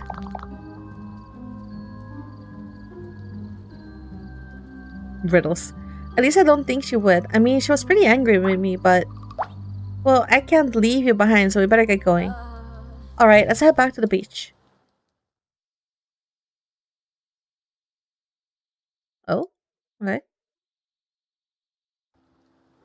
What's my weakness? Is that an umbrella? I'll walk in the rain. You can put me down now, you know? I'm fine. Yeah, and I want to keep you that way. Well. Look, it's just easy to keep you warm and dry like this. Plus, you don't need to be exhausting yourself hiking through this mud. Just think of it as payback for all the times you made you carry me. Oh, true! Riddles are your weakness. What do you mean?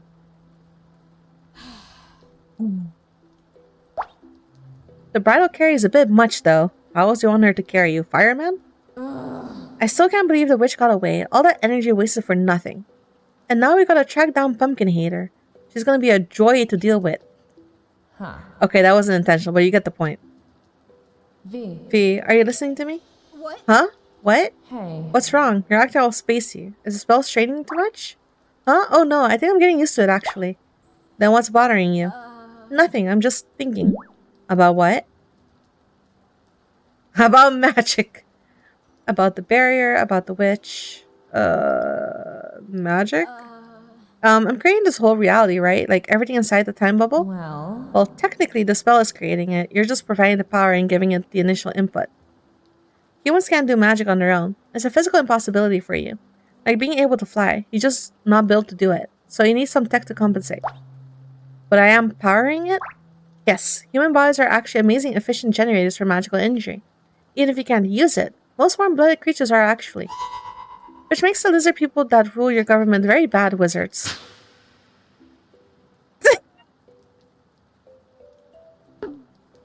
It was just a joke. Relax.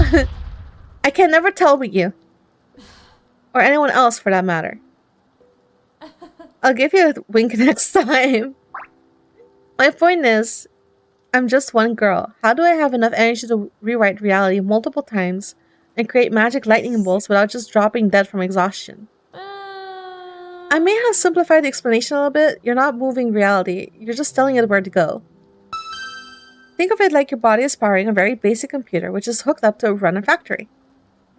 You give a command to the computer, aka cast a spell, and the computer tells the factory, aka reality, what machines to use and how. The computer isn't just powering the whole factory, it just needs enough energy to give it instructions. So where does the power from the factory come from? Oh, it just uses whatever inside the barrier. The time bubble makes this reality a complete enclosed system. No energy gets in or out, everything just keeps getting recycled. So it's the people or the other ones also powering it? If it keeps getting recycled, then why do I keep getting colder each loop? Because you're not part of that system. Even though you move around and expend energy in here, you don't get any power back when the reset happens. Why not? Well... It's complicated. Laws of magic thing. It would take too long to explain. You don't know, do you? I do. I just don't have any notes on me. The important part is, while the spell does not take much, it does take, and it never gives anything back. Which means we need to make sure you stay warm and safe, and we need to especially be careful about you losing any blood or limbs. Wait, but then I heal when the reset happens? I don't have any bruises from last time. Oh, you heal alright, but that's kind of the problem. All humans have barely measurable bioelectric field, which, for magical purpose, determines what is you and what isn't, and it's sort of a spiritual property line. Oh, so she'll never be able to gain it back, or what? Any blood or tissue that leaves that field becomes the property of the spell. Once the reset happens, it'll give you back the physical matter, but it keeps any usable energy that was in it. Like returning a wallet but keeping all the money you found in it? No. Worse, it takes the money and sticks you with an extra fee for the exact amount. Not only do you lose the warmth the spell took, but you also have to spend whatever energy you have left to warm up that body, the blood and tissue once it becomes part of you again. So any loss of blood or body parts will cost double the overall energy loss during the reset. And if you don't have enough energy to recover every part of your body and the cost of the spell, It's either hypothermia or instant full-bodied frostbite.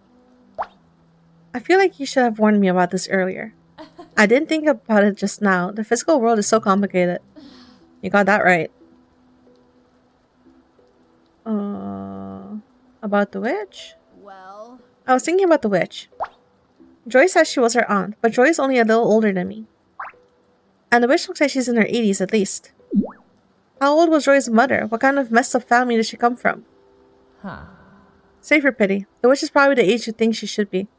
She just looks so old and withered because she's been using the spell book so much. Wait, you said magic didn't shorten your lifespan. You said it was like dancing.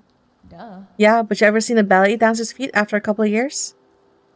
A little magic every now and then is fine, but if a human is slinging spells every day for over a decade, it's going to start taking a toll. And I've been losing agents for a long time. I don't think she's just killing demons. When she showed me the knife in the cave, she said... Well, she said some stuff that made me think she's killed a lot of people with it. Huh. Gotta use more magic to dance better? That's not how that works. I don't doubt it. Anyway, she probably doesn't have much time left. Maybe a year or two at most if she keeps using the magic like that. She's not getting another day. This ends tonight. I'm not letting this turn into some bad horror series with 10 sequels. Space Machete. Oh, I don't know.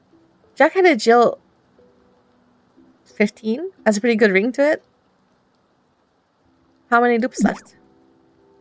Is it 9?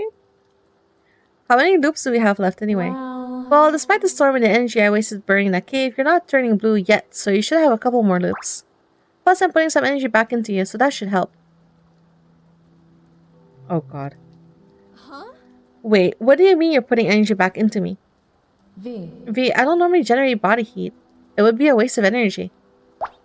I'm doing what I can to keep you warm and comfortable right now. It's not exactly efficient, but it's something. I'm pretty cozy. Wait, don't you need that heat to live? Duh. Yeah, but I kind of need you more. Ooh. Ooh. Not in like a weird way of anything.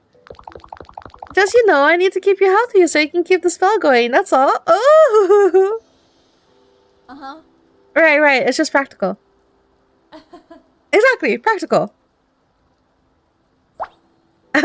So anyway, about the barrier. What if a witch runs out of the barrier with the book? She may not even know there is a barrier. Well. We'll know as soon as she tries. The book can't go into the barrier it's creating, same as you. Huh? What?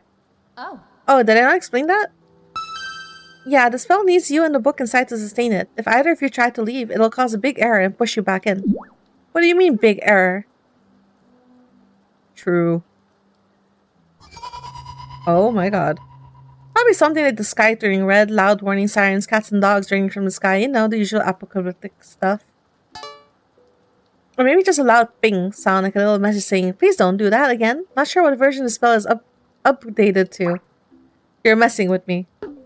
A little, but not as much as you think.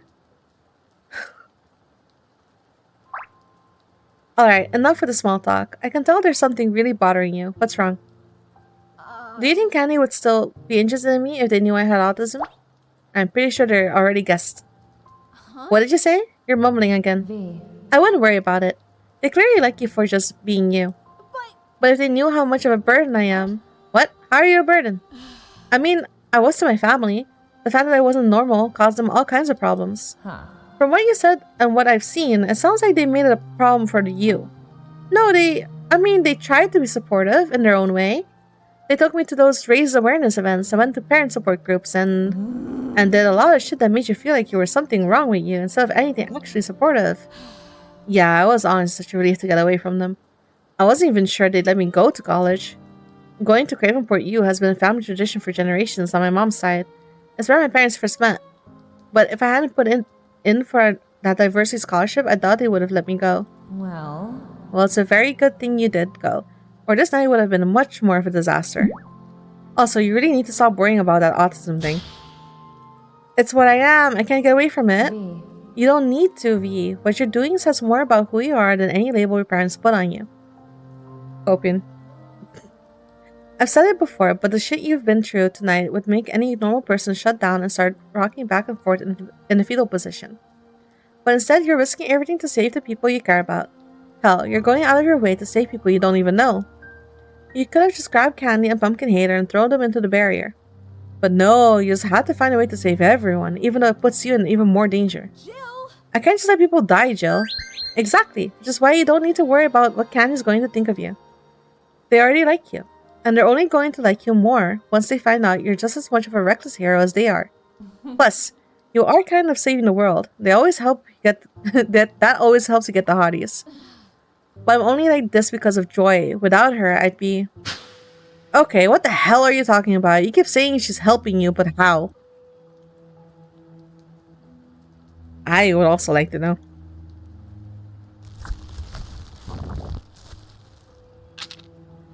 Does that have anything to do with these? Hey, give those back. Why? You're not the... Oh! Oh! I meant... Did you just eat some of my meds? V. V, where did you get these?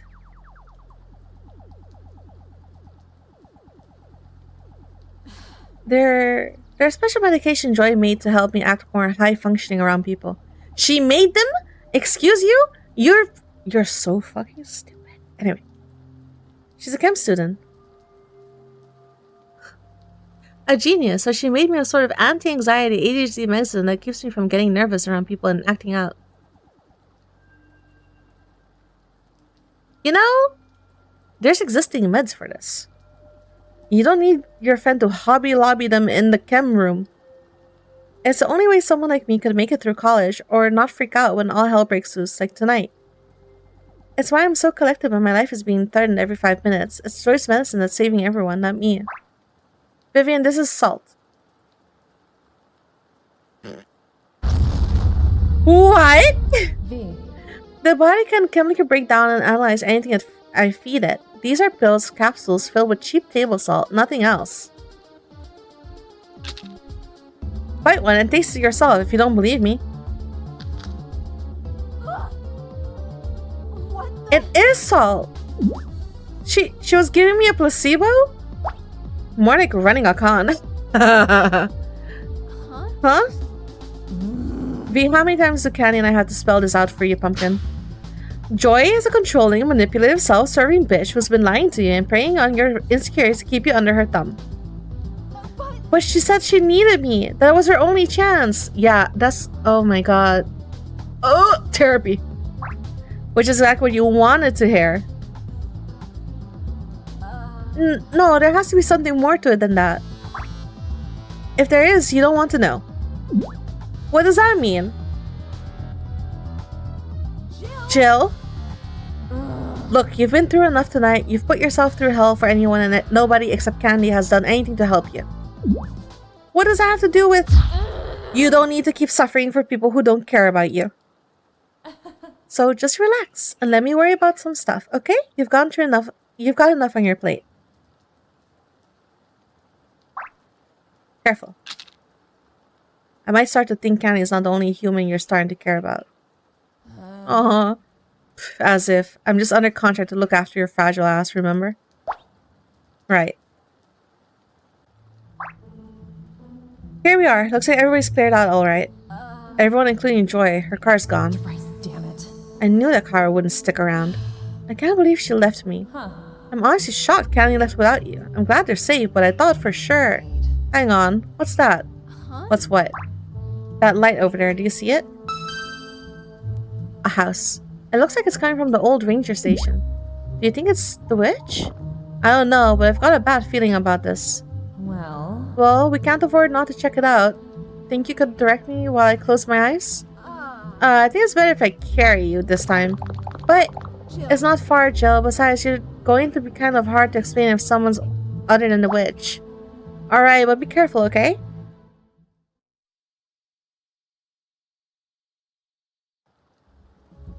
Oh! Oh, they didn't leave. They just moved to the station. Fuck.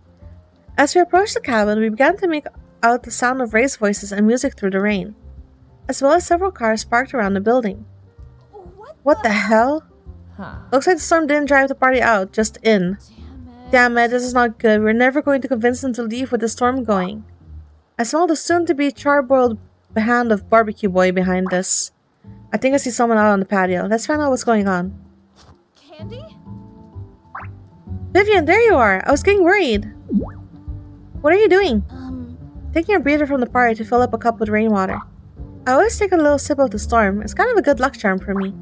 No, I mean, why are you still here? I told you to get everybody back to town. Well, long story short, Mark happened. Told you. Did your jack-o'-lantern just talk? It's a new robo-pet. I got it for my birthday. Robo-pet? You mean like a tattletale? Weren't those things recalled because they were super dangerous? Don't worry, I'm only dangerous to serial killers, jocks, and pumpkin-hating mall goths. But I'm very friendly to cheerleaders and single and available heroines who wear purple. Just ignore her. Now, what do you mean Mark happened? I tried to get everyone to leave after I pointed out the storm coming, but Mark stopped them. He said we could just move the party into this old ranger station instead, and a little over half of them listened to him and decided to stay. By the way, how did you know a massive thunderstorm was suddenly going to form out of nowhere in a cloudless sky? My pumpkin has built-in barometer. Tonight will be partially cloudy with a 50% chance of spontaneous downpours. Right. But what about the 7 sins? I told you, the food and drink is all spiked. Oh, we took care of that. I told the other pals. I got a tip of someone was planning to spike the freshmen, so he stayed behind and volunteered to help carry the food in. We're all super careful about what kind of things at any party, so we threw out anything that wasn't vacuum sealed and double-checked everything that was.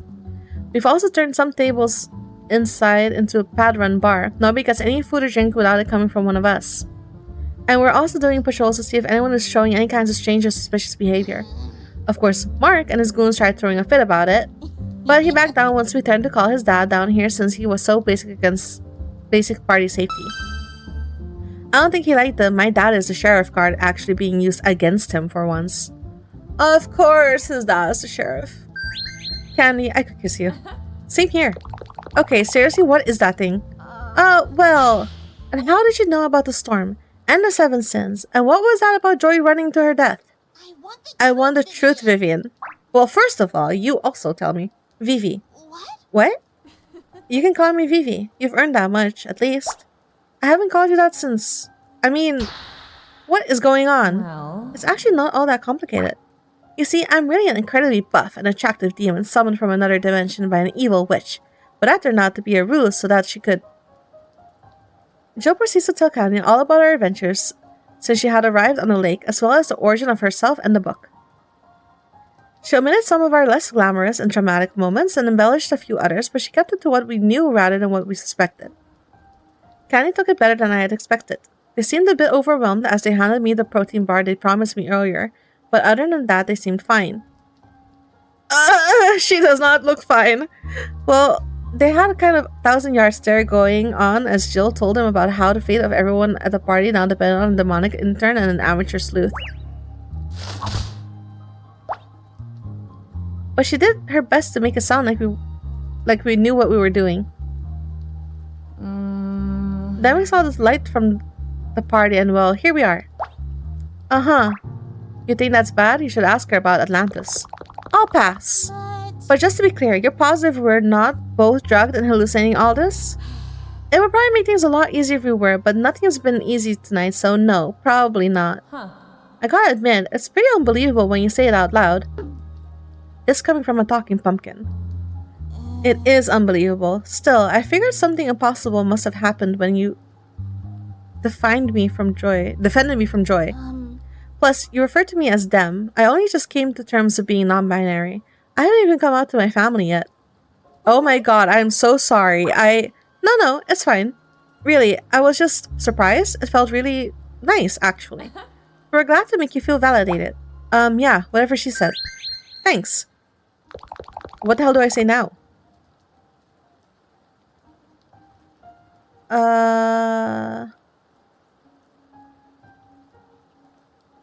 many times have we met? Candy. I know we've met before, like, before the loop started, I mean, but I can't remember. I know, you forget about me every time I talk to you. This is like the 5th or 6th time we've had this conversation. Wait, what? We've been doing these loops 6 other times without knowing it? Huh? Oh no. Sorry, no, I didn't mean this exact conversation. I just meant Vivi and I reconnecting. I was gonna say, Wait, What? we've met 6 times before? Well, re-met. When I saw you in my psych class on the first day, I almost couldn't believe it. I mean, it had been years, but I knew it had to be you. You acted pretty surprised too, but you seemed happy and excited to see me once I explained who I was and what happened. We even made plans to get dinner that night so we could catch up properly. But you ghosted me, and when I tried calling, you blocked my number. What? Oh no! You didn't show up for class next day either. Apparently, you changed your schedule so you wouldn't have to see me. V, what the hell? I didn't do that. I don't even know how to change my class schedule. That's what you said when I saw you on campus a week later. I ran up to you, asked what happened, and you said you had no idea who I was or what I was talking about. I introduced myself again, you got all excited and happy, and we spent the rest of the day together. At first I thought ghosting me was some kind of sick revenge, but you're a terrible liar, and you seemed genuinely glad to see me. I figured you must have hit your head or gotten amnesia that day or something. It's Joy. It has to be Joy. But when we made plans to hang out the other weekend, you flaked and blocked my number again. And you kept doing that. Every time it was the same thing. First you'd be all happy to see me, and then want nothing to do with me, or as soon as we part ways, Candy deserves better. Candy. I'm so sorry. I knew you weren't doing it on purpose, but it still hurt. A lot. I almost gave up on you a few times, but I knew something was wrong. And I figured out what it was when I met your roommate. Pumpkin hater. Pumpkin hater. Hey. Hey, Candy, not that we don't believe you, but if this keeps happening, shouldn't you have gotten some proof or something by now? I did, actually. Here. We took this photo together the first time I found you again. I sent it to my parents to show them. See? Here's the date. Huh. The game is a... Huh. You two do look happy to see each other. Does this ring any bells, V? No, nothing. It never does. That's why I don't try to lead with it anymore. It just makes you more upset and confused. What is going on? This doesn't even have anything to do with the spell. What the hell is wrong with me?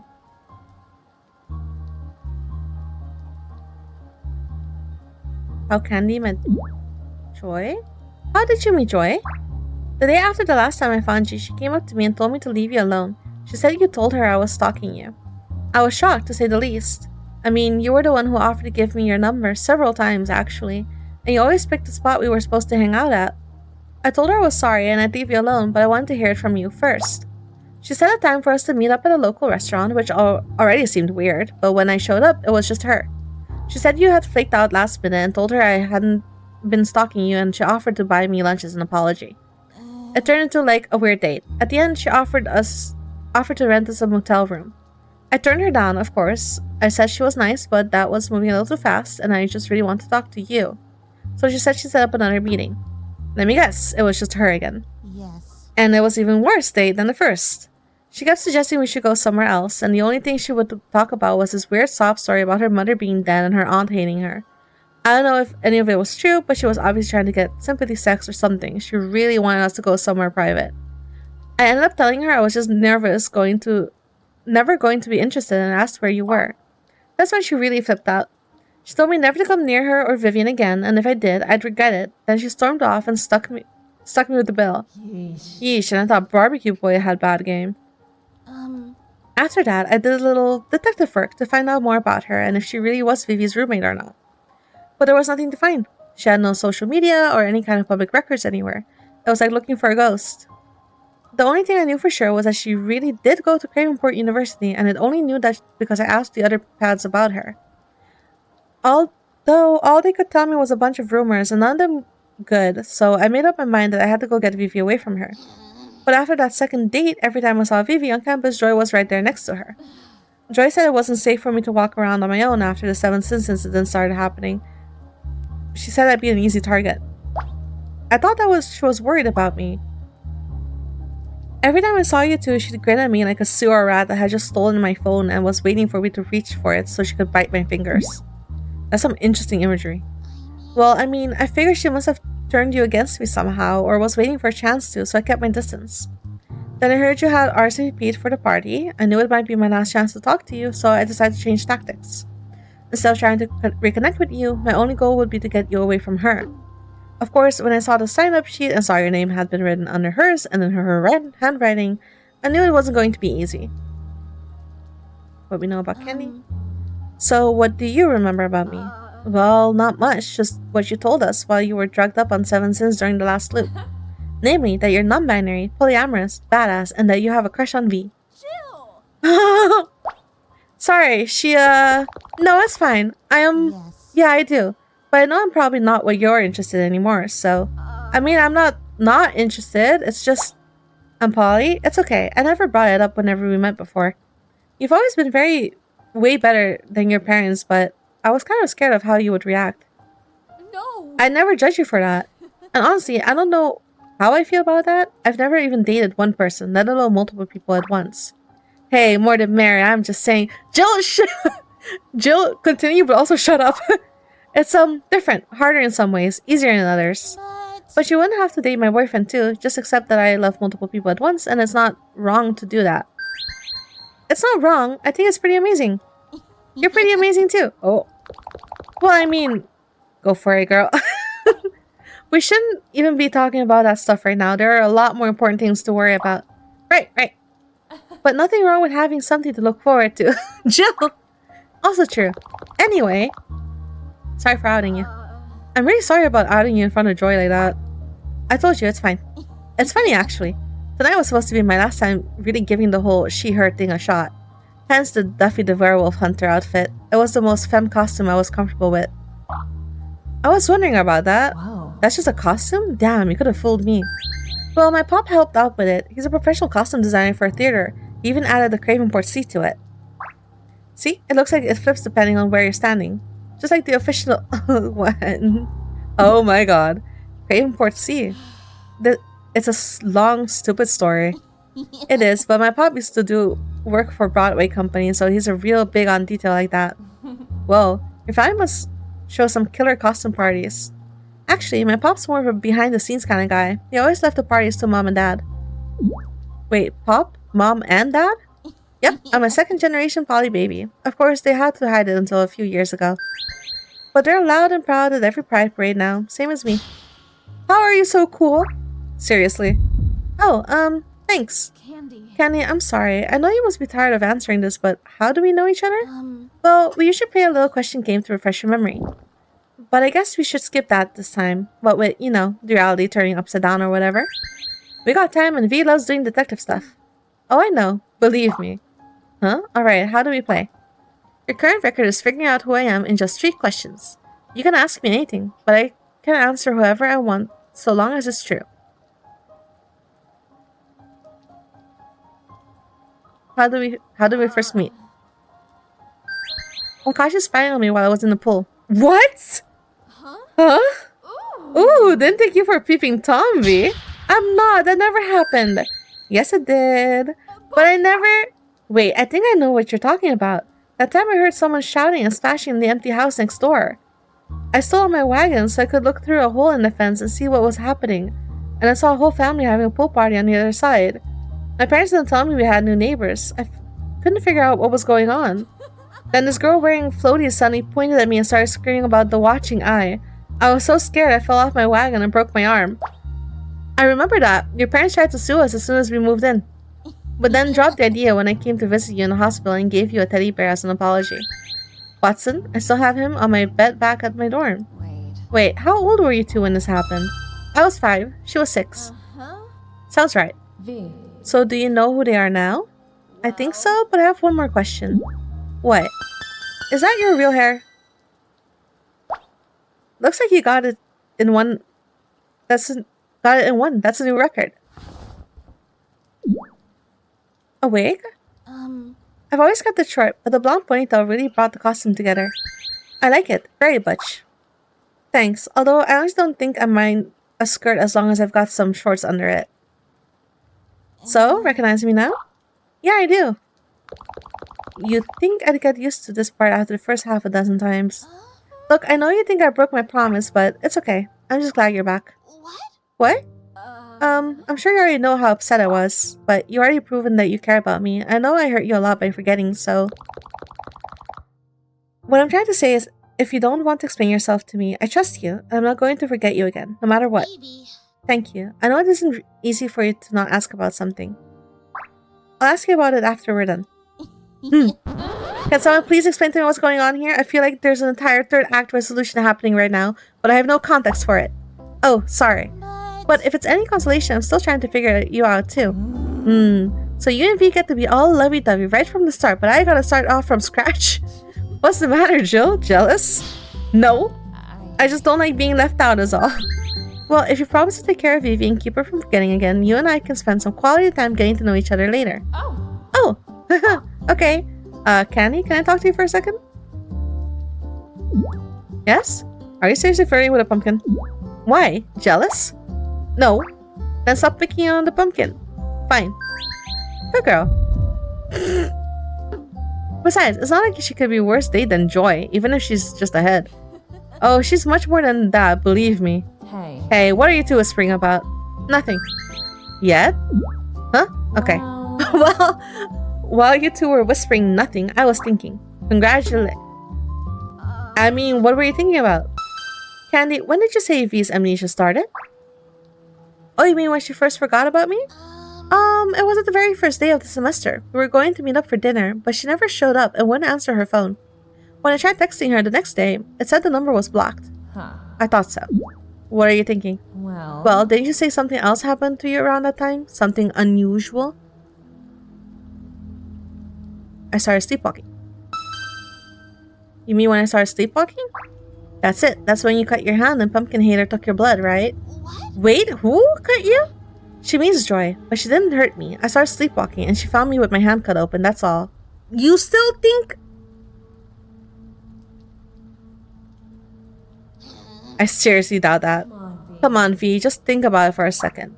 Joy told you that you started sleepwalking at the beginning of the semester. That was right around the time Joy told Candy to stay away from you and you started experiencing this weird amnesia. You also lost a lot of blood, which wound up in a jar Joy was going to use for a moon ritual, and Joy has been giving you fake medication with those salt pills. What are you trying to say? I met Candy while I was sleepwalking and Joy somehow cut my hand and took 4 liters of blood without me dying from blood loss? What I'm saying, it can't be a coincidence. Maybe the pills aren't always salt. Wait, has she been drugging you? She's giving me a placebo to help with my condition. Your autism is not a disease that needs to be treated, Vivian, and anyone who says that otherwise is just trying to hurt you. Okay. Holy shit, they're so freaking cool. I've heard enough. Sam's down cup of lucky rainwater. I say we're dragging Joy's Hot Topic butt out onto this patio right now and getting some answers.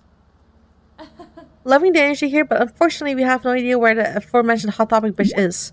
What do you mean? She's inside. Yes?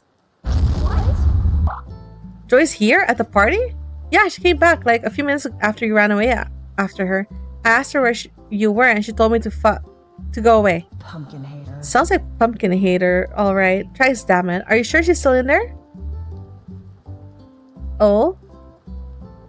Is this a game you're excited about? I don't know anything about it. Yes. Her car should be parked around back, but she was glaring at me right before I stepped outside. I shouldn't have kicked her stupid teeth in, evil bish. Well, you can still get the chance to. Wait, what did you say? I said I'm gonna kick her ass. No. Candy, how do you feel right now? Pissed off. But oh, also pretty good, like really good. A little fuzzy though. Oh no. How? This can't be happening. This shouldn't be happening again. What are you still talking about? The rainwater. What? It had to be the rainwater. They were fine until they drank it just now. Ship off the storm. But that's impossible. How could somebody spike rainwater? I don't know. But what other answer is there? Candy, what did you have to drink tonight? Nothing. You said it was all bad, remember? I'll teach you to make complex opinions about the economy. I'll teach you to make complex opinions about the economy. Oh, there's someone killing someone in there. Oh, come on. Where does he keep fighting that thing? Damn it. How is this happening again? Well, it sounds like the party's getting a little rowdy. Candy, no. Stay here. It's fine. I'm a judo black belt. Plus, I'm a pets. It's my responsibility. It's my job. Let someone else do it, please. Like who? Mark? As if. You can't trust Mark to bring dog shit. You don't understand. You've been... Wait, that's it. What's it? It's Mark. He's the one drugging people with 7 sin. What? V. How do you know? We've already known he's willing to kill for money and power, and his dad's a sheriff, so his father makes sure he's above suspicion in anything he's involved with. So he's an entitled asshole who knew that. How does that connect to him being 7 sins? Because he's always sober. He's the life of the party, but he's never once been drugged by 7 sins, even when someone else around him was. God damn it, how did I not see it sooner? Christ damn it, you're totally right. That little weasel has to be behind us. But he couldn't have done it by himself. Even if he stole the formula from somewhere, there's no way he could have made the 7 sins on his own. He must have an accomplice. But who? It would have been someone really good at chemistry, right? I was right. You can't trust Mark to bring hot dogs. Well, he can't do dog shit, and I'm dyslexic, so... She's a chem student, a genius. Somebody who's good at keeping secrets. I said I'll explain later. Would think it was someone who hangs around Mark all the time. And now that Joy's gone, it's about to become my big breadwinner. But all he has around him are football players and men who don't know better. You got that right, that little bitch. Huh? It can't be. It can't be. There's got to be some other... Oh my god, Vivian is hopeless. Honestly? Worst character. There isn't, is there? I'm sorry, V. What's going on? Joy made the 7 sins. What? Mark called her his big breadwinner in that last loop, and she had the chemistry knowledge and experience to make it. Oh, acceptance. Okay. She's responsible for all of this. Everybody who died, dozens of people because of her. And she was either going to kill you two or bring you in on it. This long-term project, remember? Trash it.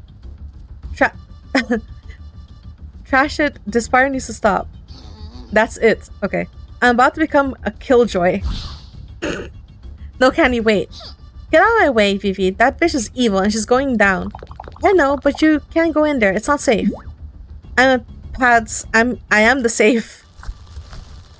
Not tonight, you aren't.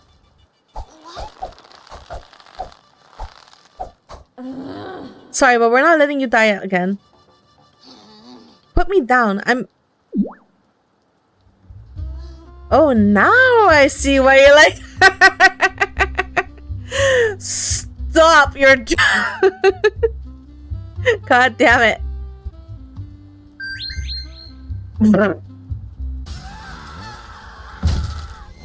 Well, that's someone that we can't save. They died. Do we have to reloop again?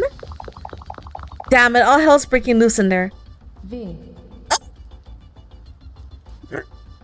Hello, pumpkin. We're gonna have to scrap this loop. If I say we make a break for the barrier so we can throw in Candy and wait it out.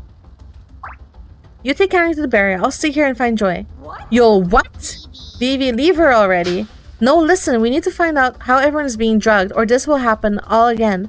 It's the only way to save Candy and the others. Plus, we still need her help to find the witch's hideout. You can't take her on alone.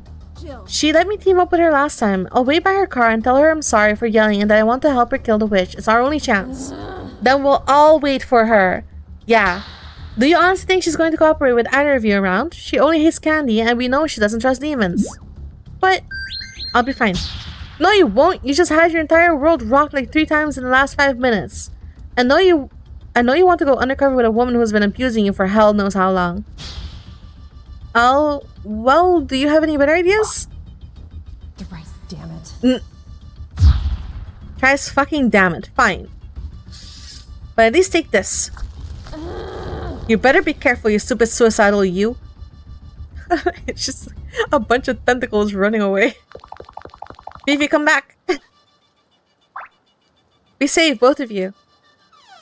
I clutched Jill. Oh no. I clutched Jill's machete as I watched them disappear into the rain with a sinking feeling in my stomach. I gave it a few test swings and I actually started to feel better. I don't know if there was some magic in it or if it was just having a weapon for the first time, but I suddenly felt more confident, more capable than I had all night. Yep, there it is. But before I had even left the porch... Quick, get her into the car. Great. This bitch. Are you gonna try explaining this away too? God damn it. Alright, she should be coming around. Ugh, my head. This bitch. Why is the goat skull up there? What happened? Where? Great! We've upgraded to human sacrifice. Where am I? Huh? Huh? Joy! Comfortable? What's going on? What happened? Why am I chained up? You know, it's a pity your demon bodyguard carried off that little blonde bimbo. I need to thank her for turning you against me. Huh? What? I always felt conflicted about using you as a sacrifice before tonight. But now that you have finally shown your true colors, I can no longer feel even the slightest bit of guilt. Fuck you. Who's showing whose true colors?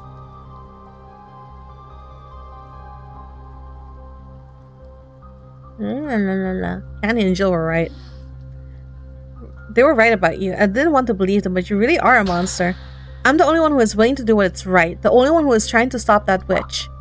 But you'd know all about that, wouldn't you, since you're her spy? Huh? What? You. I was watching in the forest while you had your demonic rendezvous with her pet. How long have you been working with her? How many demons does she have searching this forest? What did she offer you to betray me? I'm not working with her, Jill, and I am trying to stop her. Wait. Where are we? A long way from anywhere. Somewhere where the screams of traitors and damned souls will never be heard. We're my dad's old timeshare about half a mile from the lake. Mark, shut up! Timeshare. He must be in one of the rental cabins. We've got to be close to the edge of the barrier. Holy shit, we're almost in the barrier. I can feel it on the side of the wall. Push her in! How did we get here? The last thing I remember, I was waiting for you on the porch at the ranger station. No, I was waiting for you. We heard you talking to your new tramp and demon consort from the window. How much did you hear? Enough to know that you know too much for your own good, and that your cheerleader is already as good as dead. Oh, I walked in on some king stuff. Help me type this. High protein. Appeal to Joy. Fuck you, Joy. Fine. Appeal to Joy. Joy. Joy, listen, I know you want revenge. I want to avenge your mother. Let us help you. If you just shut up, I don't need your help. After tonight, I won't need anyone. Joy, please, just listen to me. We're in a... Listen to you! I've already heard everything I need to hear from you. You have no idea what's really going on. What forces of light and shadow are at play tonight. Oh my god, bitch. Bitch, you're not a witch! Joy, wake up already. You're not a witch. You don't have any magic. No, that withered old cockroach made sure of that. But I will by the end of tonight. I'm going to become the most powerful witch in history. I'll avenge my mother, put her tortured soul to rest, and claim my birthright. And all with the help of that wonderful virgin heart beating in your chest, my dear sweet sacrifice. Hey, Hey, can you wrap up the melodrama shit and just kill her already? I want to find one of those lustful girls before they all kick it. Mark? You're the worst. How do you keep getting more disgusting? Patience, Mark. As I have explained countless times, the ritual can be enacted only when the moon reaches its zenith. Only at the highest point of Mistress Lalune's journey across the sky can the souls of the chosen be bent to the will of the righteous. We're inside, and it's a fucking hurricane out here. How are you even going to know when the moon is up or whatever? Do you think I'm an idiot? I've got an app on my phone that tracks the moon, and I set alarms to remind me. You put murder reminders on your Google Calendar? Mark, go. Just go. Guard the door or something, but just leave. Psh, whatever. I'm gonna go see if there's any beer left in the fridge. bitch. Good luck with your hocus pocus or whatever, crazy bitch. I swear he will be the first to taste my power. Focus, Vivian. You've got a job to do. You need to get answers so you can help Candy. You can let it hurt later. Right now, you need to find out how she's been drugging everyone and why. And hopefully, a clue on where to find the witch.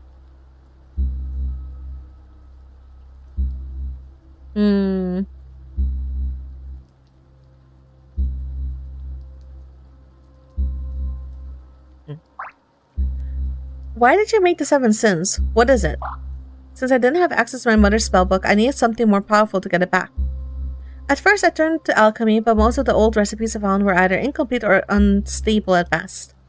I needed something more potent and reliable, but that kind of power requires some very rare and often illegal resources. That takes some special connections and plenty of money. Mark had both and no brain, making him the obvious choice.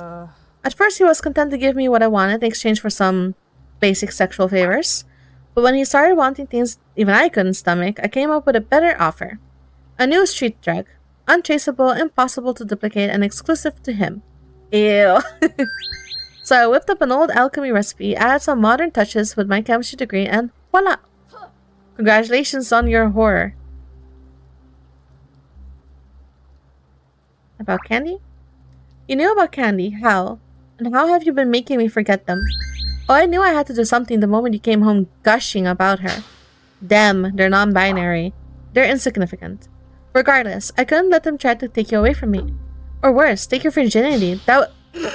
Oh my god! Is that really... An unsolicited sacrifice is 100 times more potent. But do you have any idea how hard it is to find a female virgin over 20? How did you destroy my memory? I'm getting to that. I don't know what they saw in you, but I had to convince them that you were too much of a nutjob to worry about. Or rather, let you convince them. What? You know, despite all those mystery books you read, you're really quite unobservant when it comes to your own life. Did you realize that you were missing a full day or two every time you had one of your sleepwalking episodes? I knew something was wrong, but you convinced me it was stress. Not stress, just a little sprinkle of my anesthesia potion into your favorite mug. A sprinkle of what? But the stupid bitch was irritatingly persistent, so I tried taking more direct action. Unfortunately, the slut decided she was too good for me. Said she had some stupid rule about sleeping on first date and that she just wasn't interested in me. Candy saw right through you, and they never gave up on me. For all the good that did them. After all, who's got you in her bed now? The house party massacres? So why the house party massacre? Surely that couldn't have been good for business. You know what they say, any publicity is good publicity. Besides, every new drug needs test subjects for a clinical trial. More than 36 people died for a science experiment. Admit it, the results were far more extreme than I had anticipated. I offered to try a little different formula, but Mark became obsessed with the drug's versatility. He insisted that if we could isolate the random factors, he could make a fortune, and he was willing to get me whatever I wanted so long as it could deliver. This random factor you mentioned, it wouldn't have anything to do with what you mix the drugs with, would it? Oh, you're clever, aren't you? Yes. The formula becomes so unstable when reacting with ethanol that even the artificial flavoring in a soda can drastically change its effect. So, put it in a cocktail and it can replace any drug on the market. I must admit, despite all the carnage, I really did outdo myself. One base drug that has the same effects as LSD, bath salts, or a potent aphrodisiac when mixed in any common drink. Of course, figuring out the desirable combination required more testing. Hence the second massacre and the other incident around campus. Yes, but unfortunately the FBI stepped in after the second experiment. They confiscated all the data Sheriff Martin had collected before I could get my hands on it. The sheriff is in on this too? Not intentionally, but Mark has access to everything his father does, which includes evidence photos and autopsy reports. That raw data would have been all I needed to finish Mark's little recipe book, but it was sadly out of reach. So I told him that next time we had to be there in person to see the results for ourselves, before the feds could interfere. This is very cabin in the woods. Funny, you never struck me as the kind of person who would put her own life on the line just to gather data. Plus, aren't you a little busy tonight? Very good, Vivian. Yes, the final experiment is nothing but a diversion to hide my true work. When they discover your body, the police will be more than happy to label you as another victim of the 7 sins. Just as they'll do with Mark once I'm done with him. Don't you think the sheriff will want to find out who murdered his son? He'll be too busy joining him. Officer Martin was the one in charge of my mother's murder investigation. It was his cowardice that led to that monster getting away. Everyone who's turned a blind eye to my mother's murder is going to pay. The sheriff, the deputies, that damn shrink. They say to dig 2 graves when you set out for revenge, but they're going to open up a whole new cemetery when I'm done. They already have. Check the obituaries in the school newspaper.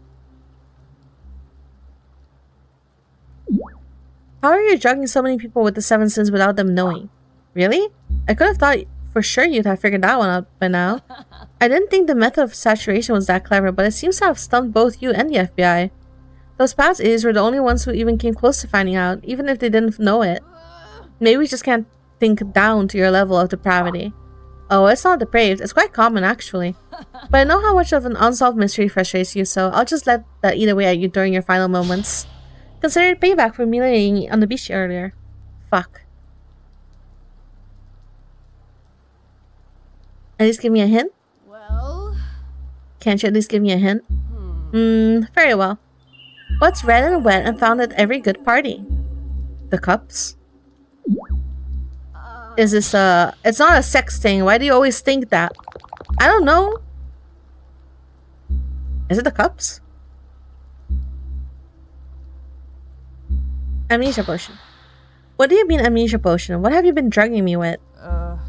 Oh, don't be so dramatic. It's just a bit of old alchemy I discovered early on in... Red Solo Cup, you fill me up. I discovered early on in my research. All it does is induce a bad hangover and a 24-hour memory wipe. It's harmless. Harmless? You've been destroying my mind with a chemistry experiment. It's not like you had much of a mind to begin with. Besides, you didn't have any issue with me treating your other little problem. Your salt pills, you mean? If it's any consolation, I've been documenting the results. The placebo effect as demonstrated upon the anxious and autistic mind. You're contributing to science, or you will be if I was ever going to publish it. Anything you try to publish would be rejected for unethical behavior. How long have you been using that shit on me? Kill. Only as needed. You should count yourself lucky. My father was getting almost weekly doses. Stupid bastard couldn't hold down a job to save his life. Although I still got a decent inheritance from his life insurance when he finally gave up. Gave up? You mean... Oh my god. You really are unforgivable. The end justifies the mean, and my ends are the most just there is. Uh-huh. The witch left her cave when the storm started. Do you know where she might have gone? Trying to find out how much I know, are you? Don't bother. You won't have time to report back to your evil master anyway.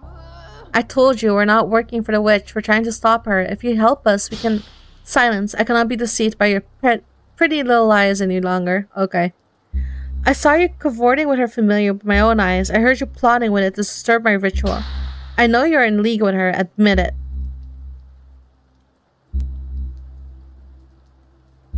Jill is my friend.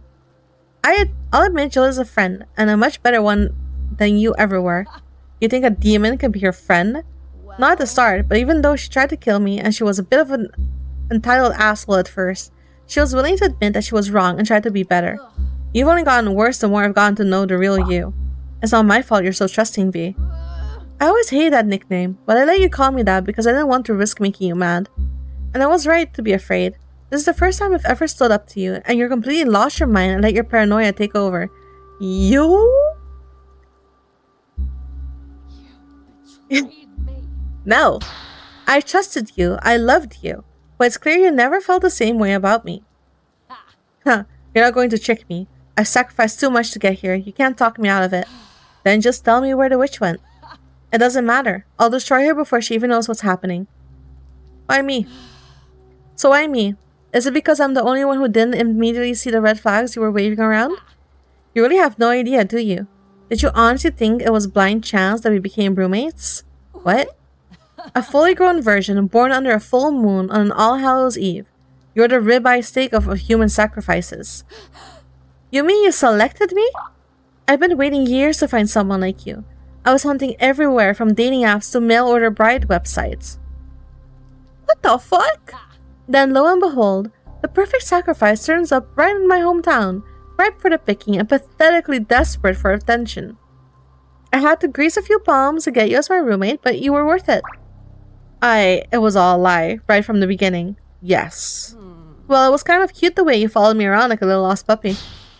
Until tonight, when you decided to bite me because some stupid slut can't take a hint. That machete. I wouldn't play around with that if I were you.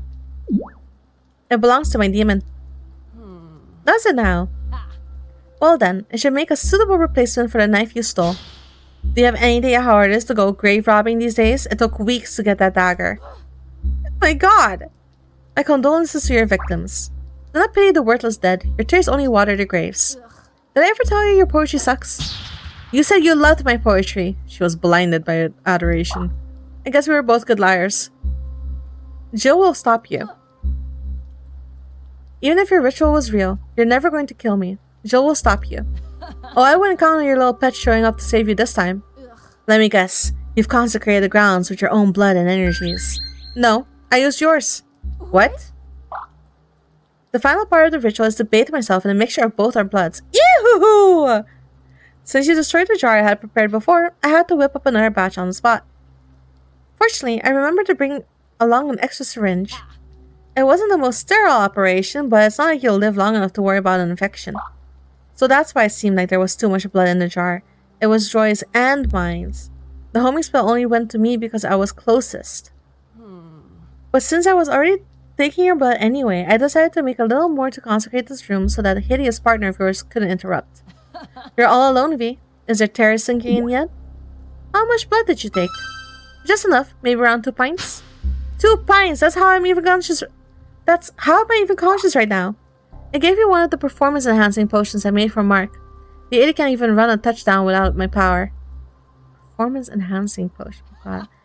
It should be wearing off soon, though. But try to stay awake. I put so much work into tonight. I hate for you to miss it. Damn it, this is bad. 5 minutes till lunar zenith. Almost time to begin. Any last words? Want to beg for your life or pass on a message to your new friends when I destroy them?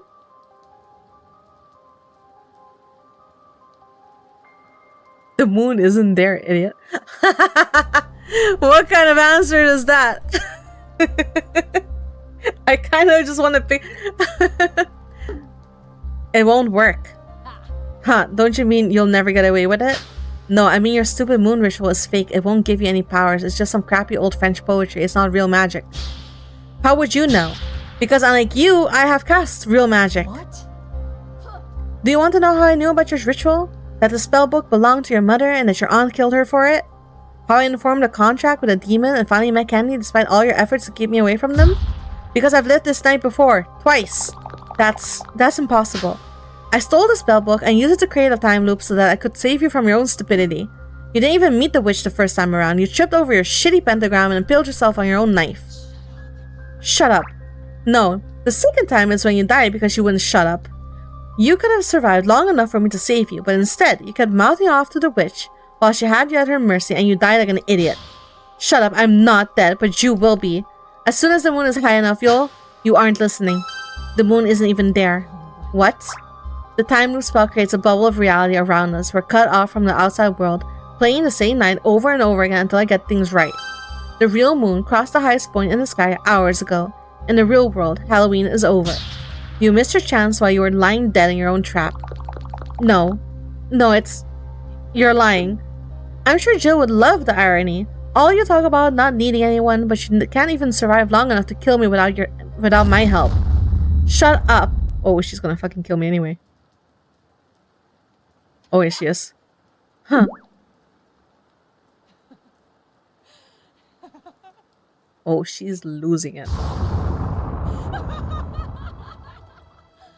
She has lost it. You almost had me for a second. Oh, she's gone. But I have come too far to give up now. I've sacrificed everything for this moment. My body, my dignity, my own soul. So nothing of value was lost. So because your mother died, that justifies killing people who've never done anything wrong to you? Persuasion checked at nat 20. Your miserable little life is nothing compared to what I've suffered. But it is going to make it all worth it. You're insane.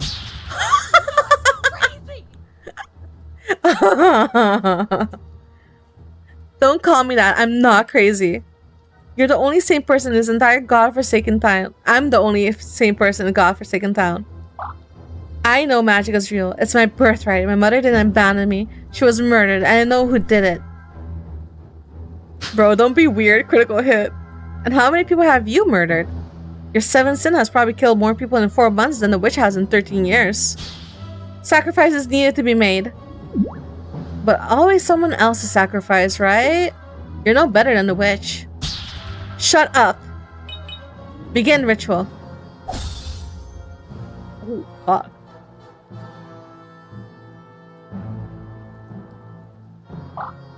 Finally.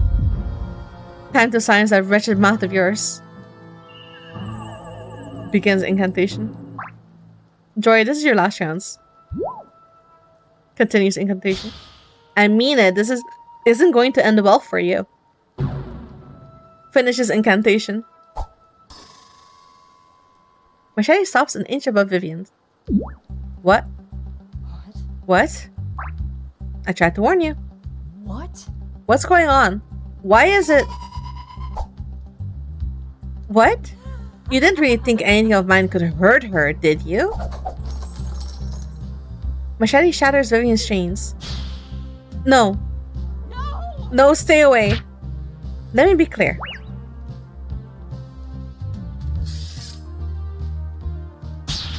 I would love nothing more than to kill you right now. But I'm not going to make her watch you die again. So why don't you just take a nap? Night night, pumpkin hater. Great, we still need to reset the loop though. Fuck.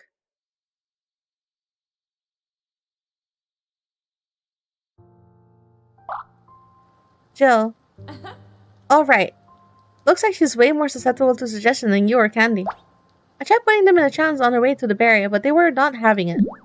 But did you have to kill Joy now? But don't you have to kill Joy now? The witch's contract says to kill all the interlopers.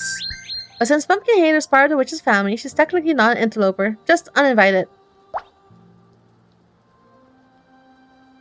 Huh, I don't even know why we bothered making a contract. You have loopholes for everything. Don't worry, I actually want to stick to yours. It's the only way I found this place, actually. I'd hoped I'd be able to use my machete to track you if you got into trouble. But by the time I finished with Candy, I had gotten too close to the barrier, and the dimensional interference made it hard to figure out which way I was trying to go.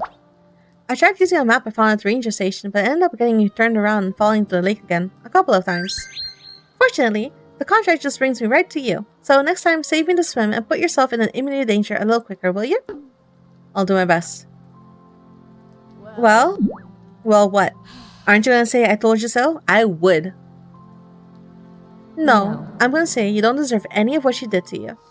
But also I told you so. Then why did it happen? Why did any of this happen? Because bad people take advantage of good people. But that doesn't mean you need to stop being a good person. Then what do I need? I guess you need more good people around you. Yeah, well, I'm off to a good start then. Of course you are. I mean, you got Candy waiting for you once it's all over. Yeah, them too. Yes, Jill, you. Dory took my blood.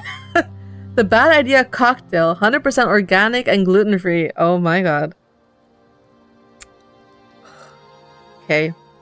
Okay, when I find you, Kay. Okay, when I find you. I suggest you contact Gamer Subs and ask them for a pumpkin spiced flavor energy drink and have this be the label. Is Candy safe? So... You're sure Candy's safe, right? Snug as a bug in a temporal stasis, although they were not at all happy about it. Pumpkin spice a lantern. I had a lot of fun with some of these images. Just as long as they can't be hurt anymore. Even if everything goes wrong, there's still a chance that they might recover. Well... Maybe, but knowing them, as soon as the barrier drops, they're gonna run right back into looking for you. So if we don't stop the witch before then, she'll probably find Candy. So they're only safe for the moment. Yeah. Plus half the partygoers are dead again. I'm sure we can do better than that if we give it another shot. Look at you, caring about humans. Hey, always gotta aim for their high score. And saving people helps get the hotties, right? Well, I mean, I gotta set you up for success, right? Right, set me up. Anyway. Joy took my blood. Shit, I almost forgot. Jill, Joy took my blood. Yeah, the rest of us already figured out that a while ago, V. No, tonight, when she knocked me out, she took my blood to refill the jar and bless this room like she did when she tried to trap you in the circle. What? She said she took about 2 liters. She gave me a stimulant to bring me around, but I don't know how long that'll last. 2 liters? Is that a lot? It's a lot! It's the most amount of blood an average-sized human can lose without serious risk. And I'm a little smaller than average, so this is bad. Very bad. Especially since once I lose it, it costs twice as much energy when we reset. Well... Well, I mean, it is right there. I guess we could try warming it up and putting it back. No! No! Pumpkin brain! That doesn't work that way. Yes, it could. That jar is mixed with Joy's blood too, and we have conflicting blood types. It could kill me. Pumpkin hater. Just when I thought that bitch couldn't get any more toxic. Sorry. No, you're right. You're right. She's toxic. She was from the start. How many loops left? I'm afraid to ask, but how many loops do we have left now? Do you want the good news or the bad news first? Bad news, I need to end on a good note. Well, with the drag from the blood loss, we'll be lucky if we can manage even one more reset. What? What? It's that severe? V. You only feel okay because you're riding high on that super adrenaline or whatever she gave you. I gave you a quick magical look over just now and you're in bad shape. Also, I think you might have a concussion. But we can't let it end now. I had to figure out how many people are being drugged. If we stop now, Candy will be... I know, but it's okay. Because I also have some good news. I don't like the way you just said that. I may be able to do something to give us another loop, but only one more, and I can't do it from here. Okay, where do we need to go? You need to stay here and reset. I have to go get the berries so I can look for some, shortcuts. Jill? I know, it's dangerous. I said I never mess with a spell while you're inside of it. But you won't survive long enough to even complete the reset if I don't give it there and cut some corners to save power. Although even then, it might not be enough. I'll have to be right next to you the whole reset so I can give you energy. We're both gonna need, feel like shit at the end of this. I thought... Oh no, but Candy's in the barrier. Because I thought, the whole body heat kind of replenishes. So, if you have friction... if there's friction and there's body heat, but Candy is in the barrier, and I don't know if the Pyro-Deem is a good idea. I hope Kay's not in the chat anymore. The barrier is just outside. You could reach it through that window. Good, at least I won't have to go far. There's not much time left anyway. What? But we just started the loop like an hour ago. V, I've been looking for you all night. We're getting close to the end of the loop. You mean I slept through the whole thing? Well, you were awake for almost 24 hours straight. You needed the rest. Interesting idea. Oh god. Even if it did come with a bump on her head. Ugh. Alright, well, we need to figure out how the 7 sins is being spread. Joy wouldn't tell me, but if we look around, we... V? V, what's wrong? Dizzy, so tired all of a sudden. I think the stim's wearing off.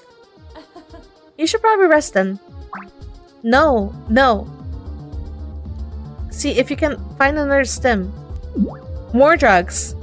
Isn't giving humans too many drugs bad? Yes. We don't have a choice. I can't think like this. I need to figure out how to be drug. I get it. It's okay. I'll look around. Just stay on the bed and try not to move. Is she gonna find the right drug? Gotta think. More riddles?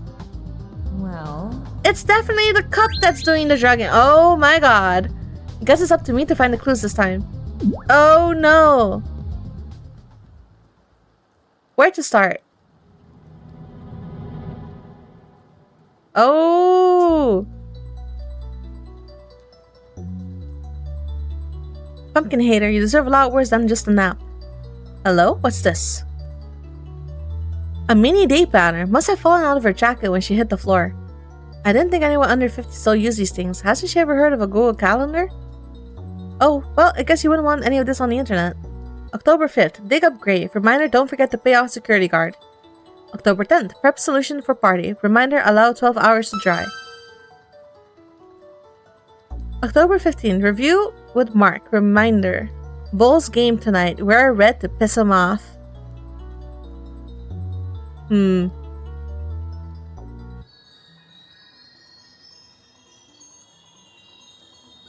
Okay, we got Toxic Joy and V cocktail in a sports bag.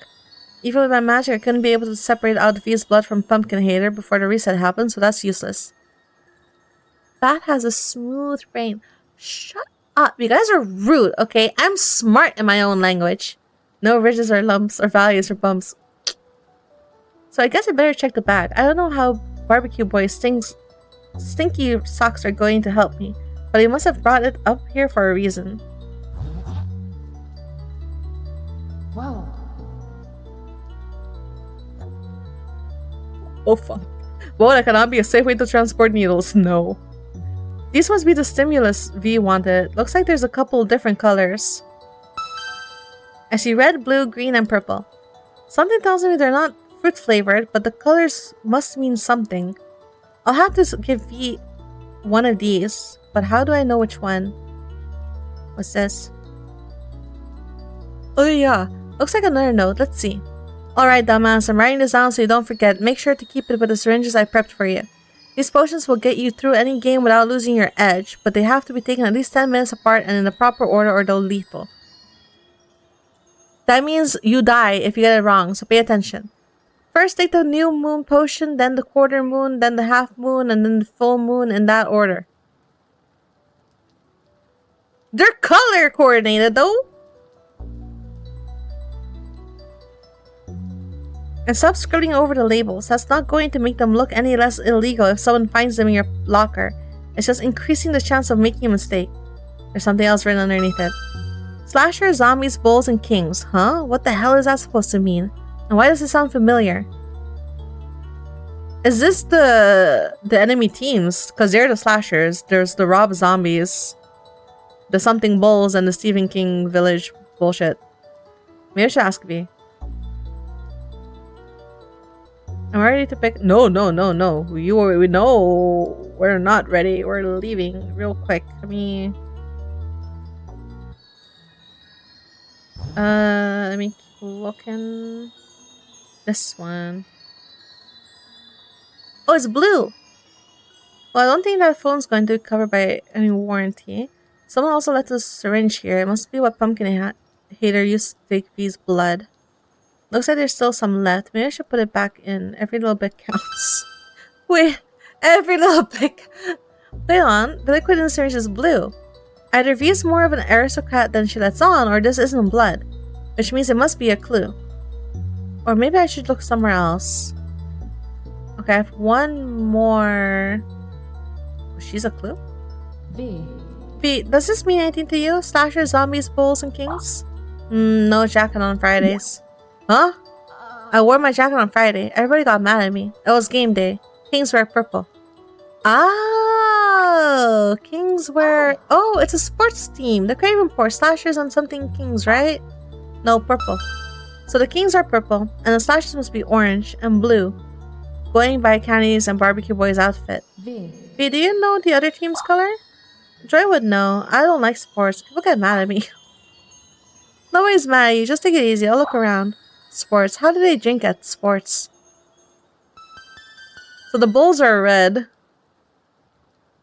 I think that's all the information I'm gonna find here. Guess it's time to pick which needle to give V.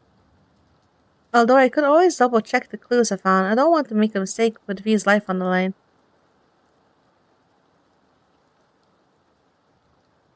I need to give her just one syringe though, right?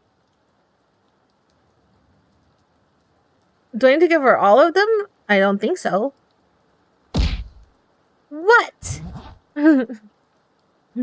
Hey, take care of yourself. What? I thought you were being sassy because I asked if I had to give her one syringe or multiple. I think it's just one. Yes.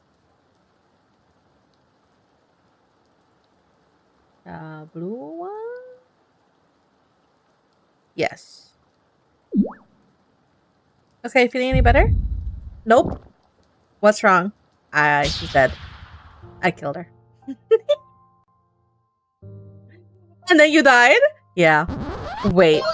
I think you might have gotten a little confused. Yeah. Why don't we go back a little and try again? I killed her. Oh no! Oops, daisy. Give her the blue one again. Again? Why? V. Oh!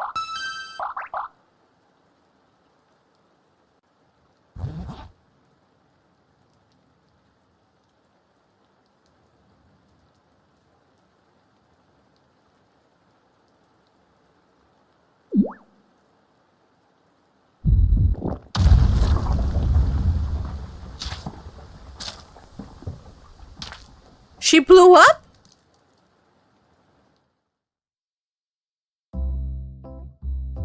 And then you exploded? Hey, well, it's alright. Just take a deep breath and pull yourself together.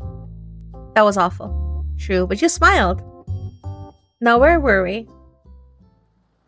She blew up? Wait, where's the fucking note? I thought you needed to... Okay. Slashers, zombies, bulls, kings, right? Oh, wait. Zombies. Kings are purple, bulls are red, and zombies are green then. Oh. And I got a blue one already, so does that mean I have to take the green one now? Green? Yeah? Okay. Okay, hold still, V. It'll only hurt for a second.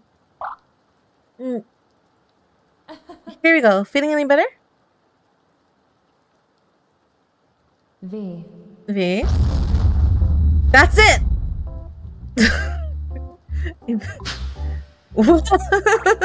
sorry. Tries, damn it, you didn't give me one. I don't even have one. Sorry, also, are you wearing a deer stalker? So the sim work then? I think so. My head's clear and I feel okay. You might want to take the other syringes. Good job, Joe. Anytime, though please not anytime soon. Deal. Hat shrinks to V size. Good and happy birthday. Excited Sherlock Holmes nerd noises. So what was your big deduction earlier? Well, I think I figured out how people are being drugged. V. You think? V, we're not going to get another chance at this. I need a little more confidence here. You're right, we need to know for sure. Fortunately, I just remembered Mark is downstairs so we can ask him if my theory is right. Sounds fun, I'll go get him. Oh, by the way, did you get any clues on where the witch might be? Right behind you. What? Jill! Oh shit! Oh! Now then, you and I have a cozy little chat. Just the two of us. Oh shit.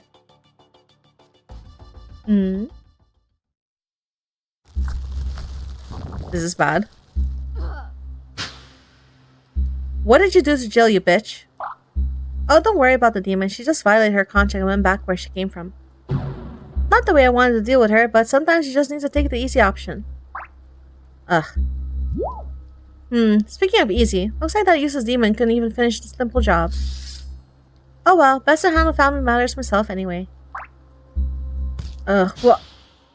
Oh, she dies again? Are you kidding me? You... Ay. Not nearly as satisfying as last time. Come to think of it, I've never killed the same person twice before. Interesting. Damn it. Fuck, damn it, god damn it. Oh, pull yourself together, girl. We don't have all night. And what is that ridiculous thing on your head? A hat. Go back to hell. Hey. Give that back. Rude. Here we go. Now we can take each other seriously. Let's see. You're trapped. My niece is dead. The demon's banished. Oh yes, and I made sure to take care of your killer boyfriend before coming up. Oh great. A pity I couldn't allow him to scream, but he did twitch about very nicely as my vines tore off his limb one by one. I think that makes care of just about everyone whom I tried to rescue this time. Well, mine is your cheerleader friend, but you seem to have hidden her quite well for me. Not sure how you managed that. They're non-binary and you're never going to lay a hand on them. Why use a hand? I have so many more painful ways of dealing with people. I wonder what would happen if I tried to cast that withering crop spell on a human being. Never tried that one before. I'll kill you first, you evil bitch. Well, that's quite a reaction. You barely bat an eye when I killed my niece again. Looks like you've moved on. Good for you. Damn it, Vivian. Get it together. You gotta calm down and stop giving her more people to hurt. Think. Jill said we're almost done with the loop. I just need to survive until the reset. Then hope I somehow have enough energy to finish the process, and then Jill makes it back to fix all this after I die of exhaustion. Damn it, no, I can't give up now. I need to stay focused, I need to survive, I need a plan. I'm trapped by a serial killer, but if I can figure out how she operates, I might stand a chance. Most serial killers fall into two types, productive killers or process killers. Product killers? Product killers just want some kind of trophy from the killing. They don't typically care how the victim dies. They just want the body or something else from the victim, even if all they want is the satisfaction of the kill. The corpse is the end goal. Process killers are the opposite. They don't care about the body once the victim is dead. They want the power of holding the victim's life in their hands. They'll even torture the victim and prolong the pain as long as possible because it gives them a thrill. So it's the second one. So what kind of killer is the witch?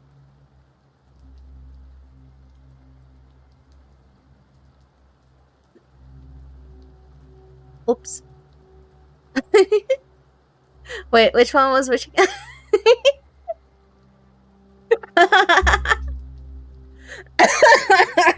It was the last one, but I don't remember which one it is because they both start with PRO, and so I don't remember. Oh no. Can I read the log somewhere? How do I read the log? Someone who was reading more attentively than I. Someone's brain, help me!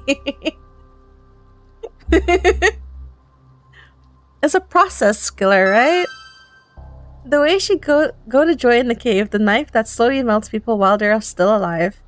How she said killing Joy again wasn't satisfying the second time, it's all textbook process killer. Well, that's good news for me. Process killers will leave their victims alive much longer, and I need all the time I can get. I just need to stay interesting so she doesn't get bored of me. If you're done having your little moment, I'd like to get back to business. What do you mean? Must I keep repeating myself? How do I cast a time traveling spell? That again? I keep telling you. I just said the words. Why are you so obsessed with that spell anyway? Vine signing. I am not in the habit of explaining myself, girl. Now, how did you cast it? I read the words. I don't know why it doesn't work for you. But if you tell me what you're trying to do with it, maybe I can figure it out. You may have noticed, but I'm looking a little old for my age. Yeah, ovaries of magic, right? Jill said it was karma for all the people you killed with the book. As I say, no good deed goes unpunished, even weeding out the more useless members of society. However, since I now know the time travel spell returns me to the body I had at the point I traveled back to, I can use it to regain my youth and correct a few mistakes in the process. That doesn't work. Such as leaving my brat of a niece alive when I killed her mother. You know, despite all the emotional trauma I'm going to have from this, your family would make an interesting case study in regards to nature versus nurture on serial killers. Ovary? No.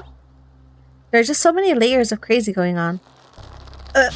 Quiet. I need a spell to keep myself alive. Why won't it work? Stall for time. Well, maybe you haven't set the right mood? Right mood? Yeah, like light some black candles or put a goat skull on your head. I cast my magic in a torchlit cave next to the polished skull of my deceased sister. I think that should do more than enough to set the right mood, wouldn't you? Yeah, that should do it. Then why won't it work? I have cast every other spell in this pathetic excuse of a witch's grimoire, except for the one I need. Maybe it just doesn't want to be stuck with a rude, self-centered old croon for all eternity. Don't sass your betters, girl. Say something useful or I will silence you for good. No, you won't, because you won't know how to do it. The spell doesn't work like that. What? The spell can't send you back in time. That's a pitiful lie. Of course it takes us back in time. We've done it twice already. No, we haven't. Not really. What? The spell makes a small bubble of reality that plays out recent events in a very limited space over and over again. What? And that's probably why it won't work for you. You're trying to make it go too far back and too far away. The spell can't change history. You're lying. Don't you think I would have gone back a bit further if I could? The spell is confined to the area around the lake. Try to leave and see what happens for yourself. So the spell is too weak? It's not designed to let you redo your life. The most it'll let you do is correct a recent mistake. And even that's been pretty difficult. No. No, there must be a way. Looks like I've gotten her shaken. I better ask her something and distract her before she realizes she doesn't need me anymore, or decide she wants to vent some frustration on. Huh? Wait, that's not the book. The cover was way lighter than that. And the veins on it are swollen. What's going on?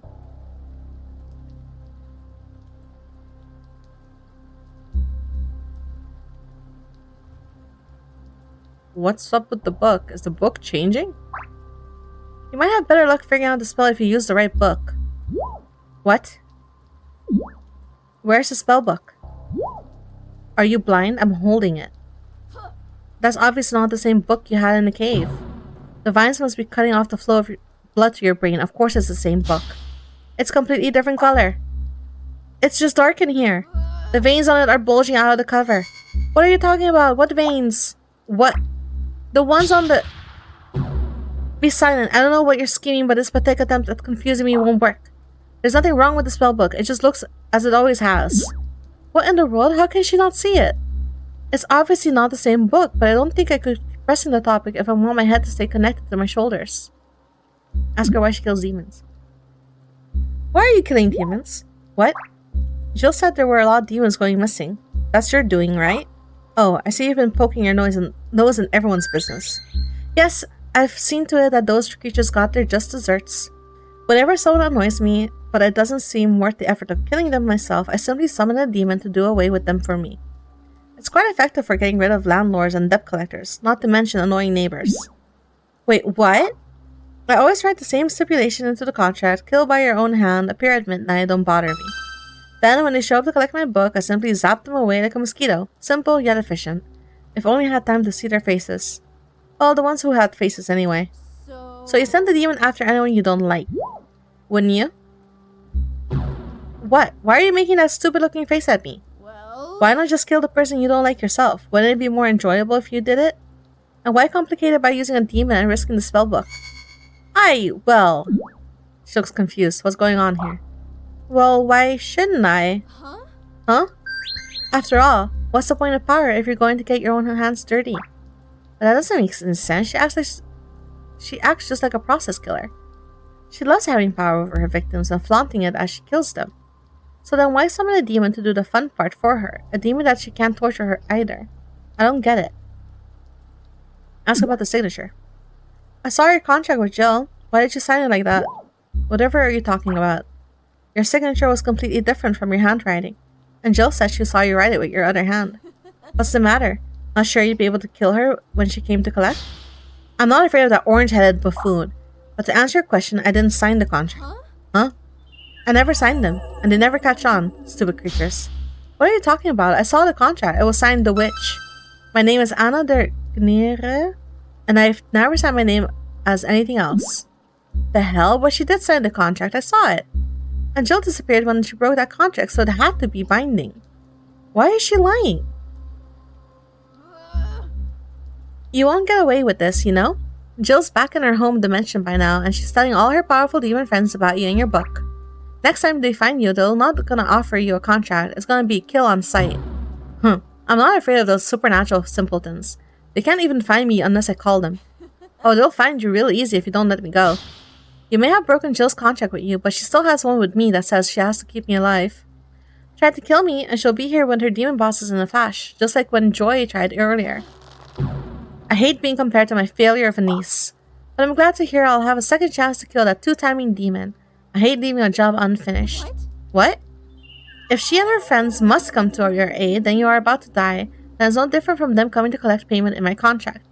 I know when and where they will appear, so I'll just plan accordingly. Sorry, but that's not going to work either. What?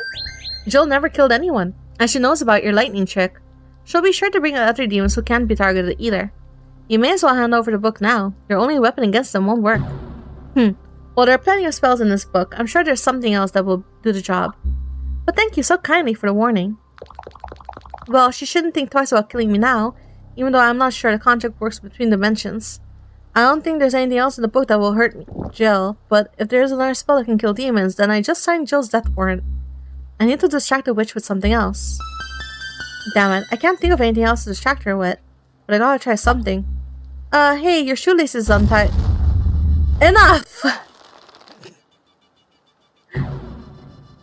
There's not a single spell in this book that will stop your incessant... Wait. Wait. Yes, that will work perfectly. It looks like you're going to help me after all. Over my dead body.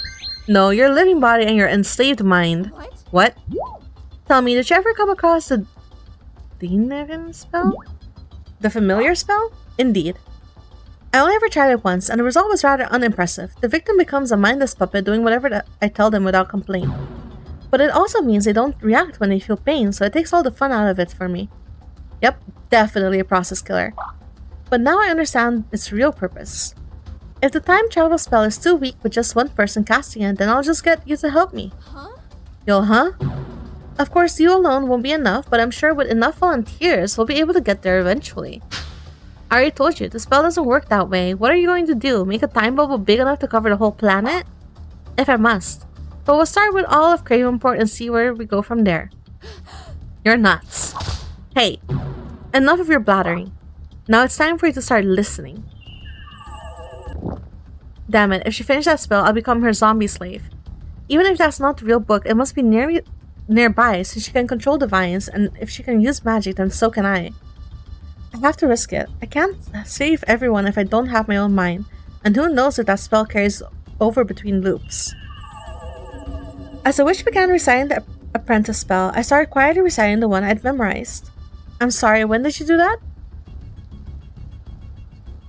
Oh, sorry, it was at the end of the last loop. While Jill had been jury-rigging the storm spell to the time travel one, I worked on trying to memorize the Totem de Morden. I'd seen the witch use magic without holding the book last time, so I figured I just had to be close to the book to cast spells. The spell also had a kind of rhythmic poetry to them, so they were easy to remember. Well, easier anyway. Jill's experiment with linking the spell code didn't exactly make it easy to concentrate. But then she glitched out. Oh my god. But I was sure I'd memorized the spell correctly. I see, but you were both trying to cast a spell from the same book at the same time, correct? Yeah, I could feel us both drawing power from the book. I knew it was dangerous, but I figured I was already going to die in the reset anyway, and if I took the witch with me, at least she wouldn't be able to get candy. The witch's spell was stronger than mine, and I had practiced getting the words out clearer and fast. She was starting in front of a window, and I could feel the energy building outside. It wasn't exactly clear access to the sky, but I knew it was going to work. I don't know if she even realized what I was doing, but I could feel the power building in the words as I said them under my breath. I followed my heart pounding as I raced to finish the incantation. But just as I was about to say the final word...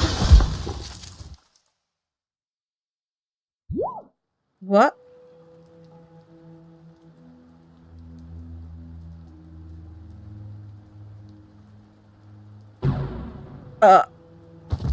How did she do that?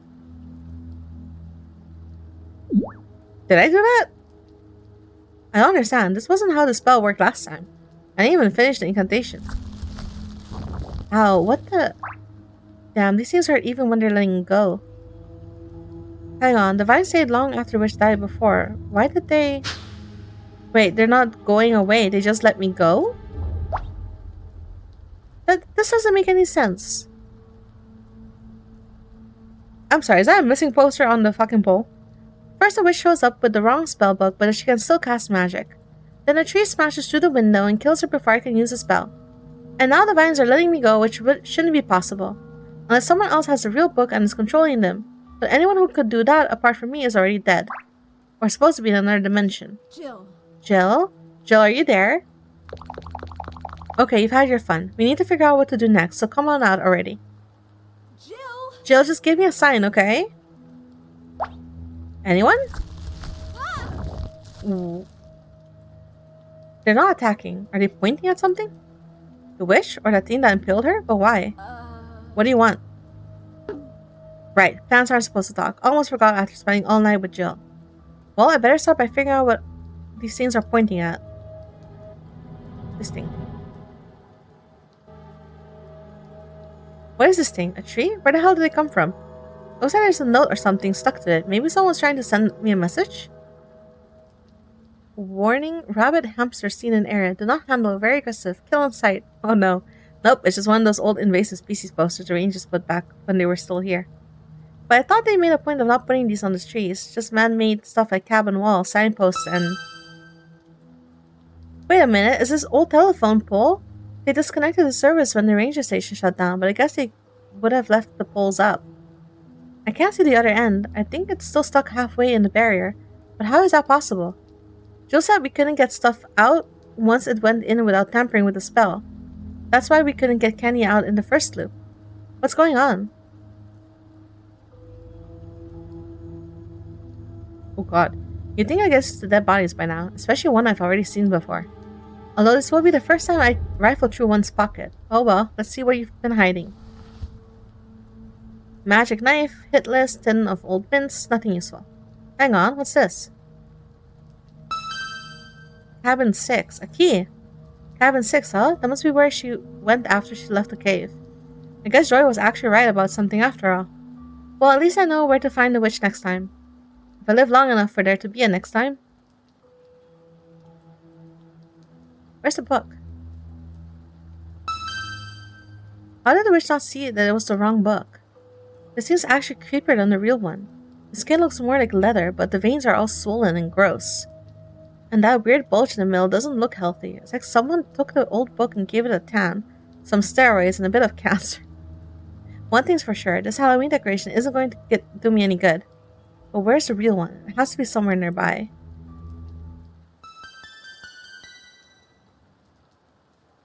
I don't get it. What do the vines want me to see? I found a clue on where the witch went, but... Wait, now they're pointing at me? I don't get it. What do they want? They let me go, so why are they so interested in... Huh? So is the book getting stronger? Because it's feeding off of her life force?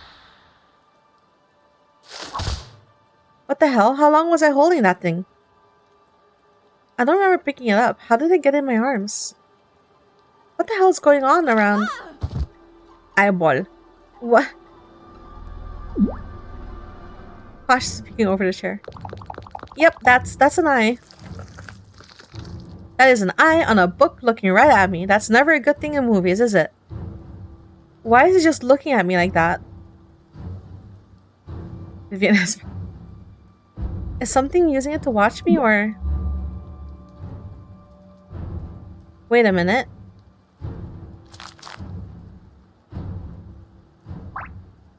It was you.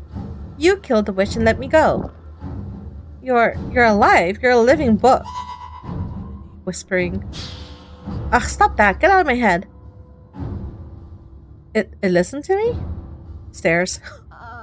Sorry, look. Thank you for saving me. I don't want anyone messing with my head again. It's already a mess. Blink twice if you can understand me. Oh god. Blink twice if you can hear my thoughts. So I can put thoughts in my head, but I can't read it. That's good. Okay, so the book is alive and it seems to be at least sentient enough to kill people and understand questions. Great. Well, I guess it's a good thing. I'm dead if I can't figure out what to do about the spell, and if a spellbook should know how to do magic, right? Of course, a living book that kills people doesn't seem like a great choice, but neither did Jill at first, and I don't exactly have any other options. God, I hate meeting new people. Hi? You probably already know this, but my name is Vivian. Do you have a name? Right, I told you not to talk in my head. How about this? I'll ask you questions, and you can blink twice for yes and once for no. Does that work? Good, good. Okay, so, I don't mean to be rude, but have you been alive this whole time? Yes. So, you've been listening to us? Yes. I guess you're pretty caught up with everything going on then? Yes. Alright, well, I need to start the loop over one more time, but Jill said I don't have enough energy. Could you help me? Yes. Great, good. What do I need to do? Opens book and flips pages. Huh? The familiar spell. Wait, is that the same picture as before? I don't think that spell will help. There's no one else alive anymore. Besides, I'm not going to. Hey, what are you doing? Vine shut the witch and telephone pole into the barrier. Thanks for getting rid of that body, but... I said let go of me! Candy? Huh? Baby? Ugh. Candy? Put them down safely. The vines lowered Candy into the chair. Candy. Are you okay? I feel terrible. Where are we? Why is everything spinning? It's okay, just breathe. How are you here? Jill said she threw you into the barrier. Jill, oh, the pumpkin girl. Yeah, I think she said I'd be safe and threw me at some trees. Then I ended up here. Did she throw me through a window? No. No, it's complicated, but I think you kind of travel between dimensions a little bit. I think I'm gonna be sick. It's okay, just try to relax. Jill threw them into the barrier, but the book spat them back out. They're supposed to be safe in there. Is this a threat or an offering? Book closes and stares hopefully at Vivian. I think I understand what you want me to do, but I can't. That's not an option. Throwing up is always an option. Huh? No, not you. I was talking to the book. The what? Is the book glaring at Candy? Candy? Am I still on drugs? I don't know. You're speaking clearly, though. Maybe being pulled back into the reality has sobered you up somehow. So that book is looking at us? Yeah, I think it's friendly, though. No. Oh, you're sure about that? Oh, well, it hasn't tried to kill us yet. Look, I appreciate the attempt, but I can't use this familiar spell. I'm not going to strip away someone's will. Looks confused. What? Strip what? It's a spell that will make another living thing your familiar, basically a slave with no will of their own. Hey, I'm willing to help you anyway, but the Master Slave King thing isn't really my thing. It wants me to turn you into a zombie to use as a magic fuel. Oh, that doesn't sound like a good thing. It isn't, but I don't have enough energy to cast any more magic. But maybe you can cast a spell for me. Can I do that? Possibly? Although I don't know what spell you would cast. What about that time travel thingy? That's the thing. If you try to cast a time loop spell without me stopping mine, it could destroy the universe. You're kidding, right? Nope. But if we let mine restart again like this, oh well, it won't look good. So we need to stop yours first. Yeah, but...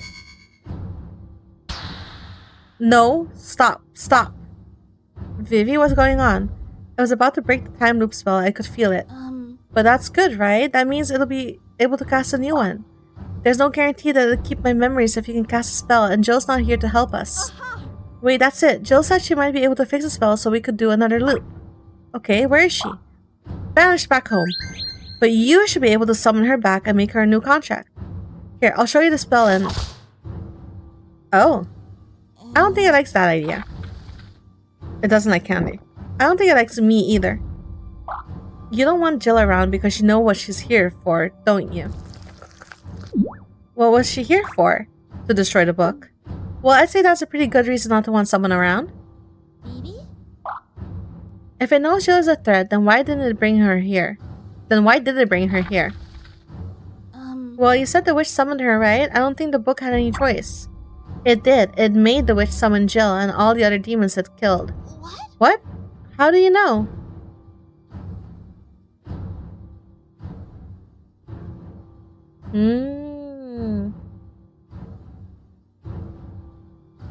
The witch's method don't make sense. The witch is a process killer. She murders for the thrill of holding a living victim's life in her hands. But sometimes she would summon demons to kill her victims for her. Maybe she didn't want to get caught? She kills with magic. That's untraceable in any court of law. Plus, every time she had to summon a demon, she had to promise the book as payment. She was missing out on the thrill of the kill, and she was risking the book every time she summoned a demon. And when I asked her about it, she looked confused, like her actions didn't make sense to her either. Until a little voice whispered an excuse in her mind. But I still don't understand why it would do that. If the demon wants to destroy the book, and the book knows that, why keep making the witch summon demons?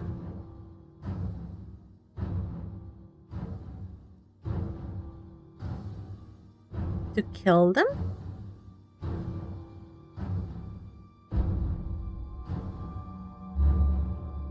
Or just kill them. So I can kill them. It sets a trap, uses itself as bait, and then it eliminates them. Okay, but why? I don't know. Maybe revenge for all the other magical objects the demons have destroyed? Or maybe to make things too dangerous for demons to visit so they'll never come to Earth again? Well... Is that it? Are you trying to scare the demons away for good? No. Just that you might have been one of the original artifacts humans used to attack the demon. She also said humans suddenly got in their head that if they killed a demon, they could take its power. Was that your work too? Hey, I'm starting to feel better. Maybe we should get out of here? I don't like the way it's looking at you. Stares at Candy. Yeah, I don't like the way it's looking at you either. Come on. Oh. I'm getting the feeling it doesn't want us to leave. Then what does it want? I don't know. It saved me from the witch, but I was already about to kill her anyway, with the lightning spell. And then when I asked it if it could help me survive another loop, it showed me the familiar spell and brought you here. It sounds like it's trying to be helpful in a twisted kind of way. We want to leave. Let us go. That's a good sign. Maybe it's willing to let us go if we do something for it first. Okay. What do you want us to do? What is it showing now? It's Divine Spell, but I don't understand why it's already using the ones the witch summoned. What is it? Why does the person in the picture look like you? Huh? It does? Yeah, like exactly like you. I thought the pictures looked different.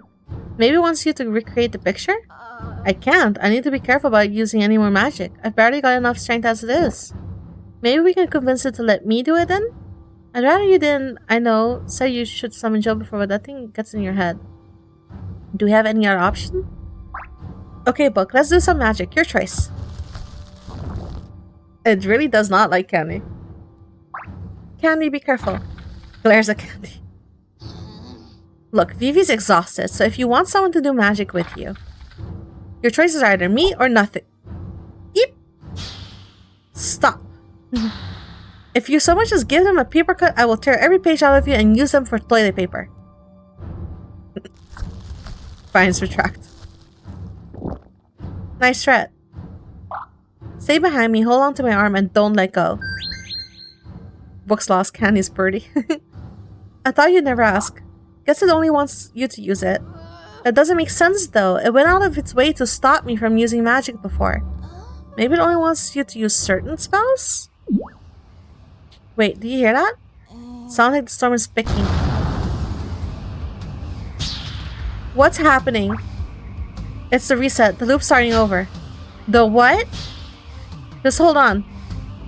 As Candy and I were swept up in the spell, the winds tried to rip us apart, but we clung onto each other as tight as we could.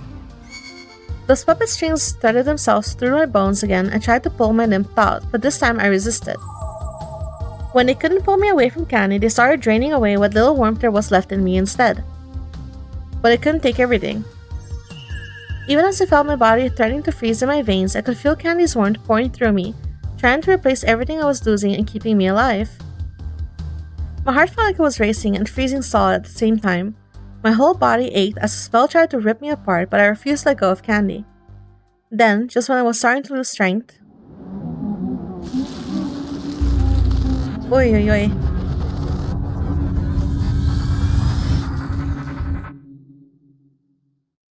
Alright, everybody listen up. We've got a couple of events planned for tonight's party. Wait, did I say this already? Oh, wait, he remembers?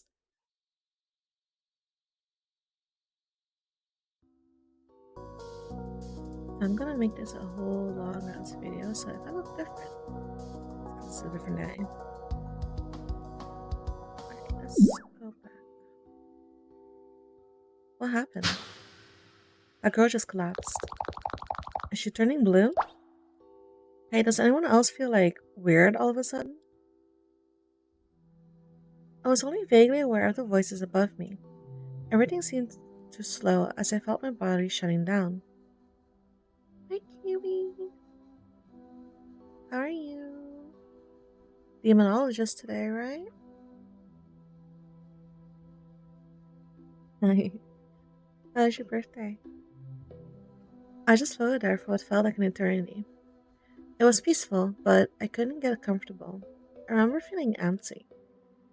There was something important that I had to do, but I couldn't remember what it was.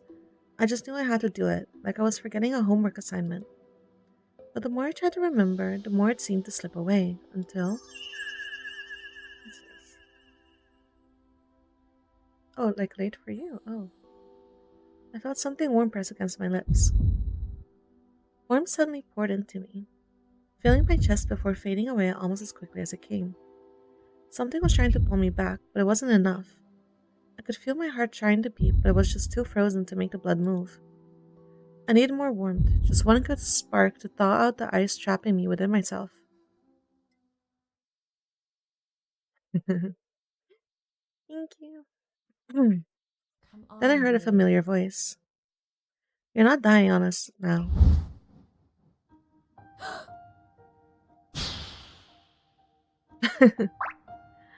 Hey, she's coming around. Give them space. Hey, did anyone else see the fire turn blue for a second? Vivi, are you okay? Say something, please. Karen? I never thought I'd be glad to hear that awful name. Sorry. Sorry, I know you always hated it. Wait, what's going on? Where are... Ow. Vivi. Careful, lay down, don't move. Trice, damn it, what the hell? What's wrong with my chest? Well, you stopped breathing for like a full minute. I may have bruised a couple of ribs while I was giving you CPR. And maybe cracked one or two as well. Or 4. You just collapsed and parts of your body and clothes started freezing, like literally covering in frost. We moved you over to the fire, but I've never seen anything like this. I've been through weirder shit tonight. Huh? Wait, I'm back at the party. Where's Joy? I don't know. She was here a minute ago. When you collapsed, she just kind of stood there and stared at you with this weird look on her. Guards peel away from the party. Yeah, everyone has their memories. Wasn't that the car you came here in? Damn it. Damn it, where is she going? And why is she leaving me behind? This doesn't make sense. Vivi. I think it does. Joy's a manipulative evil bitch. Yeah, I know, believe me. But she needs me for a human sacrifice ritual she's been setting up for years. She shouldn't just leave me behind like that. What? Wait, what? That's why you were in that cabin? Uh-huh. Yeah, she brought me here to... What? Wait, you remember? I mean... Well, I mean, kind of. When I saw you collapse, I suddenly got flashes of things, memories, but of stuff that hasn't happened yet. I remember the cabin, us talking on the porch, Jill saying we should go on a date. It's all the important stuff then.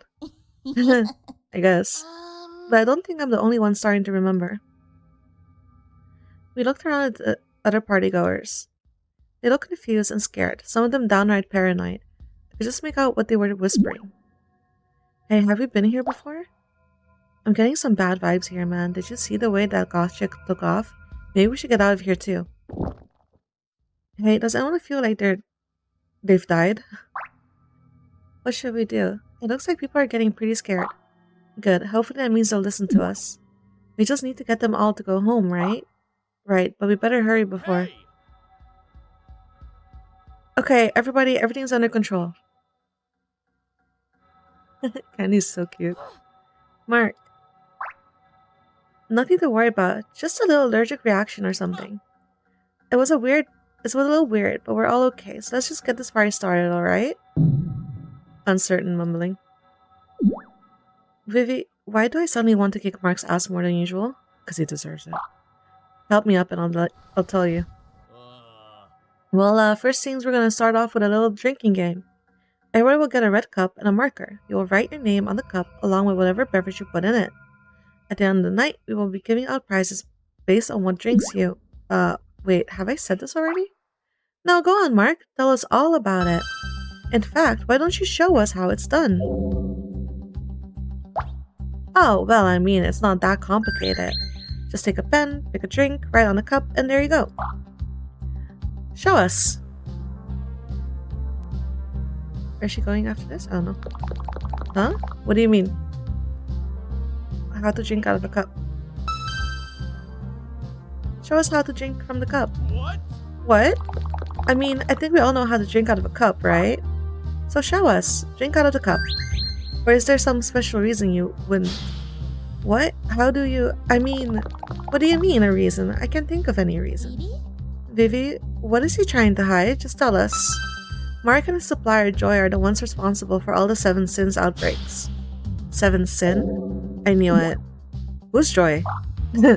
Joy invented it for him in exchange for his help getting her some less than legal materials for her little alchemy experiments, like human bones. But no one had ever used 7 Sins before, so they needed guinea pigs to test it on to see if it was any good.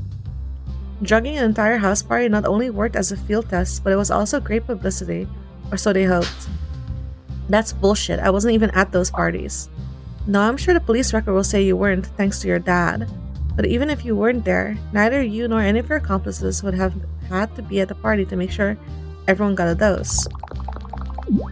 What do you mean? How could they drug 2 whole parties without even being there? There's one thing that connects the bodies at the lake, Candy on the porch, and Mark right now. A very common thing, in fact, which is why I overlooked it before.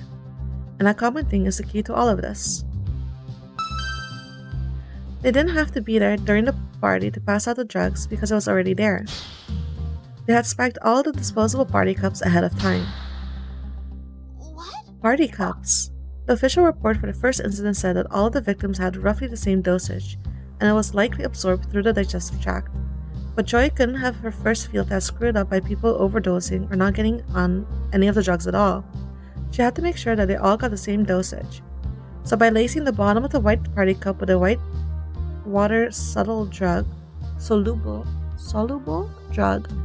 she ensured consistent saturation without detection. It wouldn't matter if the victim drank a single shot or half a quarter of soda, they'd get the same amount of 7 Sin. That's horrible. All those people died because of a blind study experiment? This is nuts. You can't actually believe this bitch. There's an easy way to prove it. Feeling thirsty? Okay, look. Even if there are 7 Sins in these cups, that doesn't mean I knew about it. Actually, I can prove that you do. What? The drug is chemically unstable, but it isn't entirely unpredictable. You, or rather Joy, figured out that effects depends on what kind of drink the 7 Sin is mixed with. However, since some of the effects are more dangerous than others, you needed to get an actual recipe list before you could start selling it. So Joy came up with a plan to figure out which cocktail you want and which you don't. That, you're just talking out of your ass, you've got no proof. Oh, I've got all the proof I need.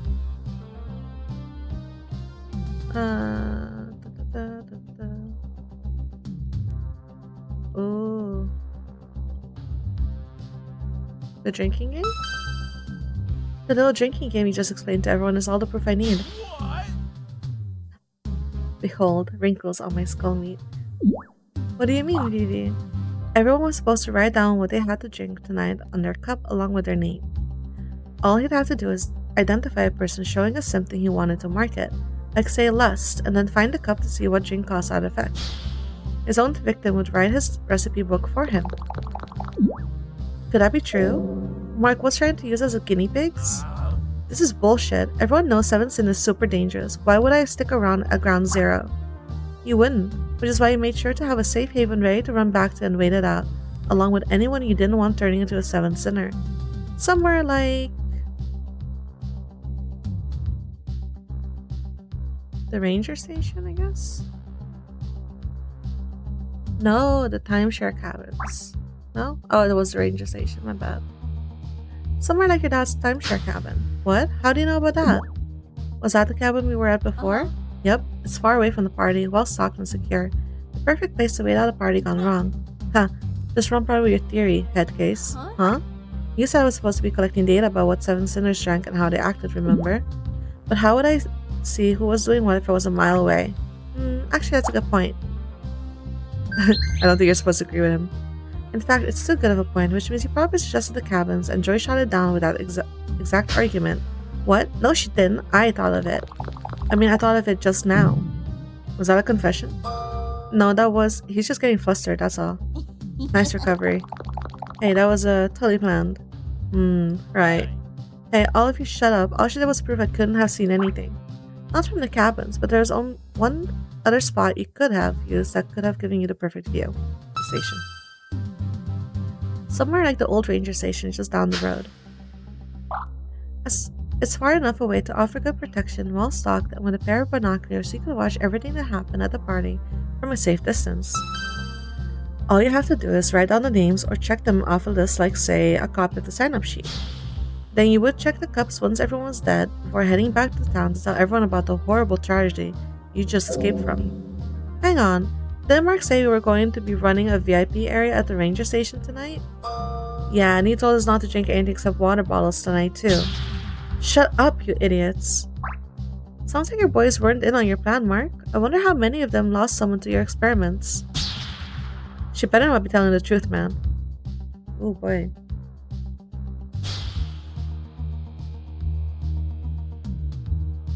How could you do this to us, to the school?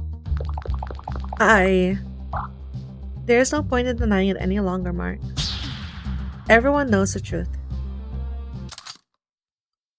Yep, that sounds about right. Right. I forgot about the gun. Get away from me. Everyone get the fuck away from me. I want a mile-wide path to my car, and if anyone so much as looks at me, they're getting a bullet between the eyes. Now move. Except you, Miss Smarty Pants. You're coming with me. Hello. He has a gun. Over my dead body. Well. Oh, I could arrange that. Easy. Let's step away from the headcase first. Joy said she wanted her for some ritual or something. Although she's not gonna get Nancy Drew until she uses her forgotten trick to fix all this. Huh? Wait, you mean her amnesia potion? Forget it. Even if she brought it, there's no way you're gonna be able to drug everyone here with that now. Yeah, we're all onto your tricks. You killed my cousin, man. My best friend was at one of those parties. Shut up. Stay the fuck away from me. V, you get over here right now, or I'm gonna start pulling some holes in people. Starting with your new girlfriend. Damn it, this is bad. Fate is not on my side if Mark pulls that trigger. But if I cooperate and go with him, he'll drive us into the barrier, which will bounce me back when I'm in a moving vehicle. I'll be crushed to death. Damn it, it's not fair. I've survived witches, evil books, prejudiced demons, and crazy roommates. I can't seriously die to Mark after all that. Then again, it's not like I had any hope of making it through this without... It's still in the fire. Oh my god.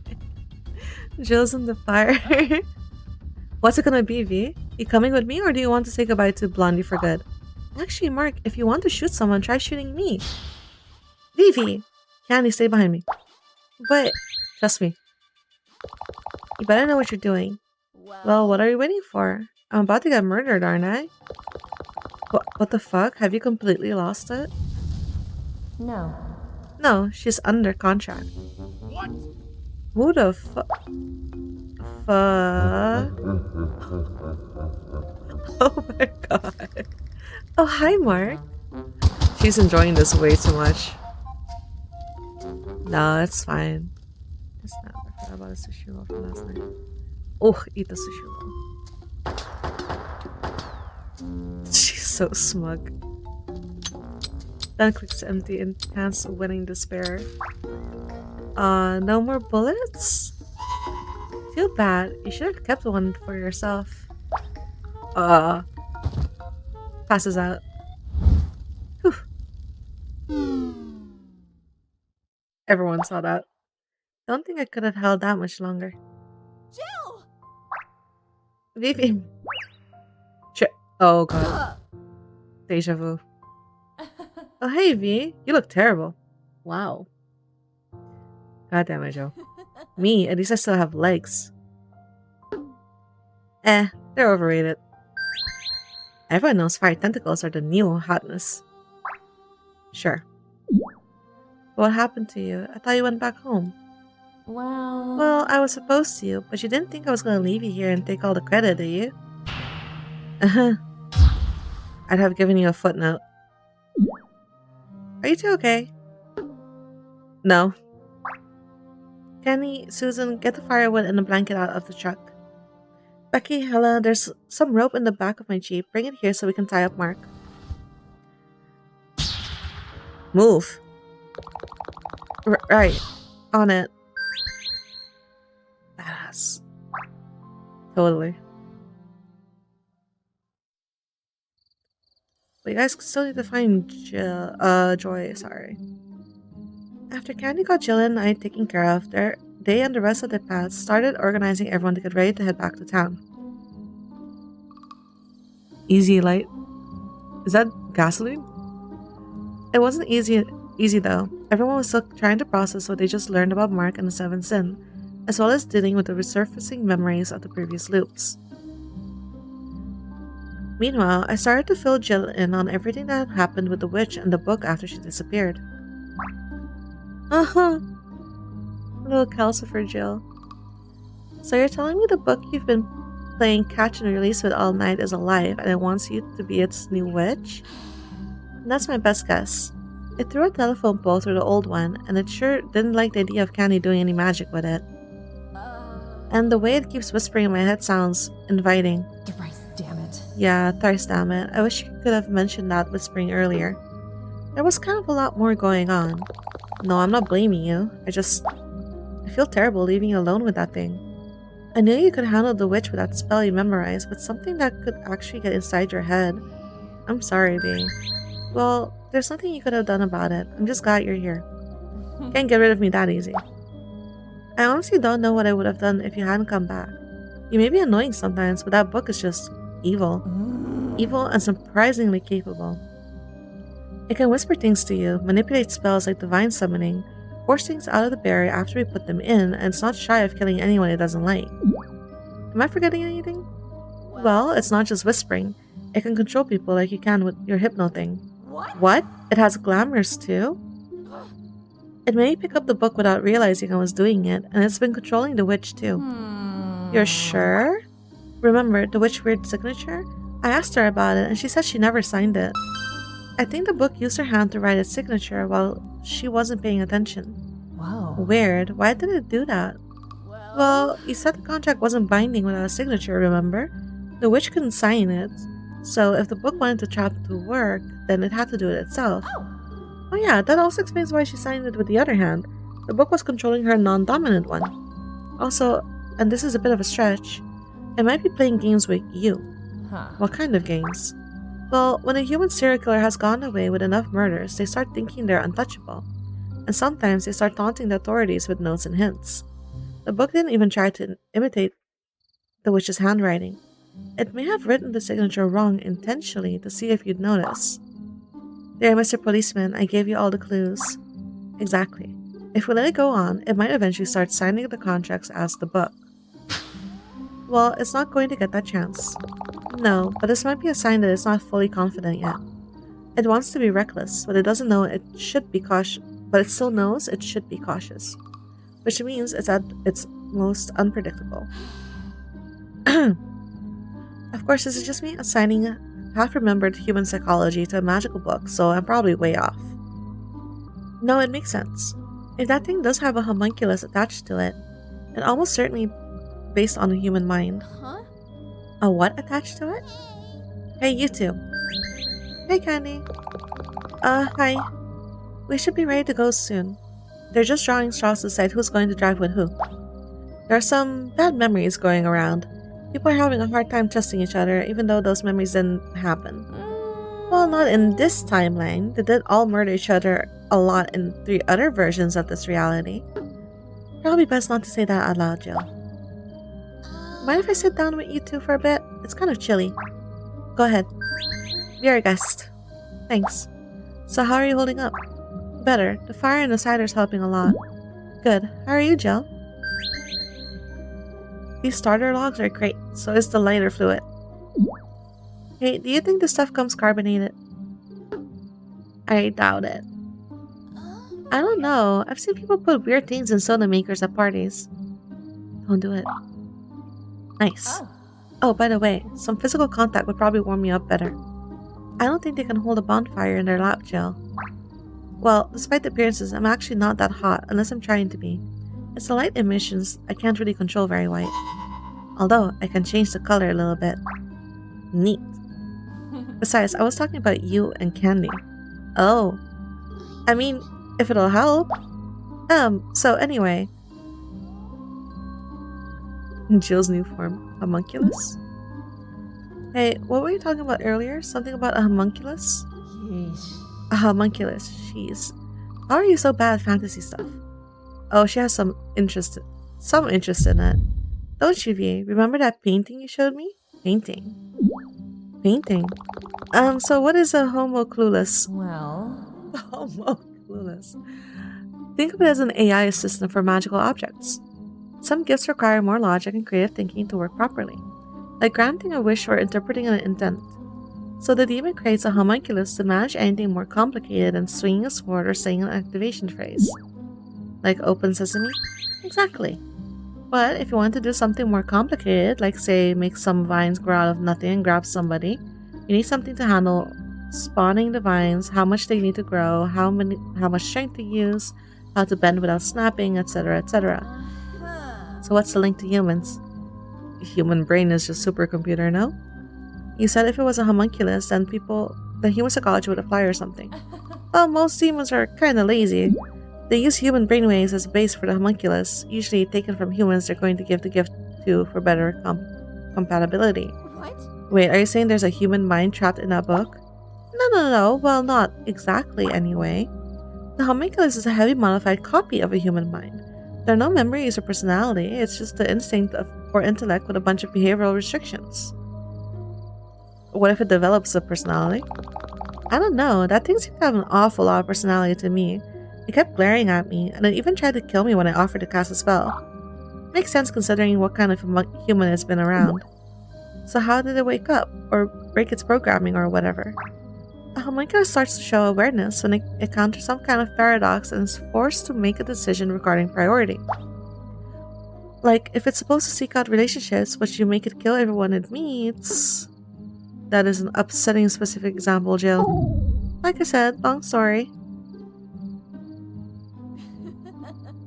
So this is what you really look like, huh? Yeah. What do you think? Not quite as intimidating as a scarecrow, but... Well, you scared the hell out of Mark again, so I'd say you still got it where it counts. You're just saying that. I think you look very cute and cozy. I'd buy a plushie of you. True. Oh, well, happy to be marketable. Are you gonna be okay like that? Do we need to keep you out of the rain or anything? Well, yeah. Probably best not to get me wet.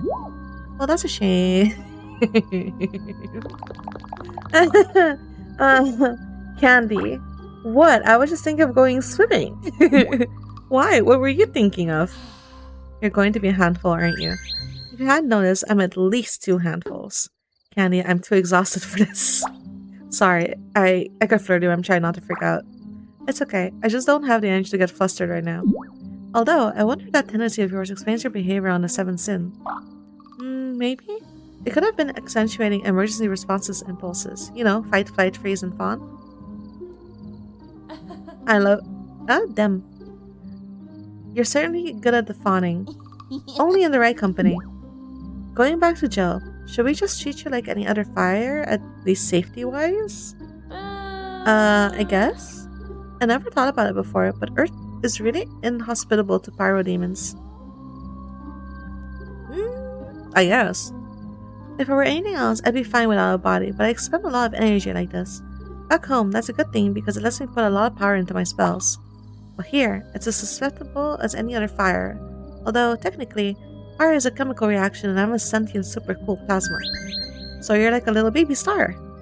Hey, I'm at least 18 in human years. You're younger than all of them. You're a baby. Cool, you're still younger than me. And me, so I guess that makes you the baby of the group. Let's talk about something else. So what was the paradox made this thing wake up? No idea. Could be anything really. Though it might have something to do with murder since that seems to be its go-to solution for everything. So we should try not to piss it off or it'll just kill us? Not necessarily. A homunculus has to follow its rules. Under certain conditions, it can ignore one rule if it conflicts with another rule that's a higher priority. But a homunculus can never break its number 1 rule. Which is? Depends. Humans didn't invent 3 rules of robotic until a couple of centuries after we outlawed gifting them magical items, so we didn't have any minimum safety standards for AI to steal. There's no telling what the demon that created it considered as top priority. Maybe if we look at what it's been doing, we can figure it out?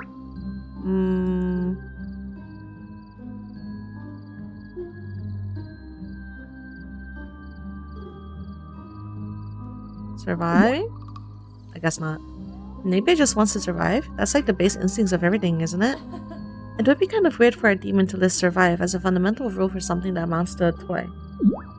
But you said it was based off of human mind, right? Humans have strong instincts to survive. Maybe that's even what created the paradox you were talking about. It's possible, though I doubt we can reason with it or tell it to come quietly in exchange for its survival. Why not? You're like the only one it sees as a threat, right? Maybe if you tell it to come quietly, it will. Its current personality development while it was in the possession of a serial killer, and it must know it's just as dangerous to me as I am to it. We can't trust a book any more than we can trust a witch. True. Oh. Oh.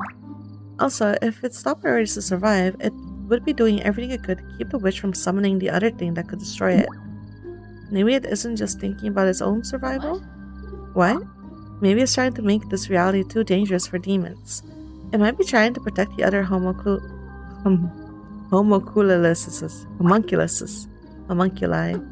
whatever. It's valuing its community over itself. Doesn't that make sense for something demons made? I'd support that theory if this was a human or a demon, or some type of social homunculi, but I'm very confident the book is a solo operator. What makes you say that? Well, first, while it can be used by multiple people at a time, its physical body is a book. That's a very personal kind of thing. You can share books. Not at the same time, Vivi. Remember when we tried to both read the same novel at recess at that one time? Oh yeah, it didn't go well at all. My second reason is its weird obsession with V and how it treated you. If it was social, it would have welcomed having you cast magic with it. Instead, it sounds like it was getting more and more jealous and dangerous the longer you were around. That's a good point. And finally, sentient homunculi are a very new discovery, and they are very, very, very rare. I doubt it's ever even met another homunculus, especially since magical items should be kept very far apart from each other. Homunculililili. Right. Well, I guess we can list that theory as improbable then. But not impossible. To cast magic? Well, I mean, I can just pick whatever. No, so it's literally just to kill demons. Why would a demon have a toy to kill demons? When we asked what it wanted back in the cabin, it started showing us spells. Maybe it just wants someone to do magic with it? It makes sense as a top priority. Making the book want to be used would ensure you get as much entertainment as possible out of it. It also tracks with the whispering in my head and with the witch's rapid aging from overuse of magic. Why argue with someone over not mowing their lawn when a little voice in your head says you can just make their whole yard wither away? Or why argue with them at all when you can just kill them and never get caught? Sounds logical for something with no conscience, and considering the family that got hold of it, I think you're right on the money. There's one little problem with your theory though. Me.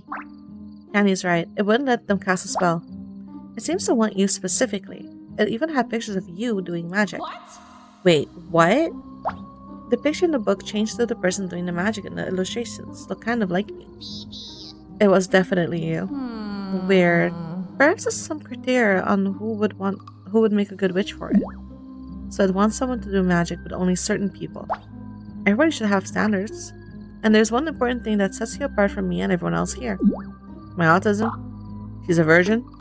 She can read German. Oh my god, Jill.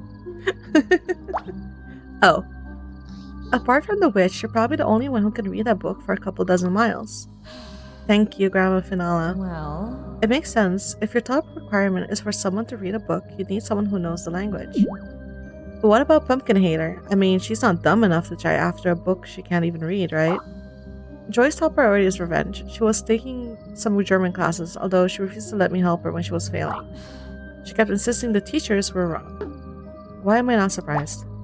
But Joy's never gotten the book before. If she did, there's a chance the book might pick her because she has a basic grasp of the language and is already completely delusional, making her easy to control with a glamour, which would be bad.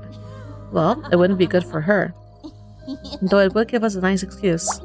Anyway, where did Jill go? So what happened when the witch broke contract?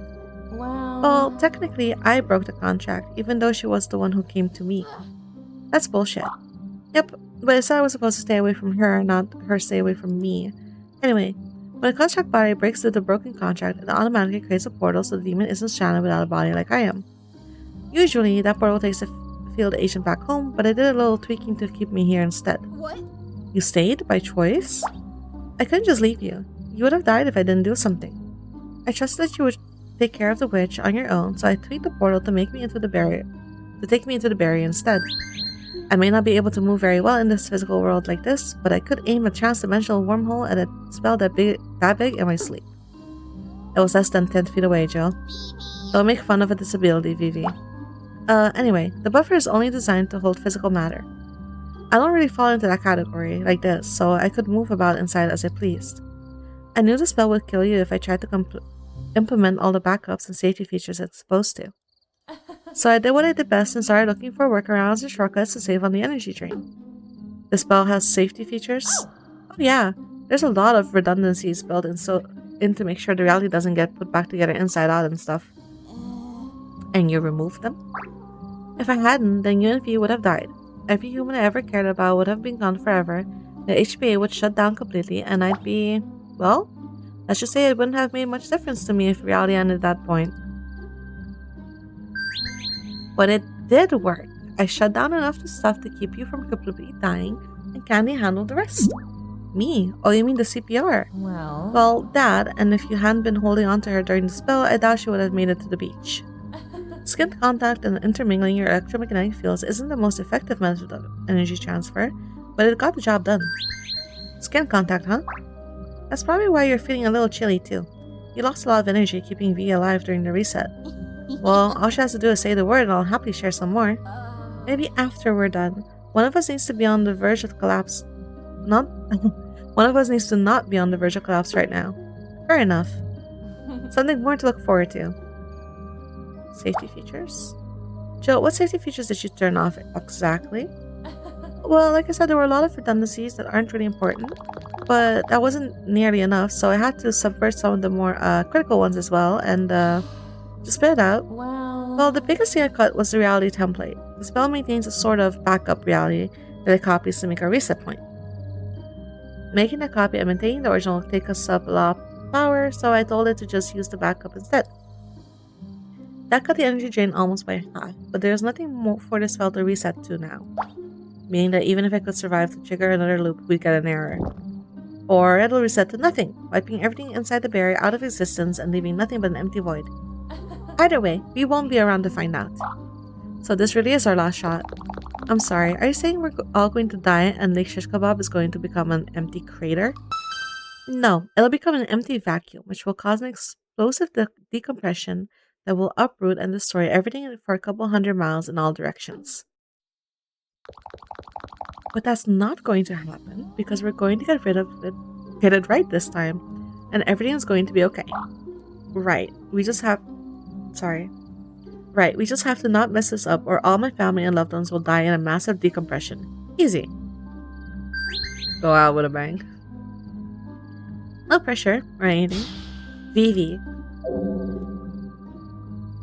Candy? Oh, hey, Fluffy. I just wanted to let you know that Mark woke up while we were getting ready to go. Do you need to put him back to sleep? No, we've got it under control. But I wanted to let you know that the moment he regained consciousness, he started confessing to everything. Names, dates, addresses, everything. He kept saying he'd sign anything and tell us whatever we wanted so long as we kept the fire monster away. After we got everything out of him, Helen lit a match and he went into shock and passed out again. Well, that's handy. A bunch of us got it all on video, including Becky. Her uncle works with the FBI, so she's going to email it to him since we're out of this zone. That's awesome, Fluffy. You should tell everyone else to upload their copies to YouTube too. That way, there's no chance of him getting away. Just make sure to get the video as private. We don't want whoever else Mark has implicated to get a heads up before the FBI can arrest them. Good point. I'll be sure to pass that along. Well, I guess I better get going. Glad you found your friend, Candy. And thank you too for saving us, or whatever you did. Oh, no problem at all, and I deeply apologize for any inconvenience. What the? Right, well, bye. Were they the one with the chainsaw? You okay there, Joe? That was a furry? Yes. Like a real-life furry? It's just a person in a suit, Joe. Yeah, a fursuit. Think they were a wolf or something? I believe they're a hyena, actually, with pride symbols for spots. And Jill, what has gone into you?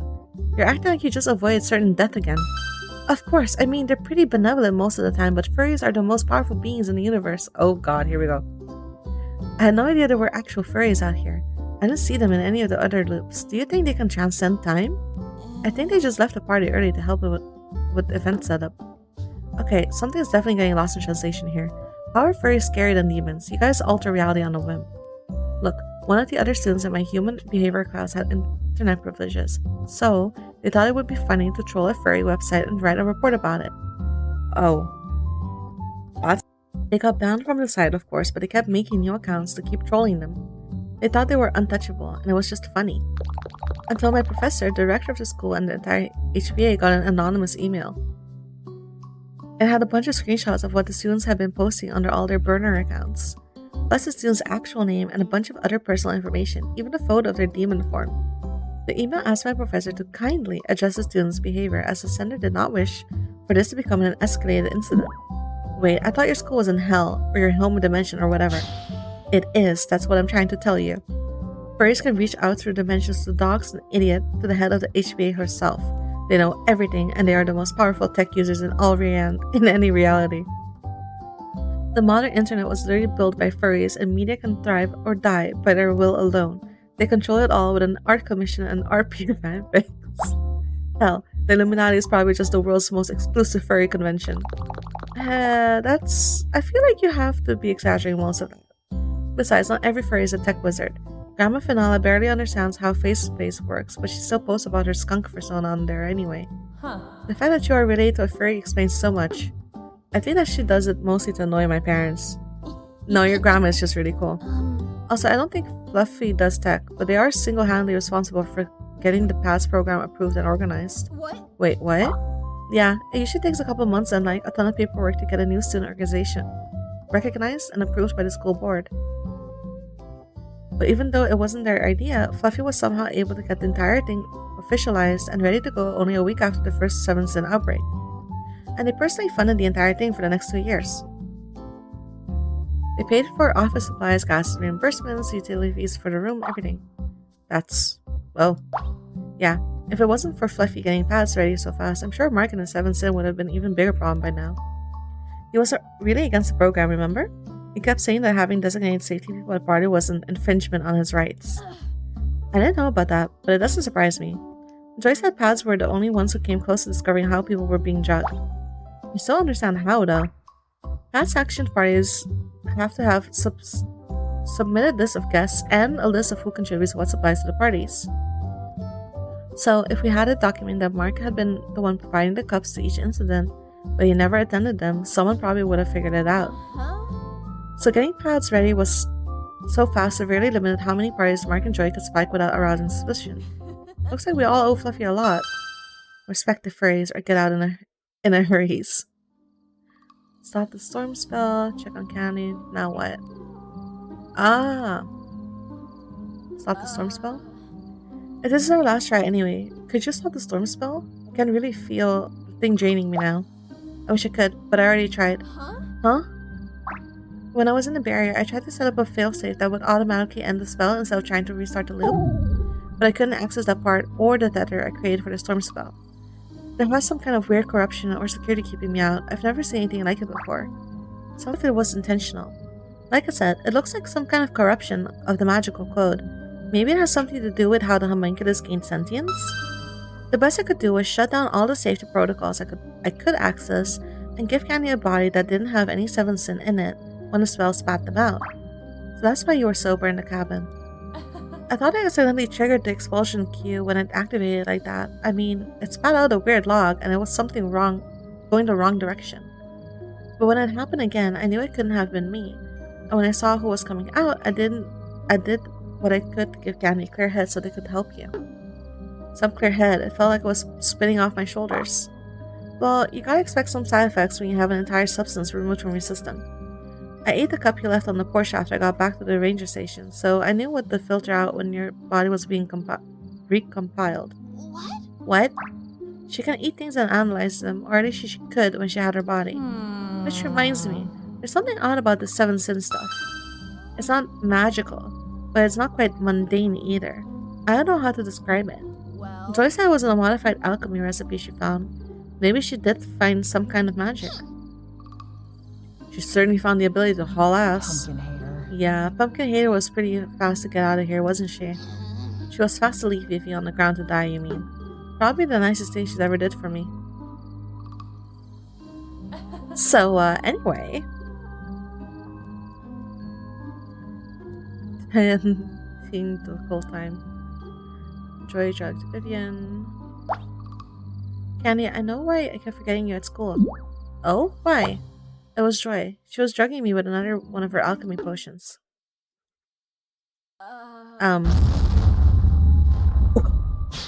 She was drugging you to erase your memory? Yeah, she said every time I came home talking about meeting Candy, she'd spike my favorite mug to make me forget about them.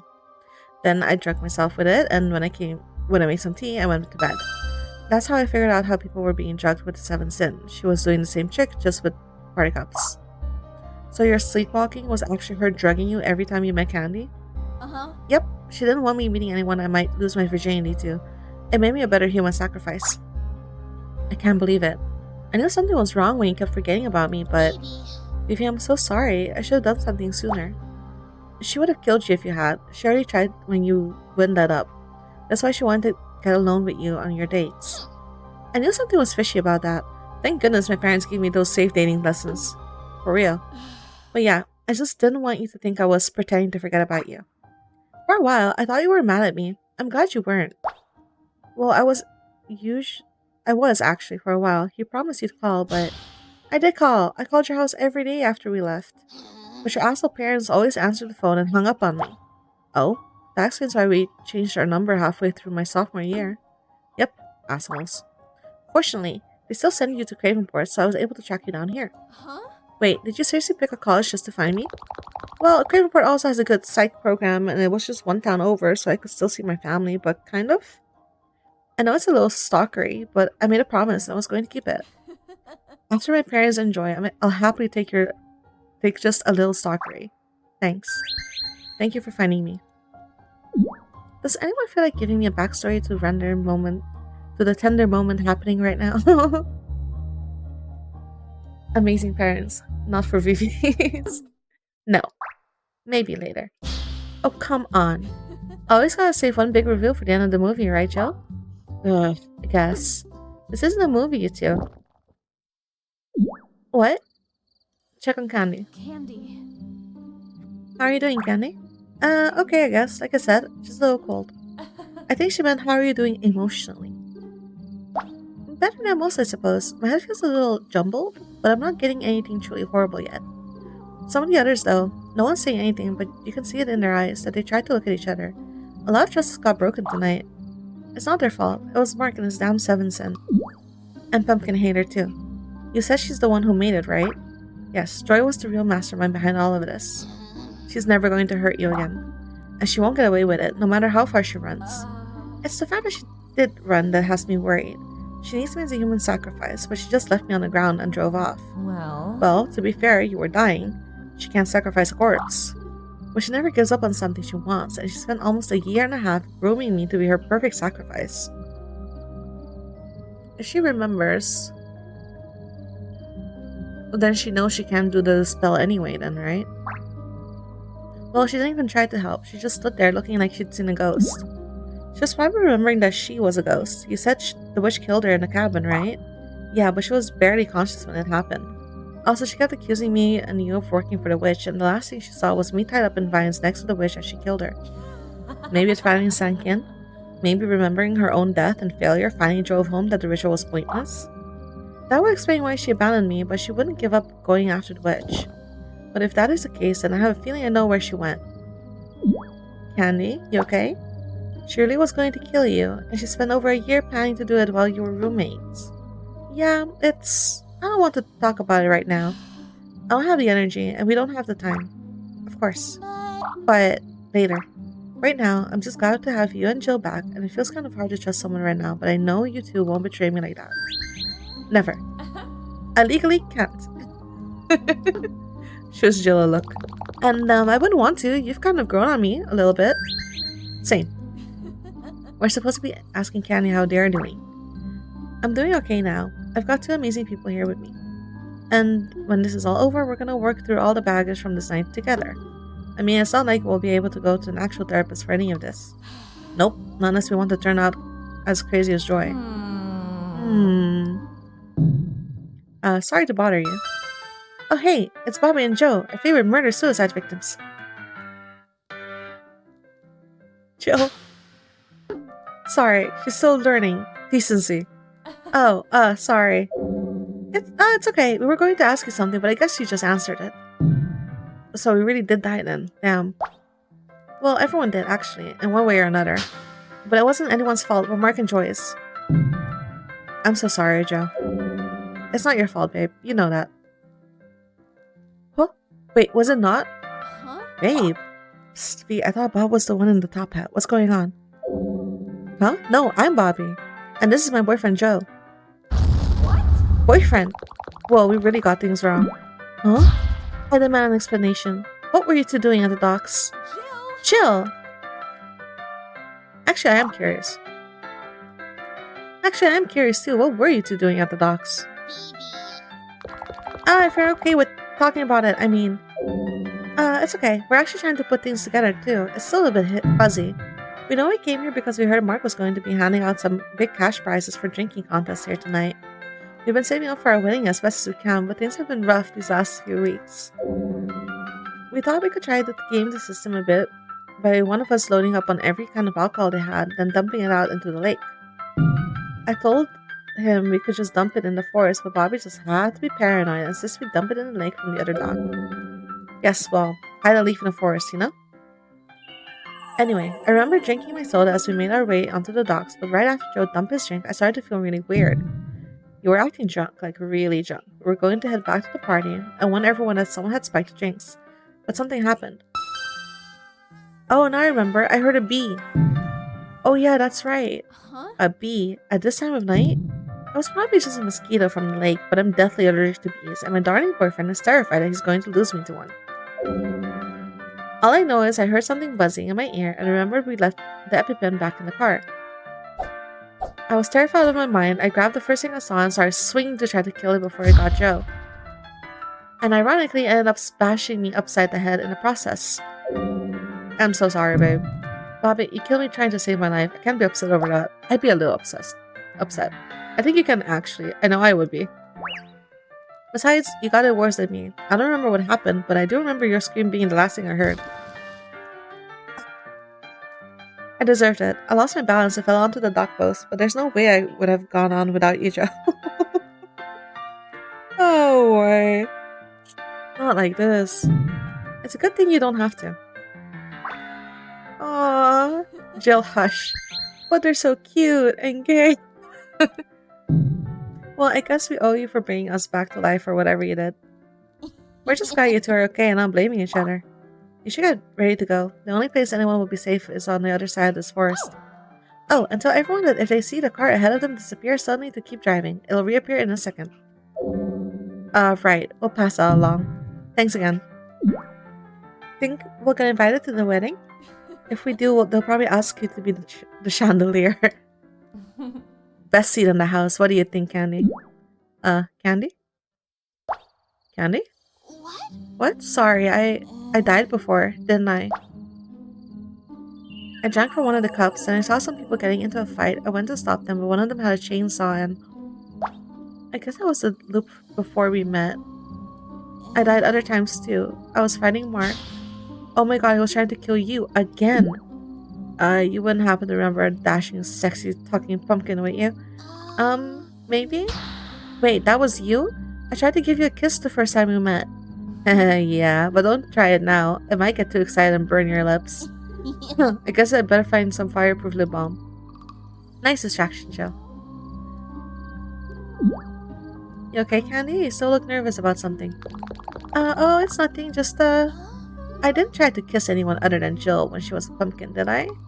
I know I can get really forward when I'm drunk, and the 7 Sins makes people... I don't think so. Goddess. Now that I think about it, you were really respectful of my boundaries even when you were drunk. You made advances, but you never overstepped when I said no. Oh, that's good to hear. Well... But to answer your question, you asked if you could bite V's cute butt, and you two talked about dating after this was all over. But I'm the only one who got offered a kiss. Oh yeah, I remember now. Damn it, Jill. Although, I guess you technically did kiss V while you were giving her CPR earlier. A magic life-saving kiss, in fact. Thanks to a certain helpful demon. Maybe I should get into fairy tale stuff next. Thanks to you, I'm pretty sure Candy did all the work here. Looks can be deceiving. Candy handled the physical part, but I gave you the spark of energy to bring you back around. I was summoned here immediately when you passed out. I remember what you said about starting a panic, so I quickly hid in the fire. Then, when I saw Candy try to save you, I suddenly reached out and gave you a little energy boost so that you had something to restart. It was a combined effort.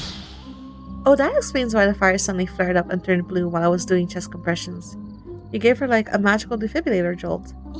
Oh, Jill, you're really good to have around in an emergency.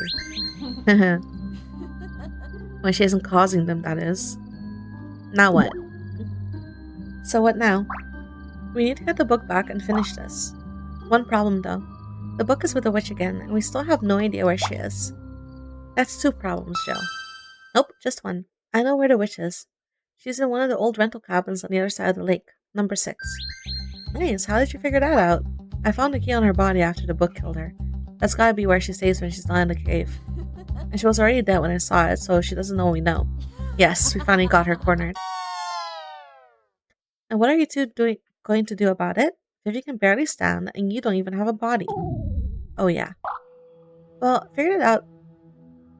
we'll figure it out on the way. Right now, we need to get going. A storm's just going to make things harder the longer we wait. Alright, my jeep's just up the hill. Can you make it that far? I'll be fine, but maybe you should go with the others. Excuse me? I just don't know how we're going to keep you safe if you come with us. She's the only one not wrecked, though. I can take care of myself, Vivian. Not against magic, you can't. Vi and I have some protections against it, but we've seen you die from it before. Well, I survived last time, didn't I? Last time you were only dealing with the book, but we're going up against the witch too. That's double the trouble. And she knows how important you are to us. Bryce, damn it. She does? Tries, damn it. She's known about Candy since the first loop. She even knew we got them outside the bubble before, though she didn't know how. So I'm on 2 magical hit lists instead of 1. What's the difference? The difference is the witch won't just kill you. She'll make us watch while you suffer, and she'll do it just to see it happen. And it's all my fault. When she tried to kill you last time, I lost control again and put a target on your back. I'm sorry. Baby. It's okay. It's not like you could have gotten rid of me anyway. And I'm glad to hear you care about me so much. Well, we both do. Jill actually gave up her mission so we could save you. Really? Well, I didn't give it up. I just delayed it. But yeah, you had kind of an impact on me. Huh. Well, I look forward to getting to know you better. Sounds great. I mean, we should figure out a plan to deal with the witch first. Agreed. But we can do that on the way. Let's get in a jeep. Right. But how are we going to carry Jill? Do you have a bucket? Don't put Jill in a bucket.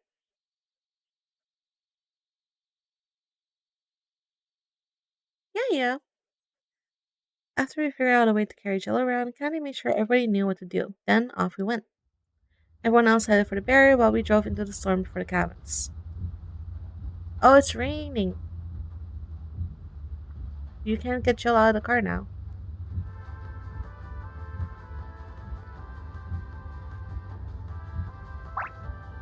So, cool Jeep. Thanks, it's my dad's. Me and my mom are real outdoorsy types. When I told them I was heading out to the woods, they let me borrow it for the weekend, and I let them use my motorcycle. You have a motorcycle? You have a motorcycle? How are you so cool? It's just an old clunker, but it gets me to class and work and back. Still cool. So what's the plan? We go in, kill the witch, take the book, end the spell, and then I'll go home and take a nap. V, this is the part where you point out all the problems with my plan and come up with a better one. Huh? What did you say? We're in trouble. Sorry, I'm just trying to organize my thoughts.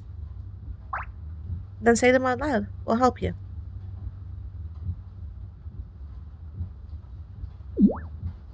Do you think we're going to see Joy at the cabin? What?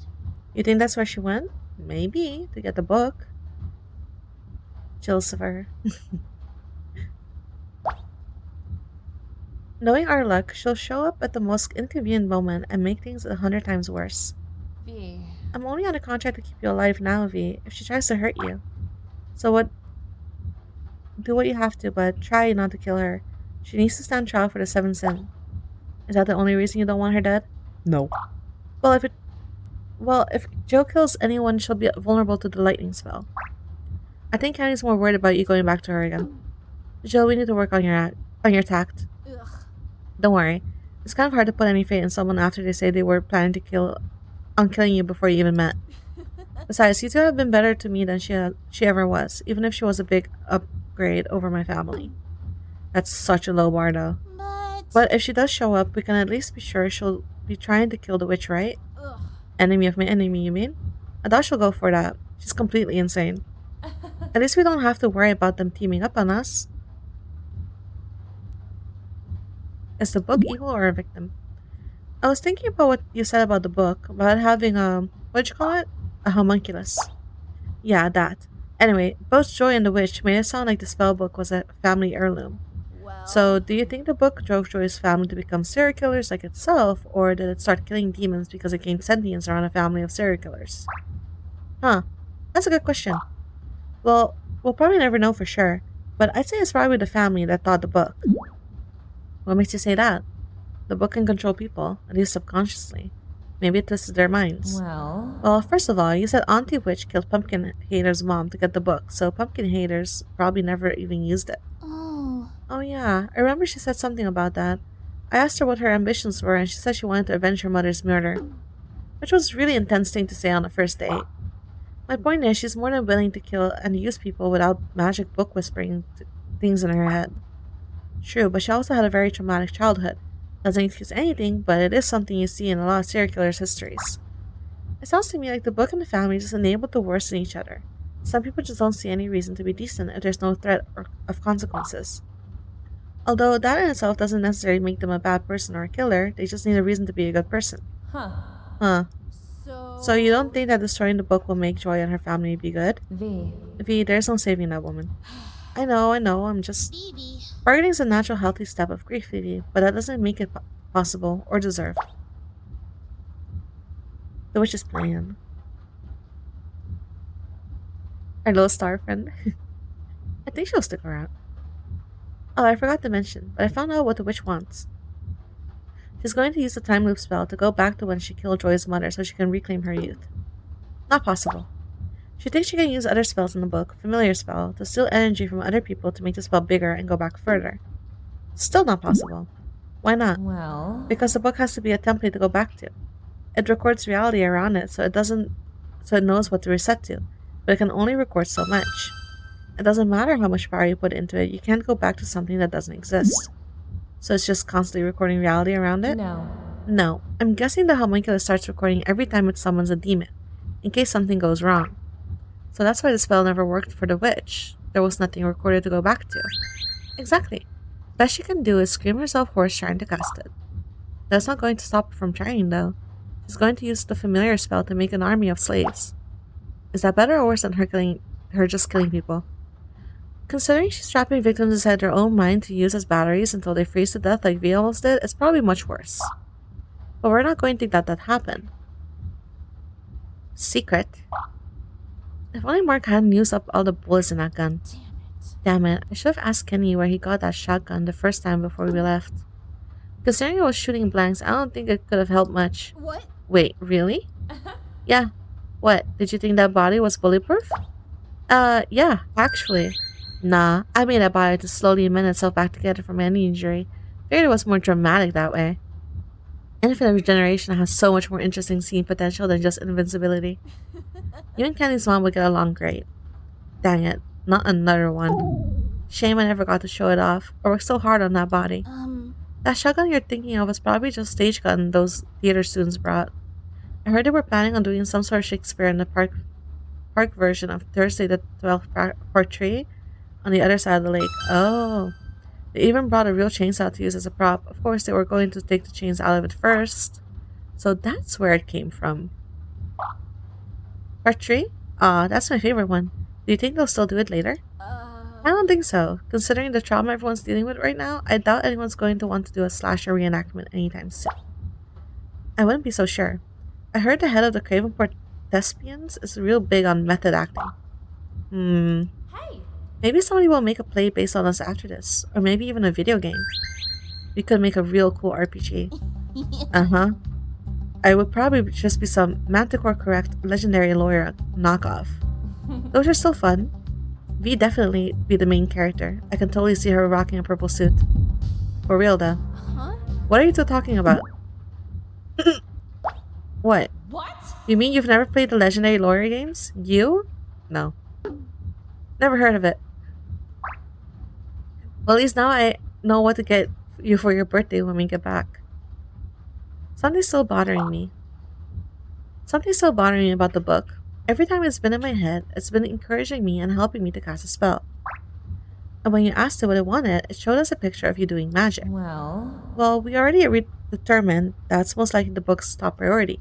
Demons gave gifts to be used. But there's still one thing that doesn't make sense. Why did it stop me from casting the lightning spell against the witch? If it wants me to do magic, why stop me then? It was helping me cast it. Wait, was the witch holding the book at the time? I could feel the magic building in me when I was saying the incantation. The spell was going to work, I'm sure of it. But the witch was holding the book, right? Yes. Well, that's why it stopped you. It didn't want to get fried too. Huh? Huh? Like I said before, only magic can destroy magic. That includes your own magic. If the spell had hit the witch while she was holding the book, it would have charburled the book in the process. So it does have survival instincts. Well, it can't be used to cast magic if it's a pile of charcoal. I guess protecting itself at that moment probably just made sense. So the book is vulnerable to its own magic. Poetic. Which I guess makes sense for a book. Still waiting on a real plan, V. Well, her favorite trick seems to be summoning vines to tie people up. We should try to be ready for that. Leave that to me. I may not be able to do much like this, but I can at least saute some overgrown asparagus at close range. What about just burning the book? If Candy and I cause a distraction, would you destroy it before it can do anything to us? I'd rather we keep that as a last resort. Why? The book is made out of magic. Normal flames won't do anything to it. The only way I can burn it is if I use myself, and I don't doubt it's going to go without a fight. I'd almost certainly burn myself out in the process. Okay. What about lighting the witch on fire and taking the book after she burns? I could try, but I can't spit fire very far like this. So if she's holding the book, then the hummingbirds will protect her. Same problem. Great. Hey. On the plus side, my scry blocking should also shield you two from any broadband mumbo jumbo she tries to send your way. So we don't need to worry about getting our crops withered or whatever. Nope, no mind whispering, spell slinging, or evil weeds so long as I'm around. Crops withered? That just leaves the knife. Yeah, not much I can do about that if the witch is holding it. Damn it, if only there was some way to disarm her or take her out from a distance. What? Take her out? You mean kill her? Eyes on the road, but yeah, that's the idea. That's the plan. Okay, let's say everything goes perfectly. We stop the witch, get the book, and none of us die. What happens then? Well, even though I didn't go through the portal back home, I'm sure someone registered that I had opened. As soon as I break the spell and we're back on your planet's normal temporal reality, there should be some HPA agents waiting for us. HPA? Good guy demons, at least not evil demons. Probably a little racist though, unless my professor shows up, but that'll just be a miracle. Okay, and what's that about normal temporal reality? Time in the bubble moves faster than the time outside. Oh, okay, so it'll be like, what, 8 p.m. outside?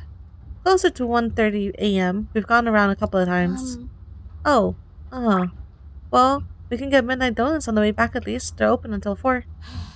A donut sounds so good right now. I haven't eaten anything but that energy bar in like 18 hours, and I ate the exact same bar twice. Oh, check the glove box. There should be some more in there. Thanks. A flare gun. I'll eat anything at this. Hello? Ooh, a flare gun. Oh yeah, it's there for emergencies. Well, I'd say this qualifies. Huh? A little extra firepower ought to even the odds. This is just what we need. That witch will never know what hit her. Kenny doesn't want to kill the witch.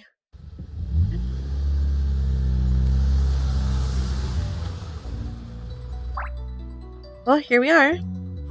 Hey, lift me up. I can't see. Thanks, much better. Now, which cabin is she in again? Number 6. Cool, which one's 6? No idea. Well, we should start by finding the administration building, right? There should be a map of the grounds in there we can use to find the right one. There might also have a map of the cabin itself, too. We can check to see if there's a back door or another way in so we won't be seen coming in the front. We should also check for some spare keys and look to see if there are any maintenance requests for the building. Right, that should give us some valuable information, like if there are any squeaky steps we should avoid on the stairs. Exactly, we're going to get good at this. Or we could just go in the cabin with the creepy lady watching us from the window.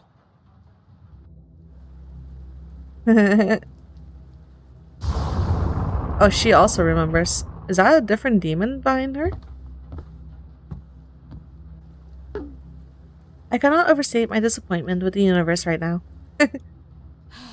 Ugh, so much for the element of surprise. How did she know we were coming? She knew Joy was staying around here from last time. Maybe she was just keeping an eye out for her. Pumpkin hater. Damn it, Pumpkin Hater screws up everything again. Well, let's not keep her waiting. Hang on, maybe I should carry the flare gun. Huh? They may be right. You're still a little unsteady, V. Probably best if Candy takes a shot. Candy is not going to take a shot. I don't know, Candy hasn't seen what the witch can do. I'm afraid they might hesitate. Hesitate? Wait, what exactly is the plan here? We go in, shoot the witch with the flare gun, and take the book. Easy peasy. What? Do you two even hear yourselves right now? Huh? You're talking about murder. You're saying you're going to go in there specifically to kill someone. Well, she's not going to go hand over the book if we ask nicely. Candy, I know this is messed up, but you have no idea what this woman has done, what she's capable of.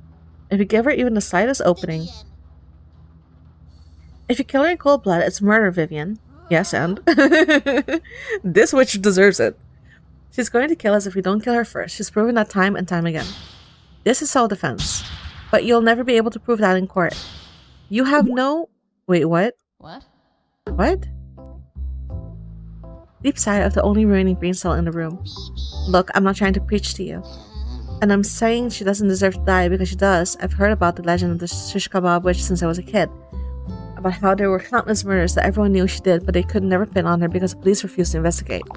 Or about how people would just go missing if they so much as looked at her wrong, or about how she kept the skull of her sister she murdered in her cave in the woods. She's an evil urban legend. Hang on, do you know where her cave is? I know where to stay away from. When my parents took us camping out there, they told me where it was and to stay very far away from it. You're the one who told Kenny the rumor at the party? Christ damn me. We could have skipped the whole first loop if we had just talked to Candy. Would you two focus? If you manage to kill the witch, and by the way, it's really hard to hit anything smaller than a barn with a flare gun from more than 6 inches away, so good luck with that. Oh. It always looks so easy in video games. But even if you manage to shoot her, that's first-degree murder. You shot an old woman who was armed with a book. No jury is going to believe it was self-defense. If that's it, and that's if you even get a jury. Which is pretty unlikely since you just accused the sheriff's son as one of the people responsible for the 7 Sin massacres. Fuck. Oh shit. He's going to be pissed, isn't he? Yeah, he's gonna want revenge. Even if he gets charged with aiding his son, his crony deputies will look for anything they can use to discredit you to protect themselves. Wait, what? If they're corrupt, why would they go after V if the sheriff is going down? Wouldn't I just open up the position for one of them to take? Not this time. What do you mean this time? The last sheriff disappeared after it came out that he'd been using his position to murder anyone who stood against him and get away with it. Mark sat as his second in command and got promoted out of necessity to acting sheriff until the next election. He and the other deputies managed to avoid any charges by collaborating with turning evidence against the old MIA sheriff and his criminal network, and saying that they were forced to get along with it because they and their families were threatened. But anyone who's read the Cravenport Herald knows they're all corrupt to the core. They're infamous for all kinds of legally questionable shit, stuff that's technically legal but only just. But there's a weird legal thing that protects them from federal investigation now. Something about double jeopardy, overlapping with the bullshit, law enforcement protection clause in the state charter. Basically, because they took a plea deal while they were acting law enforcement, they can't be tied to or investigated for anything they were also charged with while working under the old sheriff, even if it's a new charge of the same type. But if I expose the current sheriff as having ties to the 7 Sin, it'll be grounds to start a brand new investigation into a whole department and those protections will disappear. Yeah, the cat. So they'll do whatever it takes to discredit me before that happens. This all sounds incredibly overcomplicated. It is, but the Cravenport Herald wrote an article explaining it all so us non-lawyers could understand it. Oh, I bet the barbecue guy didn't like that. Nope, but there was nothing he could do about it without giving the newspaper grounds to run another article against the whole station. Barbecue Daddy. Don't ask. Anyway, the whole city has been stuck in a sort of cold war between the newspaper and the sheriff's office ever since. So as long as Mark's dad keeps his nose clean, his minions can do whatever they want because they can't be investigated for corruption twice. This is so stupid. Our flawless justice system at work. Also, I just want everyone at the party to go on without us because we had to take care of something else at the cabins. There's no way we are going to be able to get away with burning an old woman alive. Huh. You know, it's kind of funny to think that even justified murder has consequences. Yep, it usually does. Also, hearing someone I love matter of factly talking about killing another human being is kind of upsetting. I'm sorry, Candy. It's been a long night, and that just kind of became normal at some point. That's my fault.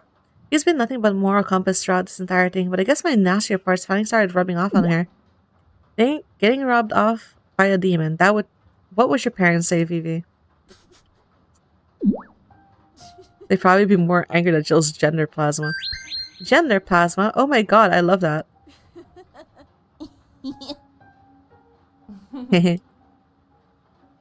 We all just laughed a bit for a bit in the Jeep. It didn't matter why. We needed it. I needed it. I felt the tension I had been holding all night in my shoulders start to relax a little. And for a moment, the weight of everything just melted away. Even though it felt like the whole world was against me, I knew I wasn't alone. I had two good people I could trust and depend on. And for a moment, I really believed that we were going to make it. What the? What was that? Did something hit the Jeep? We're parked next to a cabin. What could have hit us? Is the storm knocking on the window or am I hearing things? It's not the storm. Looks like someone's getting impatient. Open the window. I'll push the little fucker. It's pouring rain. Settle down. Candy rolls down the window. Candy, what are you doing? We're not coming out until you take those vines away. And any tricks, and we'll have our demon burn that place to the ground with you in it.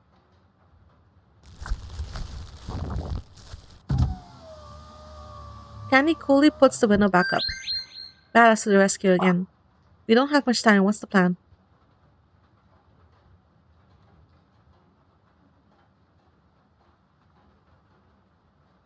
Burning the cabin down is going to be an issue because it's raining and Jill can't go outside probably. Going alone is a bad idea. Play them against each other? Guess not. The witch is a process killer. She needs to feel in control to gloat and flaunt her power over her victims. But the homunculus is more like a product killer, and the witch doesn't know it exists, and that's been controlling her. If we play those two against each other, it might just give us an opening. An opening to do what exactly? Our goal is to get the book. Once we have it, the witch will be powerless. Hopefully. What? What do you mean, hopefully?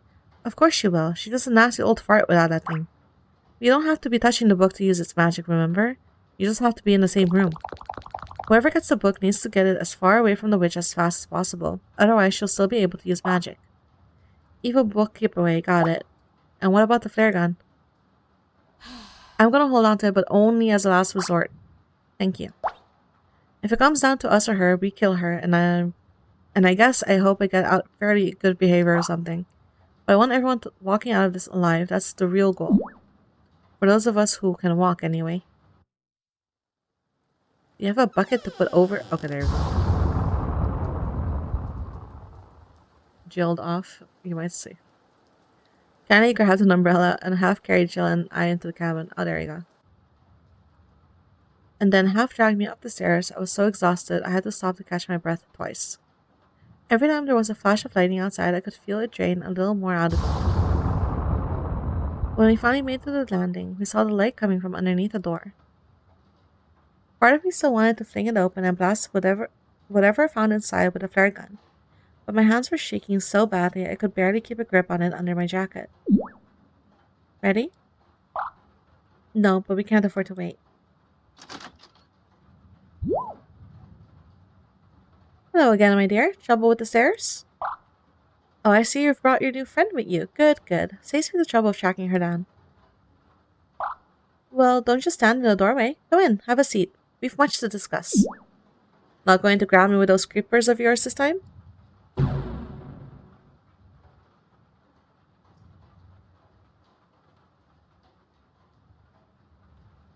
It seems to have been a rather ineffective strategy thus far, but they're at the ready as you can see. Now please, sit.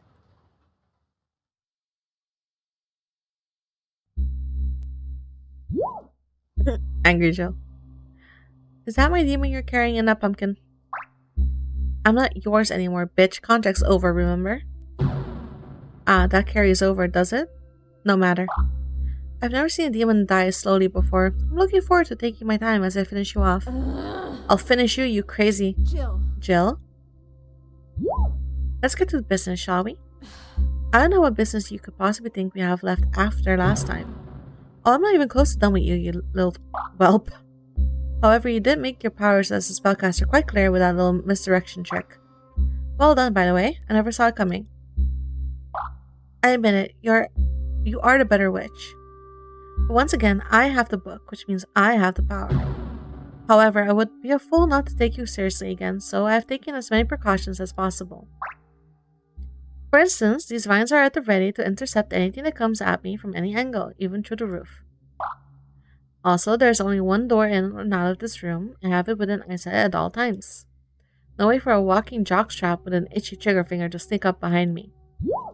And finally, while I do have a pleasant fire going to help cut the chill of the storm, I've elected to leave my industrial-sized cauldron at home and remain firmly in my seat. No tripping and boiling today. I've also prepared a few additional contingencies as well in case you have anything else up your sleeve. Or under your jacket, perhaps?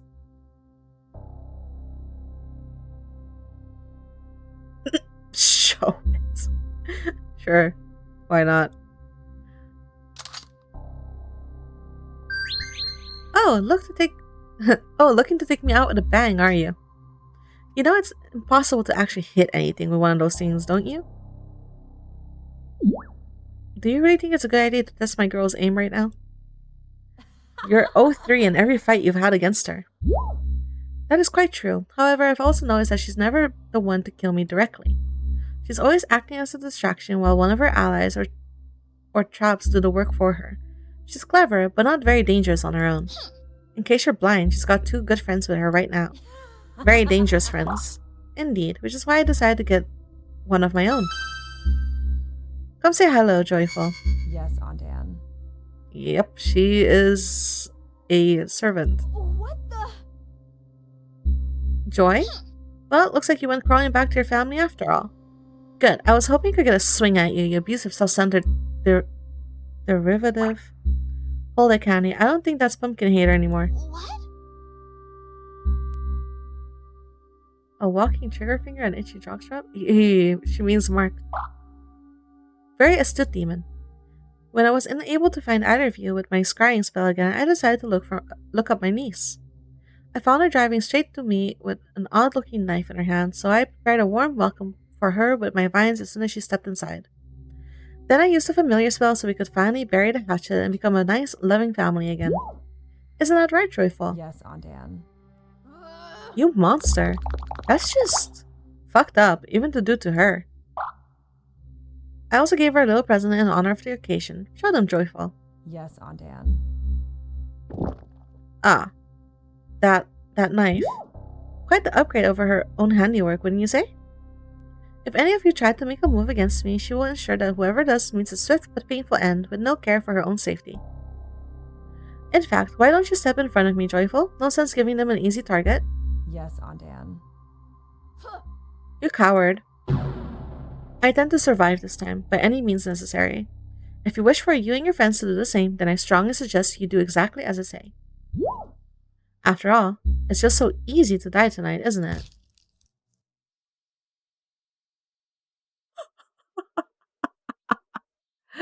Oh, fuck. What? Langsam vervallen. Oh, dying slowly.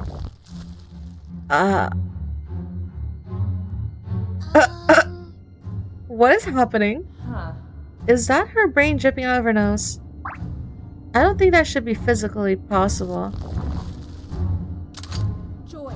Joy, give us the book. I know you think it's your birthright or something, but it's not Hervey. It's the book. What? What? Her mind is trapped, remember? That's just a puppet. But But if the witch is dead, then who? The book is controlling her?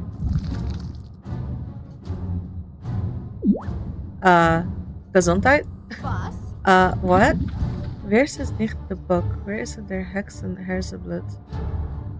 I'm not the book, I'm the witch. What? Herzeblut? What is she saying? She says it isn't the book. It's the Hexen Herzeblut. I think that's its name. Is something wrong? No, it's nothing. Please continue. Huh. Oh, I think that's bad. Hexen, got it. Damn, that's actually a pretty cool name.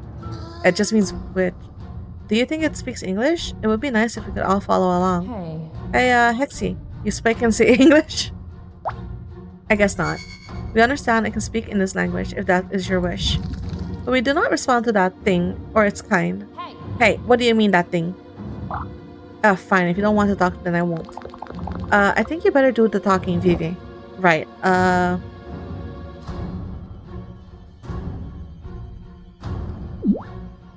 Why are you using Joy's body? What do you want with her?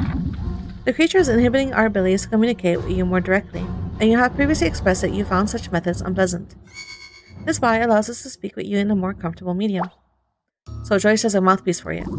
A conduit. It allows us a plethora of advantages over our natural form. There's nothing natural about you, pal.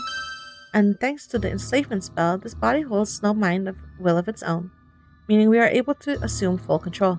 What? Enslavement spell, but the book said it was called the familiar spell. We knew such a name would be unappealing to your sense of morality, so we changed it to be more palatable for you. So you know how to damage control PR. Whoa, you really did pick up the worst parts of humanity. But the witch called it the familiar spell too, and she said she had cast it before. She had, and it was called the enslavement spell before.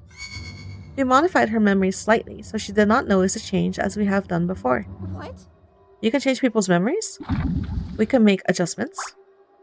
It means it uses glamour, and it's not as good at using them. Huh?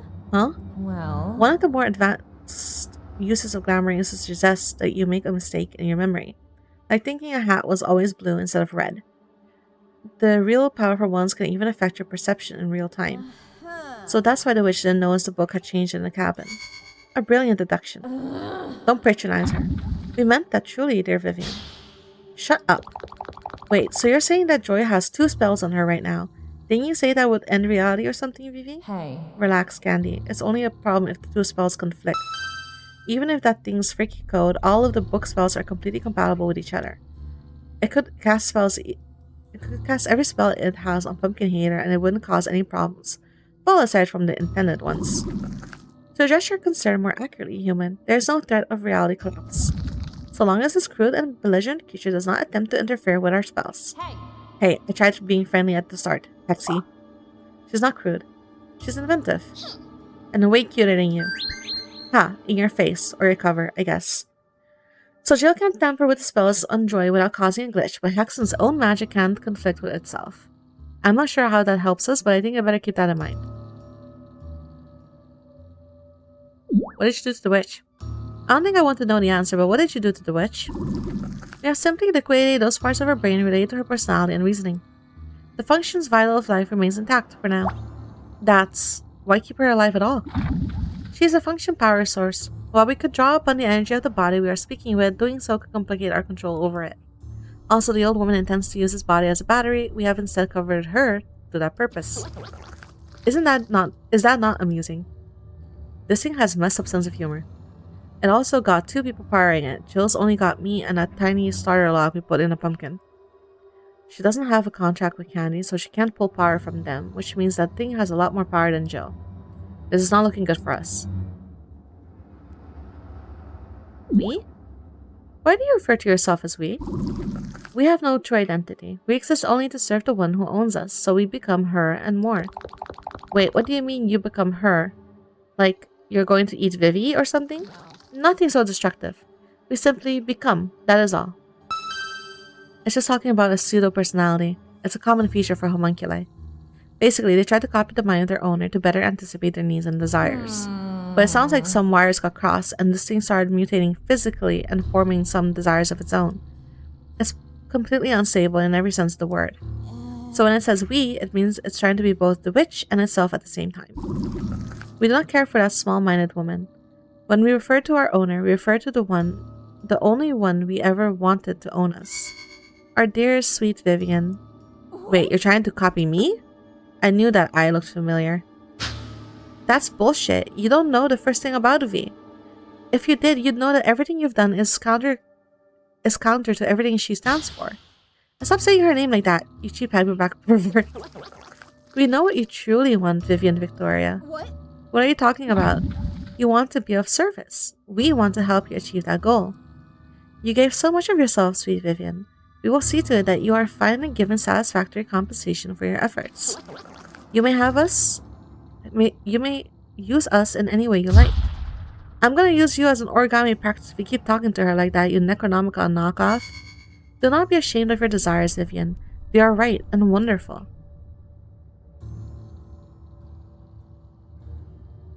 Why do you hate Jill? Why do you hate Jill so much? These creatures seek to stop me from doing the one thing I was created to do, to serve humans. So get a new hobby. That doesn't give you the right to kill us. Jill, calm down. Jill's right. You need to find another way to exist.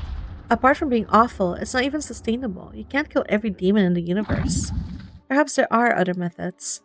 But my former hosts have proven that extermination is by far the most efficient and satisfying method of dealing with an irritant.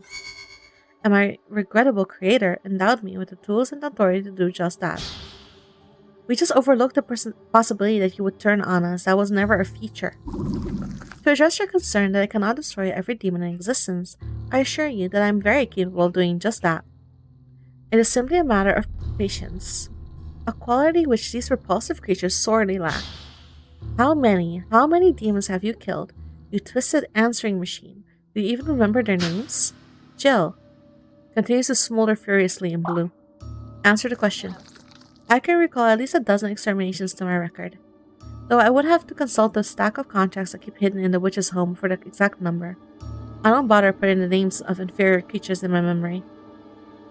Part killer for sure. A dozen? I do recall some of my more recent exterminations, however. There was one who appeared as a scantily clad human woman with leathery wings and serpentine tail. Cassandra?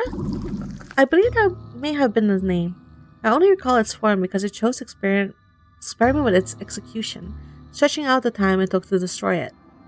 It was only half a second, but it seemed to be the most agonizing moment of the creature as its shell was splintered and its true form was shredded apart, atom by atom. I believe I even heard it try to scream. Stop it. As you wish. Cass, I knew them. They were in a class above me. They went out on a mission and... Jill, snap out of it. Don't listen to it. It's trying to distract you, but we need you focused right now.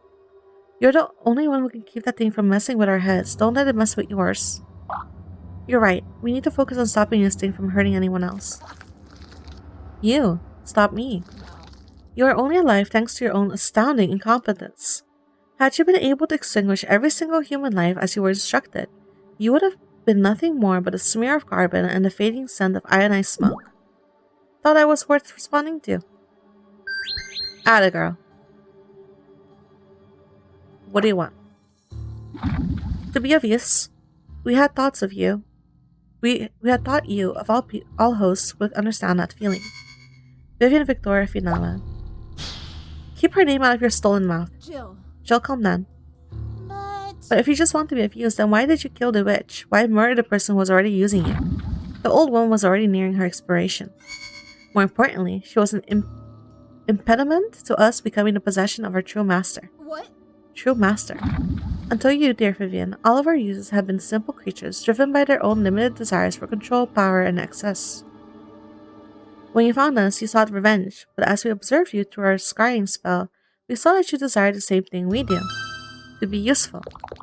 I don't... Our sole purpose is to be of use. We have never had a master who shared in that drive.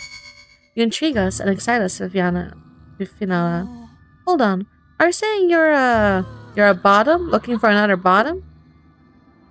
I was going to say looking for a codependent, but wait to say the quiet part out loud, Jill. Well, even I know that is not how that works. I feel mortified in so many ways right now. Treat me like I deserve. And what makes you think you can satisfy me? In case you haven't noticed, I'm not exactly happy with the person you're puppeting around right now. We are aware, and do not worry. When we have no further use for this body, we will see to it that it suffers from the wrongs it has done to you. Then, we will take another form, one which you have grown to like much better. Oh, Candy? One you have brought here for us to take. Over my dead plasma, you body-snatching bastard. Such was always our intention. You seriously think taking Candy's body is going to make me like you? We have seen how much you value that form, while we found that to be initially irritating. If we were to take possession of that body, you would care for it, and in time, for us. You sick. I don't even know how to call you anymore. You're just sick. This thing really needs a lesson on healthy relationships. So your plan to make me happy is to take over whoever I care about, so I have to take care of you, and then what? Hope I develop Stockholm Syndrome for you? Which is not an actual thing, by the way. It may seem cruel at first, but you will eventually see that no one will ever love and worship you the way I will. It's a yandere? Not a bot, I'm looking for a bot. Are you now prepared to accept us, dear Vivian? Like hell she is. I told you, you don't know anything about her. Yes, it does. What? Or rather, it did. Explain. I admit it, you're right. We do want the same thing. I hate the pressure of everyone depending on me. I don't want to be in charge. I just want someone else to tell me what to do and tell me I'm a good girl when I do it. I'm not finished. You're everything I was when I woke up this morning. Desperate for approval, deaf to anything you don't want to hear, looking for someone to make every decision for you. But I'm not that person anymore. I still want to please others, but only the people who matter. The people who make me a better person. I'm not going to trust blindly anymore. I'll listen to the people close to me, but if something seems wrong, I'll question it. I won't ignore something because it's scary, or I'm afraid just talking about it might make someone mad at me. Because when someone really cares about you, they're supposed to call you out on your bullshit. That's what a friend does. I'm done being used. I'm going to be appreciated. I'm going to earn it. I don't know if you can even understand what that means, but you better understand this. I will never be your master, and if you try to do anything to the people I care about, you won't live to see you won't live to be anyone's bitch. Hell yeah. Good girl. Well, what is it going to be? Truly, there's no other that I could possibly compare with you, Vivian Victoria Finala. We're not listening, like, at all? We heard. While sweet Vivian's passion endears her to us even more vehemently, it changes nothing. Regardless of her initial feelings, she will not reject us if we hold you as our puppet. And we cannot be harmed if at all, if we destroy the only creature capable of doing so. And what makes you think you can pull any of that off? All you've done so far is talk in circles. Untrue. All we have done is buy time. Uh-oh. Whoa. What the? Oh boy. Hey, creepers off the carriage. Oh no. Jill, save Candy. How about I just curl up with a bad book? Wait. But she said if she got too close to the book, it would kill her. Ugh, can't reach. But by all means, please continue to try. You're exhausting your meager supply of energy even faster than your emotional outbursts. It was so pathetically easy to elicit a rise from you. Did you not realize that every time you let your temper flare, it wastes your precious energy reserves and reduces your effective range? Immobilized as you are, we calculate that you pose no threat to us beyond the distance of a 2-meter radius. I know where this is going. I'll show you 2 meters, you. Jill, stop. Don't waste it. Ah, damn you. We have also determined that this one holds no threat while physically restrained, and that they possess no contact with you. Meanwhile, meaning we can do what we will with this body without you able to come to their aid. You sneaky. Let them go, both of them. Do not worry, Vivian. You will not be harmed. Not only to avoid interference from the creature, but because we wish only for you to be happy. Happy? I've never been less happy in my life. You may be displeased in the short term, but we promise that in time, you will become happier than you have ever been. What's that? Can't hear you from over here. Why don't you come a little closer and repeat that? Fuck you. Understood. Huh? Huh? But first, allow us to make a more desirable form for you. Oh, Jesus. This book begins incantation for slavery spell. Stop. Let them go or I'll... If you don't, shooting her won't stop the spell. It doesn't feel pain and you might hit Candy. But what am I supposed to do? Shoot me. What? Ooh, yeah. Fire Jill up. Should I trust her? Jill's already tried to put herself in danger once already, but if I don't do something, Candy will.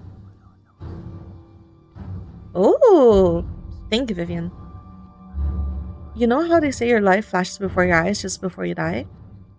Well, it turns out, when you're about to watch the people you care about the most either killed or mind slaved by an evil homunculus possessed by your ex-roommate, only the last few hours flash before your eyes. But sometimes, that's all you need. Hey, Hex and Hair's butt. Bonk! She threw it. Come over here. I need you for a minute. What? V, what the hell are you doing? You... need me? Oh no! I want to cast a spell. V, don't. Vivi, no. It won't let you cast a lightning spell, and there's no access to the sky. You'll just... Joe, shut up. You, bring me the book.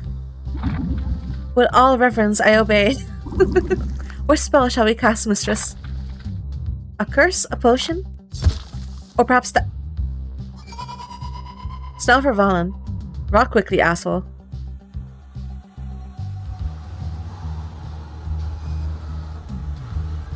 The book let out a truly inhuman scream in at least a dozen voices as its own magic began to destroy it.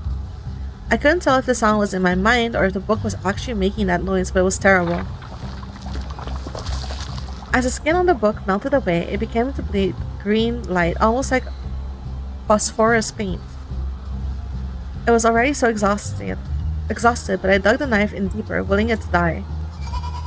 As I did, the knife began to rust and crack in my hand, and the vines started to wither away and snap. Which wasn't good, since those were the only things holding me upright. It is a yandere. It is! Yandere book. Fortunately, Candy had also broken free of their vines, and they were already there to give me a hand. They pulled me away as Joy's body collapsed and dropped the melting book on the floor. As we watched the book dissolve into nothing, I heard it whisper 3 last words in my mind. You used me. I couldn't tell if it was meant as an accusation or a thank you. Is it over? Yeah, it's over. You crazy beautiful Sherlockian bitch. Do you have any idea how insane of a risk that was? You could have killed yourself over a dozen ways just now. You could have melted yourself or been flash frozen. Or, Jill, settle down. Thanks to you, I knew exactly what I was doing. Huh? Besides, you're one to talk. What exactly were you going to do if I shot that flare at you? Oh, well, it doesn't matter now, does it? That's what I thought. You're sure that thing is dead, right? No last minute twist jump scare? Well, I can't feel the barrier of the storm draining my life away anymore, so... Wait, the bear is gone? Everyone's inside it will... Calm down, V. Your connection to it's been severed, but it's still there, for a few more seconds anyway. The barrier was designed to carefully release everything in the expulsion queue as soon as the spell was broken and then dissolve it. No matter how it was broken. It's one safety feature I made sure to keep. Thank hell. I should finish spinning everyone out right about... Lights come on. There we go. We're back in your proper reality and back to the power grid. Whoa, look at the witch. Oh. Looks like she was flash frozen. What? How is that possible? Well, The book was using her as a battery, remember? When V used a knife on the book, it must have drained all the energy it could out of her trying to defend against it. Of course, since the knife came from the book, overcharging itself overcharged the knife just as much. It must have drained every electron of energy trying to fight itself. That body temperature is probably sitting somewhere close to absolute zero right now. Or maybe even as low as Twitter's market value. I say that was a pretty genius level move, except there's no way you could have known it wouldn't drain you too, V. Oh come on, it was a witch's spell and the book had no control over the knife. You know, you don't know that. It could have altered the spell so it would drain you and take you with it. No, it couldn't. Remember what you said about a homunculus controlling anything more complicated to use than just saying a word? We saw it use an activation phrase when it used the knife on the witch. Which means that it was a spell it couldn't control naturally, and that anyone could do. Also, you told me that a spell can't be stopped once it starts. Once I put the knife in and said the words, there was nothing I could do. And Joel told us in the Jeep that the book was vulnerable to its own magic. Exactly. And I mean, come on. Flesh melting knife, flesh covered book. Pretty obvious setup, don't you think? Okay, I'll admit that is pretty obvious. I don't mean to rain on the parade, but we do have a corpse to deal with, and the sheriff is going to be here eventually. Just leave it where it is. What? Jill's right. Just leave it there. If it's as cold as she says it is, then it's probably not a good idea to touch it. But the sheriff. If the sheriff or his bias wants to try to arrest us, let him try. I'd love to hear his explanation on how we turned an old woman into an ice sculpture next to a roaring fire. Roar. And how we particularly liquefied her frontal lobe, and that we did with the murder weapon that just rusted away and dissolved into glowing goo. We killed the Yandere Slave wannabe self-trusted book. True. But now we have to deal with the paranormal FBI. I guess you have a point. None of this would ever hold up in court.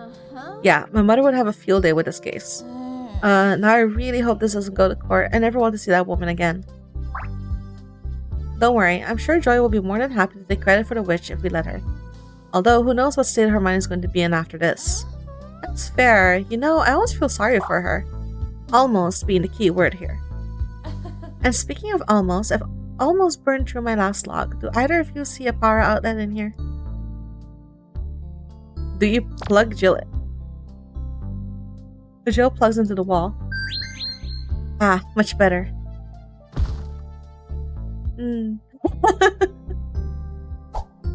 I don't know how you two can relax in the same room we just nearly died in multiple times. You get used to it. I sincerely hope I don't. So what now? Now we wait for the supernatural cavalry to show up. The HPA should be here any second. Provided they didn't stop to try to interview everybody who left the barrier first. Well, they can take their time. I'm in no hurry to talk to a bunch of racist demons right now. That's fair. 13 years. You have got to be kidding me. You. You're going to pay, all of you. Joy, what the hell are you mad about now? Duh. Yeah, ding dong, the witch is dead, dumbass. You got what you wanted. It was my revenge. She was supposed to die by my hand. Well, it was your hand that stabbed her in the head, so technically... Shut up. You just had to interfere. Your slut and your stupid-looking pumpkin bitch. Hey, she's an adorable pumpkin. Oh, thank you. What's the matter, V? No petty insult? Not going to try to convince me to let the others go in exchange for your own life? Joy, you're pointing a flare gun at me while I have a fire demon on my lap. You are not a threat. You are a joke. Shut up. Joke of a threat. Shut up. The only joke here is your pathetic attempt to trick me. Of all the crazy... Is this delusion of grandeur or just narcissism? Well, the two terms are usually interchangeable, but she is definitely delusional. Stop ignoring me. We're giving you a chance to leave because we feel sorry for you. Well, I'm not. I'm just too tired to care right now. no. I'm just waiting for her to waste her one only shot so I can fold her into a pretzel. Never mind. Fire away. I am not... Oh, what? What? But I was just... I think it's best I hold on to this. Professor Meridiana. Hello, Jillian. Getting yourself into trouble as usual, I see. Well, I had a good reason this time. So you always say. Although I must admit, your present company has me optimistic. Okay, hear me out. I know you can't see much, but still hear me out.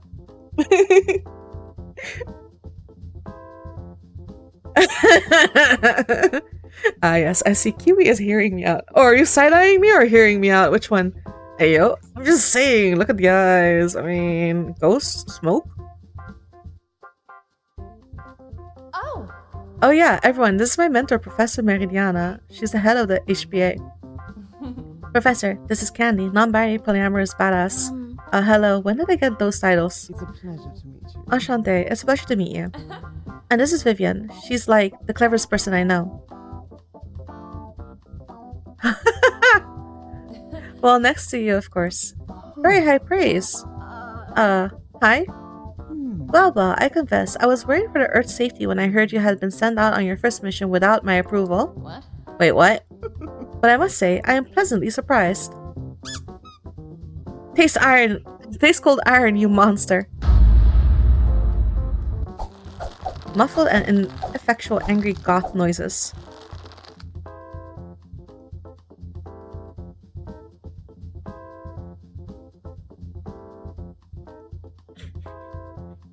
So Hope, about those eyes.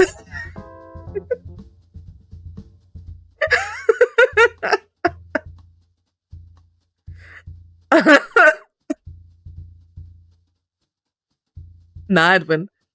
By the way, who is this angry young person? Well, that's kind of a long story.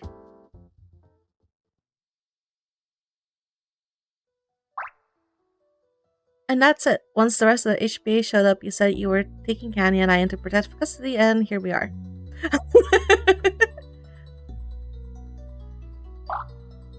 Here we are indeed. I must say, Vivian, I am both appalled and amazed by everything you've gone through. I'm just surprised I was able to talk about it so easily.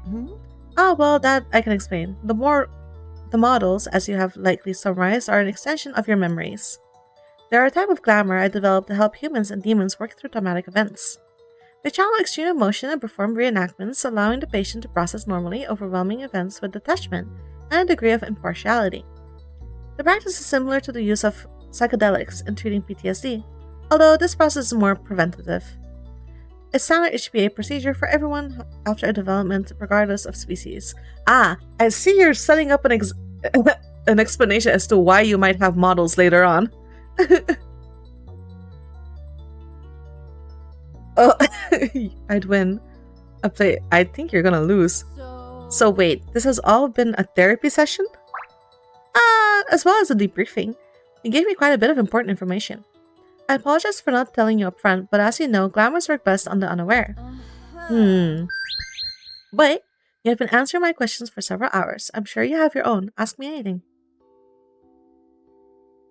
Right, Mark? I realize it's not really your jurisdiction or whatever, but what about all the stuff with the seventh sin? Do you know what's going to happen? While the HBA does its best to stay out of purely human affairs, the unusual chemical creation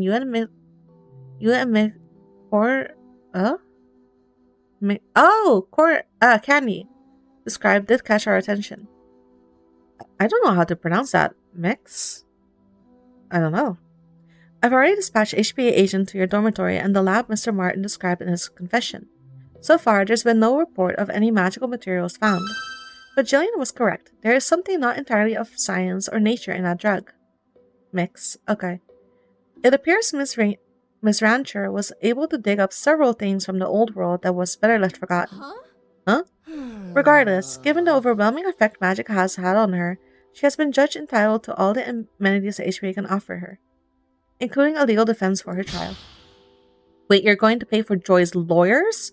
You're going to help her get away? No. Do not misunderstand. She will see justice. But while Miss Rancher's actions resulted in dozens of deaths and the suffering of hundreds more, the catalyst behind all those tragedies was magic. And as such, she is the HBA's responsibility. Despite the inestimable pain she has caused, she began as a victim of our carelessness. Also, the events of tonight have thoroughly broken her mind. Her repeated humiliation, the living memory of her own death, the trauma of having her body stolen and enslaved by the person she hated most. Add to that the crushing blow that she will never be able to achieve the revenge she dedicated her life to. It is all far more than the human mind was designed to bear, especially in a single evening. She truly is unfit to stand trial, but we will see to it that she is given the best care possible. And perhaps one day she will be of sound enough mind to answer for her crimes. Perhaps even come to feel some regret for them. Mr. Martin, on the other hand, is an entirely different story. As he was not exposed to any magical interference in his life until very recently, he will be receiving no assistance from the HPA. Ugh. Which means I think it's very unlikely that he will be able to find a lawyer willing to represent him. The boy left enough evidence to choke a blue whale. Oh, really? It seems he was convinced that Miss Rancher and every other criminal associate he had was going to betray him eventually. In preparation, he kept several hazard dossiers of evidence against them, presuming to use as their leverage or blackmail. However, he also included every conceivable piece of evidence which could implicate himself in those illegal dealings as well. Everything from photos to printed receipts and diary entries. I've never seen anyone self-incriminate like this before. The boy is a prosecution's dream come true.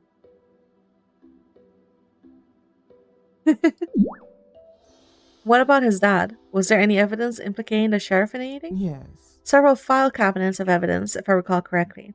Sheriff Martin has already been taken into custody along with all of his deputies, which has turned Cravenport into something of a legal madhouse. The state and federal authorities are still arguing over who takes over when the local police are arrested. Although, last I heard, the FBI was flying in every available investigator they have to process the entirety of the sheriff's station as evidence. Sounds like I'm safe from the sheriff's wrath then. We have already filed an injunction to keep your names out of the public record. And HPA agents will be keeping a demonic eye and ear open for any possible acts of retaliation or intimidation against you or Mixcorn, legal or otherwise. Thank you. Will I ever see Joy again? No. No, you will not. She will be taken far away from here for her recovery, and you will not be given her location under any circumstances. Yeah, that's probably for the best. Closure is not something that is often achieved face-to-face with your abuser. It comes only when you allow it to happen. She will face justice, and you will move on. I can't tell if that's supposed to be a threat or an encouragement. It is whichever you need it to be.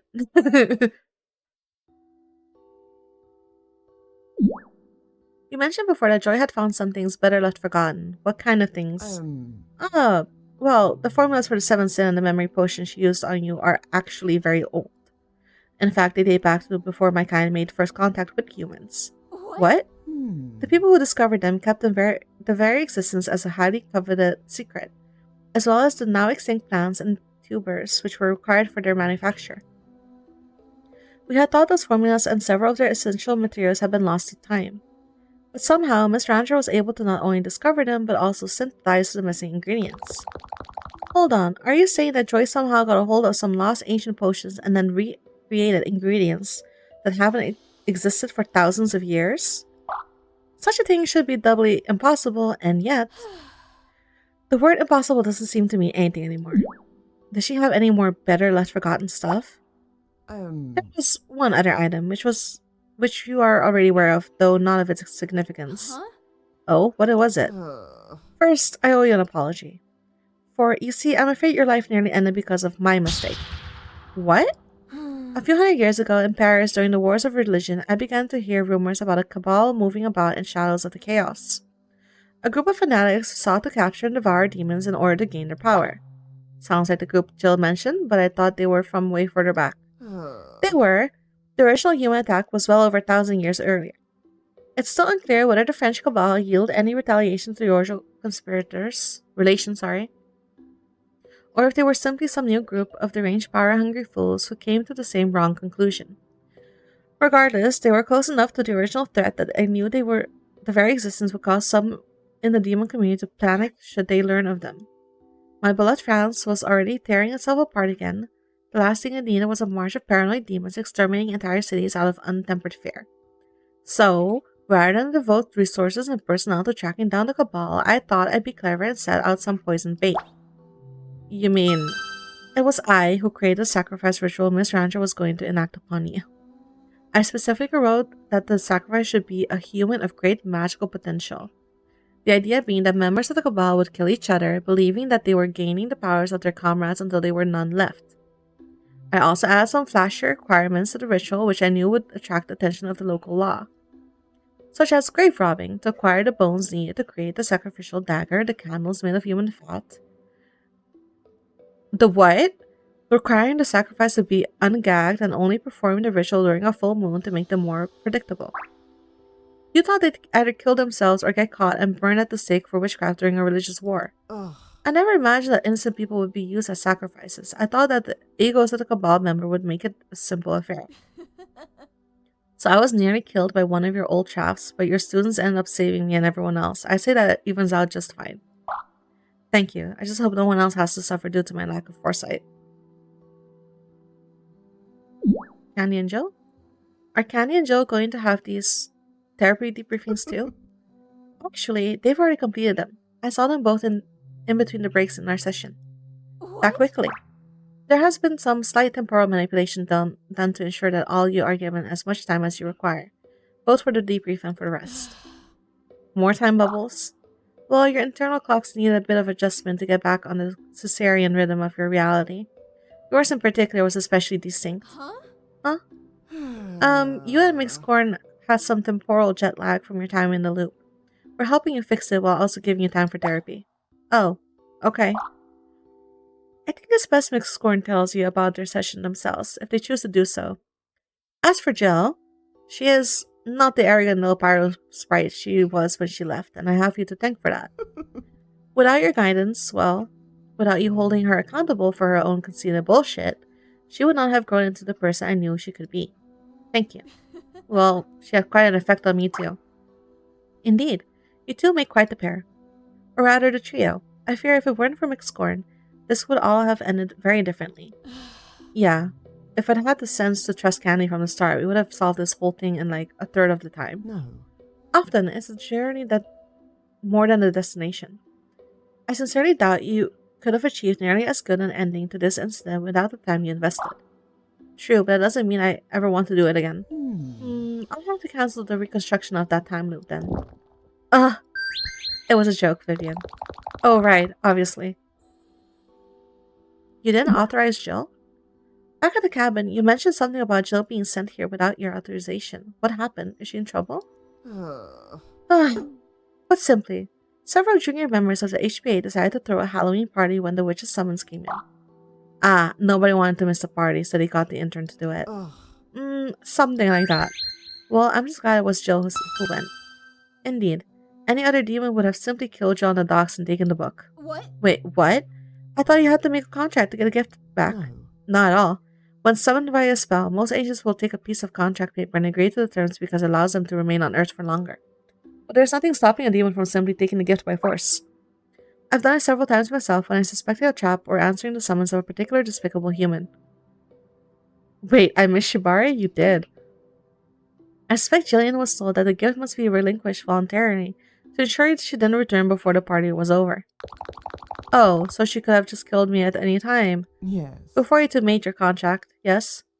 It's amazing how many times you both skirted disaster without even knowing it. Either one of you could have died more than half a dozen times had things gone even slightly different. Huh, so we were really, really lucky. Yes. Indeed. Though the luck of those junior agents who sent Jill on their mission has entirely run out. I hope you fired them at least. They resigned. However, I may have alluded to their continued existence being crucially dependent upon such action. Oh. I'll have to catch the YouTube video.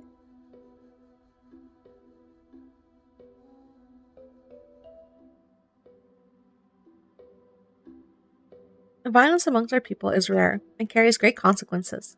But placing my protege in mortal danger, well, it's not wise to threaten a flame when a shadow have teeth. Note to self, don't ever make Jill's bosses mad. Oh wait, you guys can't see her face, right? Missing damage. There's something else I want to ask you about, but it's not exactly related to the case. Go ahead. Joy was drugging me whenever I met Candy. I don't know how often, or if what she did could have any long-term effects, but I already have autism. Is there anything you can do to make sure I don't have any more damage? Before I answer that, I have a question for you, Vivian. When was the last time you were giving a mental health evaluation? I don't know. I guess when I was diagnosed. That was when you were very young, yes? And were on the spectrum where you placed? Oh, I don't know. My parents just always said I had autism. They never gave me any specifics. I thought as much. You needn't worry. You have already analyzed the memory potion and conducted a full physical and mental evaluation of you when we took you into custody. The drug amounts to what is essentially a severe hangover. There are no long-term effects, and your mind is unaltered by it, apart from the memories you have already lost. That's a relief. However, it seems clear you do require some behavioral adjustments. What? After stating that you had autism just now, you expressed concern over having more damage. It's just Vivian, in a single night, albeit a very long night, you thwarted your own murder plot, exposed the most lethal drug ring in your country's recent history, defeated a legal untouchable serial killer without exposing yourself to judicial dangers, taught my protege empathy, and quite possibly saved your entire planet from an eventual magic apocalypse. This was thanks in no small part to your dogged hyperfixation, your incredible deductive reasoning, your meticulous approach to problem solving, and your own unique ability to grow and adapt to situations that exceed expectation. You are not damaged. You are a screwdriver in a society that judges everything like a hammer. Your autism is something to be understood and embraced, not to be ashamed of. Okay. However, I can see that word holds a lot of pain for you. May I suggest using the phrase neurodivergent when describing yourself in the future? I think it will be a more accurate representation of you to others without the uncomfortable baggage for you. I can give that a try, I guess. Good.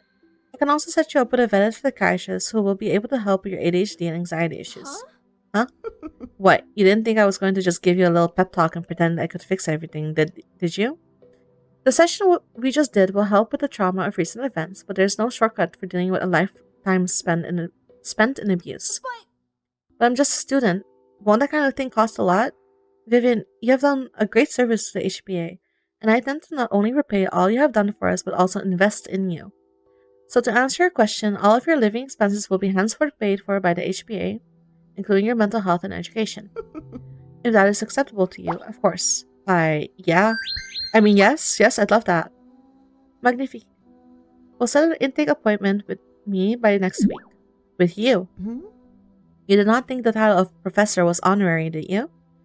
I have attended and graduated from many illustrious human academies over the years and taught at most of them, especially for psychiatry. But before you ask, I have never put any stock into Freud's theories, although I was able to convince him that sometimes a banana was just a banana. I'll be in your care then, thank you. One last thing. I'm broke because of VA classes. Oh yeah, how are those going? Professor, you said I could ask anything, right? Yes. And I meant it. Well, When I told you the name of the book, you looked surprised. Why? I really need to begin practicing my poker face again. Jillian neglected to mention the name in her interview, and Mixcorn could not recall it. When you spoke it out loud, it was the first time I had heard that name in a very, very long time. So that book was one of the gifts used in the original demon attack? No. No, I can personally assure you it was not. Then why were you so surprised? Because while the original Hex and Hair's Blood was one of the gifts used in the first human attack, I destroyed that book myself over 500 years ago. Wait, what? My thoughts precisely. I came across it somewhere around what is now known as Bavaria in the early 13th century. It fit the description you gave exactly: pale living skin, the words "their Hex and Hair's Blood" written across the cover, and a human spine. I should have realized earlier, but I wrote it off as another mutation anomaly until you said the name. Mutation? You mean like how its cover got darker and it grew an eye? Yes. Yes, although that seems to be an attempt to mimic you. The original book was known as the Maga Quantum and appeared as a simple letter-bound grimoire when it was used in the attack. Though it had taken on a new name and mutated into its more grotesque form when I discovered it. I took it back to HPA for study after I recovered it and compared it to every gift I had on file. Despite the extreme physical changes, its magical signature was an exact match for the Maga Quantum. It keeps reincarnating? Oh, very nice. I analyzed and recorded every proton of that wrecked anomaly before destroying it. Why were you so interested in it? Well, the fact that it had changed so much of itself was strange enough to warrant examination. We'd never seen mutations in a homunculi physical form before. And there was also the fact that it had been used to murder 3 demons before I had discovered it and killed its owner. Wait, but Jill said there's never been a human-on-demon fatality before. And officially, there still hasn't. Ugh, this is making my head spin again. Mine as well. Ask your questions. I'll do my best to keep the answers simple. Other demon deaths? What did you mean there haven't been any human on demon fatalities officially? I mean that there have never been any deaths that the public has been forced to acknowledge. Huh? Forced, you mean you don't want to know about it. Not all demons are able to accept their mortality as easily as Jillian. Our race can normally persist for as long as we wish to. However, when we feel that we have reached the fullness of our lives, we may choose to disseminate ourselves back into the fabric of our world so that our personalities and knowledge can be born anew. So you're reincarnated over and over again. Many of my kind see it that way. However, our personalities meld with the essence of all others who have come before us, so we are never born exactly the same. Memories from previous lives may carry over, but they are more often than not blurred or forgotten, leading to only vague imprints on personality. It is a significant, less fun form of reproduction than sex, but every species has its limitations. However, if we die by any means in any reality other than our own, our identity simply dissipate. We leave behind no body or remains.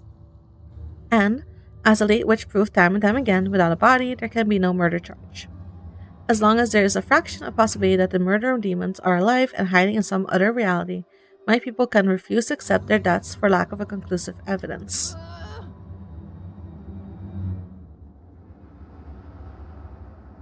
They'll be fine. But that's insane. What about the contracts? Isn't that evidence those demons met with the book and never came back? Yes, but they only prove exactly that. They met the book and never came back. It wasn't enough to prove that they had been killed by the first book, and it won't be enough to prove it now either. Evidence means nothing to those who wish to remain ignorant. Does Jill know? Does Jill know about the other murdered demons, I mean? Yes. She does now. I told her during our debriefing. I was going to warn her before her first mission, as I do with every other of my agents, but I didn't get the chance. So everyone in HB is aware of the truth. Aware? Yes. Do they accept it? No. Very few are willing to acknowledge the dangers, especially since occurrences are extremely rare. And, as Jillian mentions, agents I have presumed dead sometimes just return late after becoming distracted by human media. So my efforts to protect my agents are undermined by their own unprofessionalism. Well, maybe this will give your people a wake-up call. I doubt it, being that I'm the only one who believed the original murders even occurred and that it was my protege who reported the incident. There will undoubtedly be rumors that she invented the events to gain my favor or punish those responsible for deceiving her. That's so stupid. Truth be told, they will have little time to gossip. I should have cleared house at the HBA centuries ago. Unfortunately, our authority concerning the restrictions of dimensional travel is contingent upon several requirements, including that I consider to be an unreasonable standard for grounds of dismissal from the program. However, sending an unprepared intern by herself on an unsanctioned mission will be more than adequate grounds for a thorough reevaluation of staff. I dare say Jillian's reputation as a trouble magnet will work to our advantage this time. I wasn't the only one who feared for the Earth's safety when I heard she had been tricked into leaving. But she's not a danger to us. Jill did her best to make sure Candy and I were safe, and she even put herself in danger to help us. I know. She's matured a lot in a very short time. Which is why I'm promoting her as our top field agent, though there will be very little competition for that title after I'm finished. Still, it looks like I'm going to be very busy and understaffed for some time. 2 of the same books? How should there be more than one of the same book? Could it have, I don't know, cloned itself? To all my knowledge, such a thing should be impossible. Just as impossible as Miss Rancher resurrecting an ancient potion with extinct ingredients. You think they're related? My late husband had a saying, 1 impossible thing is a miracle, 2 is a con. Wouldn't that imply the existence of a con artist? Indeed, which is even more troubling as I have no secret of the previous Hexen incident. I brought it to the attention of everyone I could in an attempt to make them see the dangers, but it was dismissed as a fearmonger. Before I destroyed the book, I made an inert reference copy of the homunculus and its shell and kept it what I believed was a safe place. It is possible that someone used that reference to create this neo-Hexen you encountered, as well as provide Miss Rancher with the means to create those potions. However, I cannot begin to summarize why any demon would resurrect the only known predator of our kind. I might have a theory. But you of all people should know that it is a capital mistake to theorize before one has data. Those were the words of the great Mr. Holmes, were they not? Sorry. Don't worry. I'll be sure to keep you abreast of any developments as I find them. In exchange for a small favor, of course. Favor? You mentioned a favor. What kind of favor? Two impossible things set a precedent for more. I want you to keep an eye out for any more unusual occurrences around Craven Port and the surrounding area. Don't you think whoever is responsible will try somewhere else now that the HPA is involved? Perhaps. But for all we know, attracting my attention may have been the goal of this whole incident. Regardless, the Neo-Hexen was created at least 13 years ago, and Miss Ranch's alchemy experiment only began recently. I also know of at least one more supernatural incident that has occurred in this area during the last decade. There are likely more improbable things happening to be discovered. Then shouldn't you have actual agents investigating around here? Yes. We do, but as you know, a demon's perception of what is normal is very different for humans. Which is why I want you to indulge your curiosity at every possible occasion. Question what others would dismiss as cultural norms or taboos. Seek truth when your peers would rather not acknowledge possibilities. So basically do everything my parents raised me not to do. Without shame or apology. I think I can do that. Now, if you have no more questions, I believe there are some people waiting for you in the lobby. All done with the debrief? Just finished. When did you get your body back? Oh, Candy needed an extra pair of hands, so I swung by home and picked up my spare body while we were with the professor. Also, hi, Professor. Hello, Jillian, and bonjour, Miss Mixnox. Corn. Mixed corn. Oh, just call me Candy. Everyone does. Yes. Very well, Candy. Extra hands? What did you need the extra hands for? Well, there was an open 2-bedroom apartment in my building, and as a thank you for helping with the book and everything, the HPA offered to help me move and cover my rent for the rest of my time at the Cravenport U. That's amazing! I wonder if we can get that deal. Actually, we just finished moving your stuff into the extra room. Oh! What? What? Oh, well, you don't have a roommate in your dorm anymore, and we figured you probably won't want to spend the night alone there anyway. The FBI and HPA already went through it and took all of Joy's stuff out, but still. Ah, I see the HPA is playing Cupid. Why stay in some half-empty place with bad memories when you can have a fresh start with someone you actually know and trust? I'm still waiting to hear that story, by the way. We know it's a big change, and we did it without asking you first, but you were gonna have to move eventually anyway. And this way, it's rent-free for the next 4 or 5 years while I get my degree. Plus, the apartment has a beautiful balcony and the biggest community garden you have ever seen. You're gonna love it, I promise. It's fine. I just wish things would stop moving so fast all the time. I know, but this will be the last big change for a while, I promise. I hope not. V's single virgin status could still use an update. Jill. What? I don't want you getting grabbed by another more crazy cults. That may be a valid concern, actually, though there are other ways to be vigilant. Anyway, you'll have your own bedroom and your own space so you can decompress whenever you need. And I have my bedroom for when you feel ready for another change. Whenever that is. No pressure. I think I would like to try sleeping in the same bed, actually. Just sleeping. Though, like those sleepovers we used to have. I would love that. Aww. Respecting boundaries and open communication about expectations and eventual goals. You two are off to an excellent start. Best takes notes, Jillian. Huh? So are you going to tell me how you two met or not? I don't know. Maybe tomorrow. Ugh. Vivian, be nice. I must admit, I've grown rather curious myself. It's not a very exciting story actually, especially compared to last night. It's also a little long. You sure you want to hear it? I need to... Just tell us already. Well, you've already heard most of the story. Vivian and I were next door neighbors and best friends all throughout middle school. Her ultra-conservative parents never liked me though. They thought I overstimulated their only daughter too much. The Corn family treated me like just another kid. They didn't get mad at me when I ran around in their backyard with candy or got too excited watching TV. Yeah, but your parents' definition of too excited wasn't anything more than you quietly reading a book in a corner. Of course, that didn't stop them from having us babysit or take Vivi with us on family camping trips so her parents could go on their own vacations without her. Funny how they disapproved of us until we were useful to them. But it all ended when Candy's family moved away after my freshman year of high school. I'm a year younger, so that's when I graduated middle school. My family always had to hide who they were. I had to call my papa Uncle Leo whenever we had company because we lived in a very conservative neighborhood.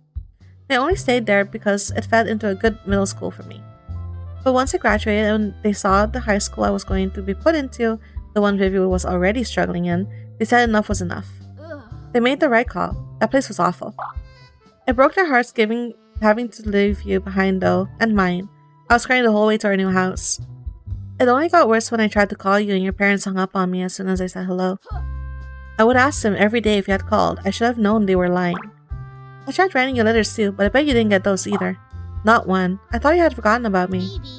I know, but I didn't. I thought about you every day. I just wish I knew why your family hated me so much. It sounds to me like they had some idea Candy's family was queer and didn't want their daughter following in their footsteps. If they were afraid of me being a bad influence on her, then they really weren't paying attention. Vivi's obvious queerness aside, she's also the reason they had to put ropes around the science and biology section of the public library. I still say that was bullshit. I just asked for a book on human and animal biology while holding a copy of The Island of Dr. Moreau. Oh my god. Not wrong. I think it was more the fact that you also asked where to get surgical scalpels that made them concerned. That was completely unrelated. Anyway, eventually I had to give up trying to contact Vivi.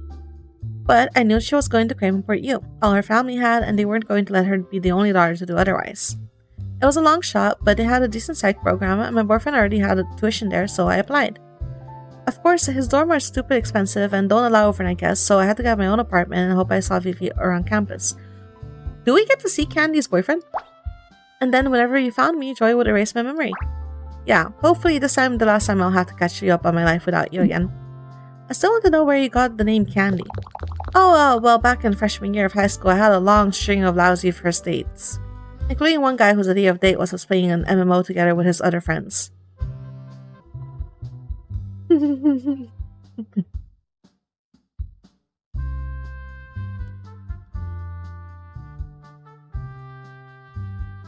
No, that was our biggest backer. The boyfriend is the biggest backer. Candy's molecule was going to be shown in DLC, but we didn't hit that goal. Ah, okay. It took me forever to make an account. I kept seeing every name I typed in was already taken. But there was a Halloween event going on, so out of frustration, I tried candy corn, and it worked. Somehow. I dumped the guy pretty quick, but the game was actually really fun. Everyone kept calling me Candy, and I liked it a lot more than my real name, so I started going by that. Oh, but I'll probably have to find a new name now that I'm coming out as non-binary. Candy is pretty femme. Is it? Just keep it. It's your name. If you like it, it's yours. I'll think about it.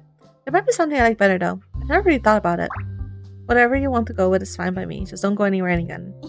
Sorry, you're stuck with me now. Aww. Yeah, they are. What are you doing, Candy? I mean, with the whole remembering dying thing. Well, a lot better than I was. I just don't know how to deal with all of it yet. I'm really sorry I have to live with that now. There was just no other way to save V.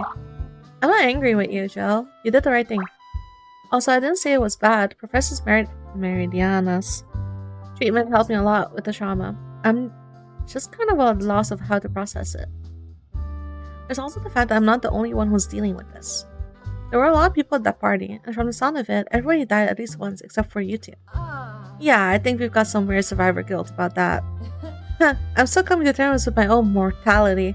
Demons don't usually have to worry about that stuff, but I nearly died like 3 times in there. 9 times, actually, by all accounts. What? That many? That many. It gives you a much better appreciation for the sanctity of life when you have to value your own, doesn't it? Yeah. But there's some good news too. Professor Meridiana and I are going to start a support group for the other survivors. 2 support groups, actually. Right, one of them is going to be a sort of Supernatural Survivors Anonymous thing. And the other will be a formal study with a waiver so we can record the sessions. We're going to learn so much about how humans cope with conflicting memories and their own death. You're right, this is an incredible opportunity. Or also what they remember about their time on Seventh Sin. Who knows what we could learn from that. It's gonna be rough, but we're going to help a lot of people, even beyond the ones in actual sessions. It's true. The HP is sadly quite lacking in proper procedures to care for those affected by supernatural events, which is severely needed since most human psychologists and psychiatrists just want to convince them that it was all a hallucination of some kind. We're going to help those people now, instead of just gaslighting them. In fact, Professor Meridiana offered me a job with the HPA as the head of the new department once I graduate. That's amazing! You're going to be in charge of a whole field of psychology. I mean, I wouldn't go that far. Yes. It is true. Non-binary, polyamorous, badass, department head. You're getting to be a mouthful. I wouldn't have thought you'd mind a mouthful of candy, Jillian. What? It's Halloween. Oh, right. Yeah. Wait, isn't this the day after Halloween now? I suppose it must have been an innuendo then. Well, it's still the season for a little pumpkin pie. Really? What? She's hot.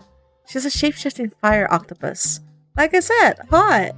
And speaking of octopus, don't you think I've forgotten the time you ran home all excited to show me that painting you found online? You mean the one the library revoked my printer access for? Yes, that one. I don't know why I asked. I've seen the way you look at her. You haven't changed, and kinks are not to be ashamed of. Are you saying you'll go for it if I don't? I'm saying when the time comes, you can both go for it. Jill's a real sweet, real great person.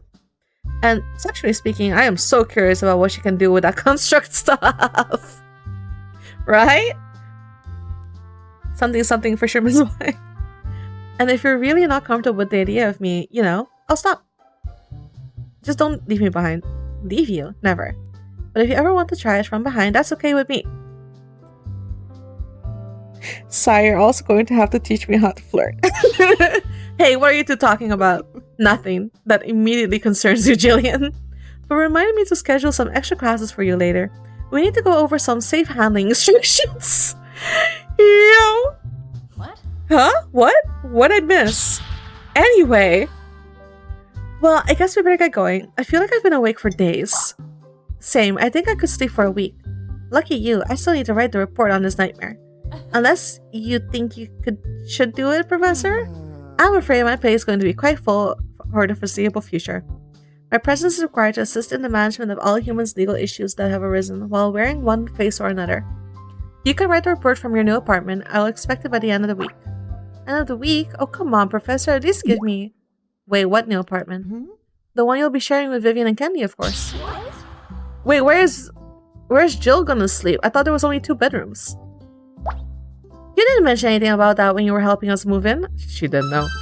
Well, she can't spend all her time in our home dimension anymore. She's still under contract. What? Oh, true! You both are very fond of the word, aren't you? But we finished the contract. The book is gone. Yeah, job's done. Not according to the contract that you wrote, Jillian. Huh? I quote, I, Vivian Victoria Finale, will help Jill the Demon get the magic spell book from the Witch of Shish Kebab Lake, and Jill will make sure I live. Oh! Jill just has to make sure she lives. Indefinitely. Oh. Oh. What? What do you mean, oh? What's there to oh about? I mean, I may not have the book, but we fulfilled the spirit of the contract. That's good enough for me. That's not the issue, though. Quite right, Candy. I see someone's always the problem. What's the problem? I'm telling you, we completed the contract. No. Yes and no. Vivian completed her part of the contract during the second loop. Remember, Jillian? You had the book in your possession thanks to Vivian's help, but you decided that saving Candy was more important. A choice I am very proud of you for, by the way. Thanks. But as to your end of the bargain, there's nothing in the contract which stipulates your service ends upon Vivian completing her obligation. So Jill has to make sure I live. Forever? To the end of her natural lifespan at least. There's nothing about immortality here. Simply that you will ensure, to the best of your abilities, that she lives. Congratulations, you two. You are legally and metaphysically stuck with each other. Wow, they're basically married. Till death do you part. We're going to need a bigger bed.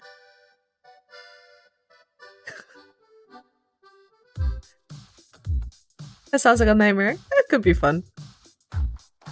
Oh, is this the apartment? Do I click? Oh, I do click. Oh, she got the hat again. Oh, okay. So she just like this between both worlds. What is she doing? It's okay. Listen, I get the vibe, but it's atrocious. What the fuck? It's so colorful. What are they doing?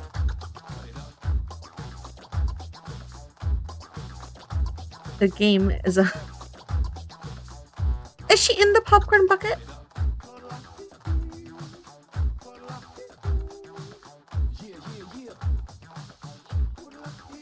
Oh, there you go. Also, who's yodeling? But what if you have to yodel? For the song? Okay, please tell me it's you yodeling. So this is some amazing relief after trauma, abuse, and whole dying many times. It's beautiful. Yeah, they might have almost died. Oh, Candy died a couple of times. It's an audio pack. Yes. Why are their eyes on the TV? There you are. Mother. Who, Jill? Jill's the only one that can be a mom.